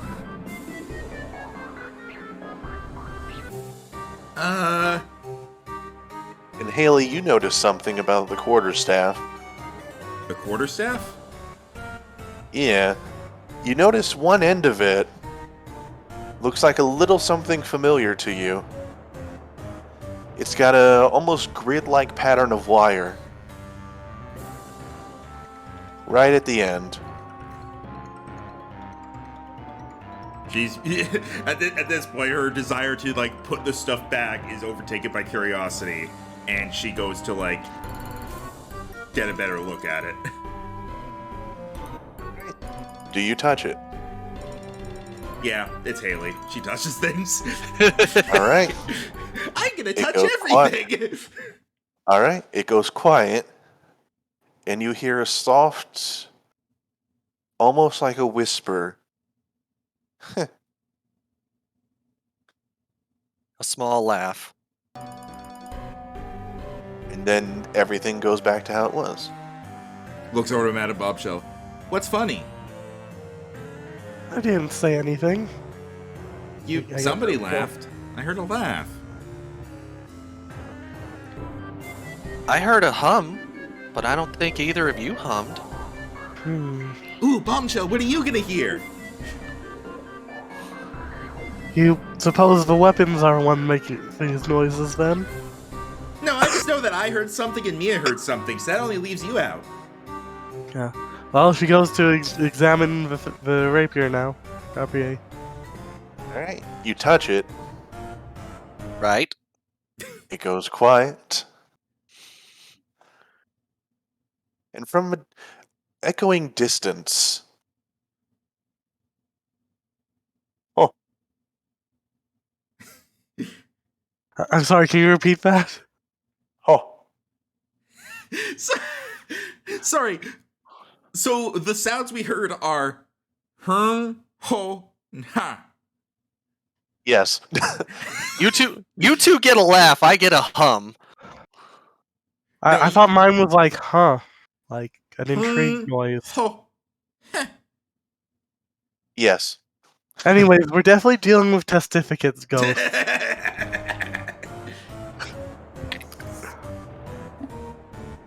It's at this point that you all look at the sarcophagi next to the weapons you picked up and notice that they do indeed bear the names of the three heroes. Here lies Bombardo, Couple, and Night Guy. May Okay, their I- efforts keep the peace in the world for as long as they watch over it. Once Madame Bombshell realizes this, she flinches back.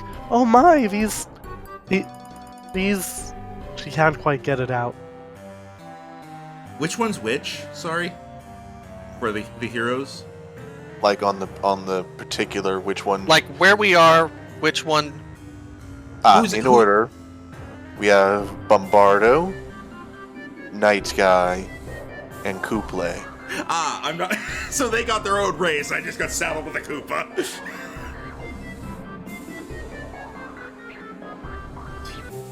Sorry, I was just curious.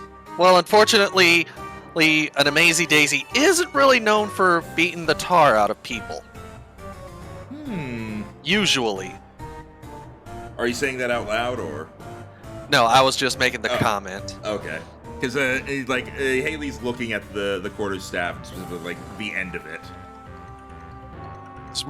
As more crumbling begins, you guys end up retreating back to the more worked area of the museum where you were, seeing as this was a rough cavern and thus probably more likely to collapse. You end up going back through the trap room and to the door that you never touched, toward the exit. And upon getting there, you find a large door, a large padlock. But as you're there, you notice some things ending their shifting, as it seems like some rubble ended up falling away from the door as you were approaching. And you go outside, merging once more into light. And that is where we will end the session. For those who can't tell, the quarterstaff is a microphone. Character, yes, the quarterstaff has a microphone in one end. Yeah, it's like a microphone Imagine stand. it like instead of a handheld mic, you have the mic on a stand. Yeah, it's like that. I just wanted to explain that because you didn't like explicitly say what it was. You were just like a circle Was of trying wires. to be coy. Yeah, but out of character. Right? Also, Endorb, you're muted. So, I put it in my inventory as a rapier that made a huh noise. If that's how you want to look at it for now. All right, I'm putting it in as what was it? What was the Koopa's name? Couple. Coop. It's spelled Koule. That was her name. No, at Couple. I should have put that P in there. I think that was a spelling mistake. So Koopleei. Couple. Right. Couple's microphone stand. All right. So I've gotten souvenir holy water, Couple's microphone stand, and a BLT sandwich. So far, I think this has been a successful venture. What's the name of the bomb hero? Bombardo. Bombardo. and then Night Guy. So I just Nice guy. That guy's the one I remember because he's from Naruto. I imagine you like this was just because you had like the characters pre-planned and then you had to accompany for the fact that I was using something else. But I just find it funny that Bombshell inherited a weapon from another Bob-Omb. Mia inherited a weapon from another Shy Guy, and then I just got one from a Koopa. Because I was the one who took. You are wrong. Huh? I made them after you made your characters. Oh, and I did it on purpose. You made the Koopa on purpose? Yes, it'll come up. Also, sorry, I just want to. We're ending the session, right? Yeah, so go ahead to share wild theories, thoughts, opinions on how it went. Meanwhile, I'll make fajitas. That was great. I'm glad you enjoyed it. It felt nice to juggle two different kinds of campaigns, it felt like. Like one... I don't think most sessions will be split between the two, but yeah, this is to let you know there will be back and forth. Okay, will they be reunited? Eventually. But I'm gonna guess that's not sometime in the near future, like in 10 sessions. I'm thinking like by level 6. Look, eventually I'll get the sending spell. Yeah, but who's level 6? Eventually I'll get the sending spell, okay? Unspecified? Communication is easier than meeting, is what I will say. We'll get email devices. You will not get the mailbox SP. Will we get the mailbox DS? Oh my god. Just open it up. Yellow. No, that would be the. Oh, what did DGAD call it? Remember? The dual screen. Ah. Yeah, I'm glad. There it is. I'm glad you guys like this. I was really nervous. I was hoping I prepared enough. Where's Sorry, the I wasn't able to mentally be here quite right. This is missing fanfare. What the hell is this? Oh, I thought it was like something that wasn't in the game or something. It's all right, Endor. You were still here, and you were rocking it in this final boss battle. Yeah, apparently my characters are very good at combat. I'm pretty sure just because we're level 3 and 1 groups, and I'm the martial class in both of them. Yeah, you were both the marshals. Dan is both the half casters, and Max is both the full casters. Yeah. I did not mean for my characters to serve such similar party roles, honestly. I was like... Neither did I. So I meant... Go ahead. Actually, I meant for Mia to be one of the quote-unquote full casters, while Koops, or not Koops, but Kel is supposed to be the half caster and try and be the tank of the group. I think they'll both come into their own over time, where the Artificer will become more utility, and the Paladin will be more, I am here to make everyone else live. I find it funny that for the way Haley was acting compared to the way Bulwark acts. Take a guess who's the one that actually has the -1 intelligence and who has the +1 intelligence. Yep. Yeah, Bombshell has -1. It was very fun to me to watch the differences between the two. Yeah. But also like Haley, spontaneous things. She is the one and that at the very drives least, she forward. does pay attention when someone tells her to slow down. Yeah, it's also because for a while she didn't really acknowledge that bad stuff was happening. She was like, "Oh, we fell down here. Well, I guess let's go look around." And then she got fire breathed on her. Yeah, and that's when she realized, son of a gun, that was my favorite pedal you just burned. It's time to scream. I will say, the reason freaking my characters are so similar is with Goombro, I was like, oh hey, these guys will only go up to level 10 at most. So I'll play a monk because they fall off hard at higher levels, but they're fun at lower levels. And for Bombshell, I made like the backstory first. I was like, all right, I guess I accidentally made another rogue.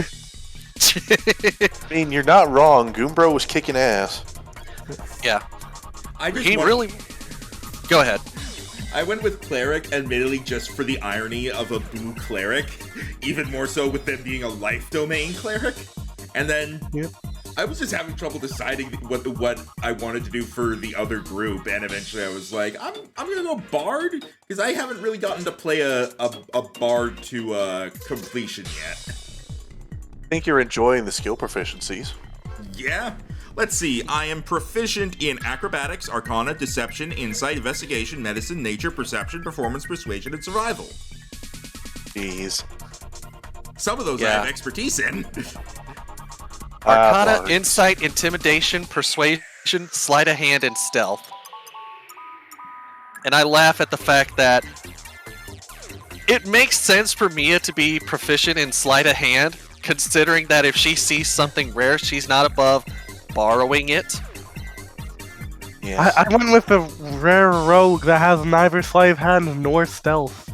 Yeah, you're Would you guys like a small peek behind the curtain at Harty's organization? Sure. Sure. I didn't get to name drop it because of time, but he calls his particular group the Crushers. The Crushers. The Crystal Revolution, saving you from horrible repurposing.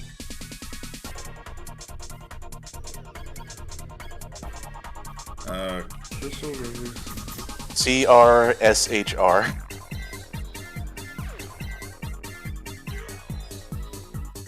No, just CRSHR. The U and the from are lowercase. They're a dating app. Also, He'll name drop it next time. I just want to say this because I find it hilarious. When I hit level 4 and I get another cantrip, I'm gonna get light, and I'm just gonna flavor it as Haley's gold starts glowing. I mean, that's fair enough for me. Haley glows very slightly because she's so shiny. It just gets everywhere.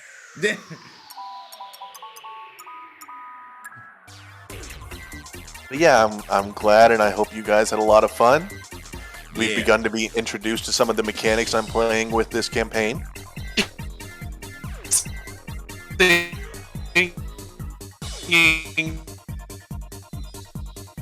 I'm sorry, you broke up so much for me, Dan. I have no idea what you said.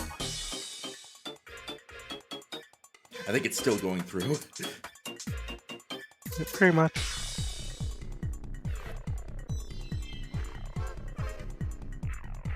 So anyway, about that sandwich. Nom nom nom nom nom. I'm holding on to I'm it. pleased with the amount of shit I make up on the spot that you guys enjoy. You got to do a lot of that to keep up with and Dan. I think Dan's internet went out. Yeah. Oh, Especially since it's back now. Welcome back, Dan. Might still be loading. Yeah. Dan's asking, is every enemy going to be some kind of crystal monster? I don't think so. Just for this area, maybe? For ones that are related to the main big boss, which, if you paid attention, was the Dark Shard, they will probably be crystal related in some way. But not everything is because of him. Okay, so we're not going to face crystal monsters all the time? Yeah. Alright, Shatter will still be useful, though. Yeah, so good choice in picking that. I'm actually going to be looking through You could get it too when you get access to second level spells, I'm pretty sure. I'm pretty sure Artificers get it.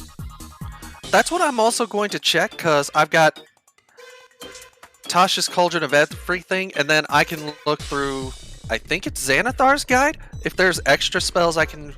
No, wait, I don't have to look through Xanathar's Guide unless she says so. I would recommend just looking through 5e tools. It references all of them. I know, but I like looking at the books I bought. I had a few different ideas No. for things I was gonna do during that fight too, and then you just took me out of it. I was Sometimes it do be like Oh, that. hey, I woke you up in time to watch me deal the finishing blow. I was gonna use like fairy fire so that we had advantage. You guys had advantage on attacking them. I was gonna use healing word. I was tempted to try charm person, but I don't think they're really people. You'll have to think on that one. Yeah. But yeah, I do apologize for having you be out on that final battle. I didn't think it would work that well. I mean, if it's literally pass a saving throw or you're out of the fight, then Yeah, what is this, 3.5e? I'm gonna. Again, you awake if something hurts you or wakes you up. Yeah, but but when there's only 3 allies, the waking up part is not going to happen, and the getting hurt part is almost definitely not going to happen when. I would have been able to wake you up the turn after if I'd thought you was the lizard by then. Okay, I'm also just reading up on something. So, when I use the returning weapon infusion on my thing, it actually grants it magical properties and gives it +1 to attack and damage rolls. That probably would have been useful for that guy not ending up with 2 HP left. Yeah. Oh well, something for next time. Yeah. Now that I've looked and I see it, I now know what to do. I've now added flanking to my list of global attack modifiers. Yeah, that's fair enough. I don't even bother. I just mentally add it. This is what my attack section looks like right now. Looks bad, doesn't it? Oh, you decide. I will when I see it. Not too bad. You should see a spellcasters. You should see. I mean- You should see my wizard who has access to every cantrip. Because the DM, the DM was like, all right, so the wizards have the ability to like copy down spells, and normally this isn't a thing, but I'm gonna make it so you can do that with cantrips. And I was like, okay. I buy a scroll for every single cantrip, and I copy them down. Yeah, Watsy definitely had to go with game balance over logic on that one. I'm basically just sitting there like, don't worry, True Strike. At some point, I'll use you. I mean, you know when you can use True Strike? Never. When it's an ambush and you're not pressed. So you can just True Strike and then do the surprise round. Or if you're too far away to reach them, you can just choose to do that instead of dash. Max, what was the spell you were telling me about? Which one? The Shatter? Shatter. Yeah, that's supposed to be level 2? Yeah. Level 2 spell, yeah. Artificers do not learn Shatter. Huh. Are you sure? I am looking at Tasha's Cauldron of Everything.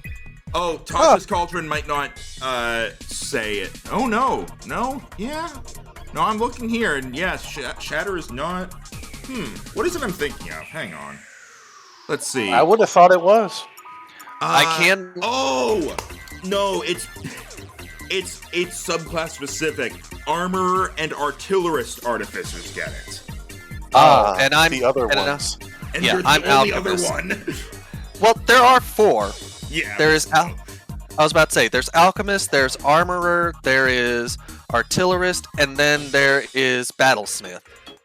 Yeah. So yeah, it's those, and then it's also for the Arcane Trickster Rogue, the 4 Elements Monk, the Tempest Cleric, and then also it just goes to Bard, Sorcerer, Warlock, Wizard. So yeah, Which that's fine. At 5th level, I'll at least learn Flaming Sphere and Melf's Acid Arrow. And those are pretty on brand for an alchemist. Yes, they are.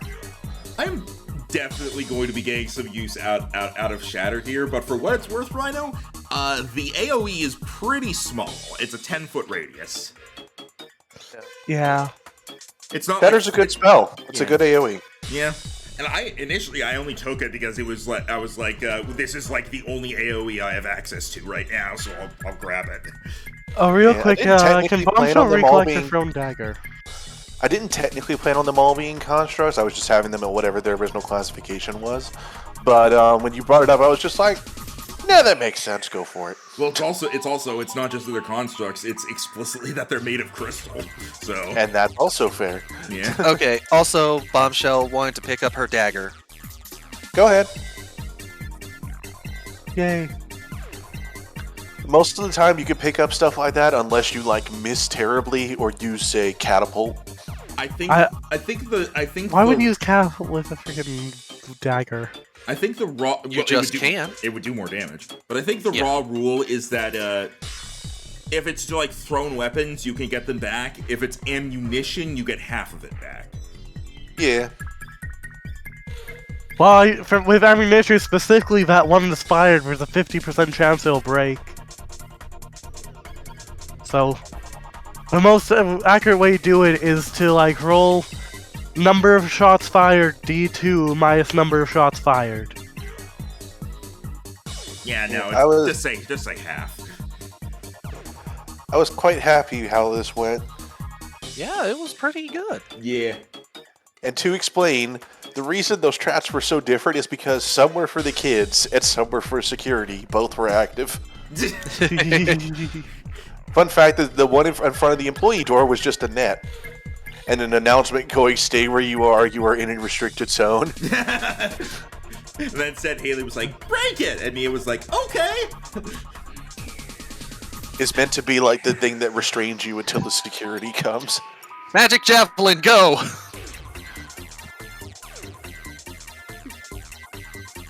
Yeah, admittedly that one I probably would have had the map for it, but I would have had to clean up a lot the thing I was using for it. And I felt like it would be a little boring because it was like 7 rooms. That's fair. Alright, that's gonna end the stream then. Yep. Bye. I'm glad you guys liked it. Yay! Oh wait, are we rating anyone? No! Because Damn. Yeah. Because Jero rated us, so we don't have anyone. Well, we could find someone random to raid. We don't really have the viewers for it right now, so I'm just gonna end it off. Okay, okay. Oh hey, Jay just went live. Hey, raid Jay. For now, I gotta eat and go to bed because I got work tomorrow. So, night, everyone. Good Good night. night.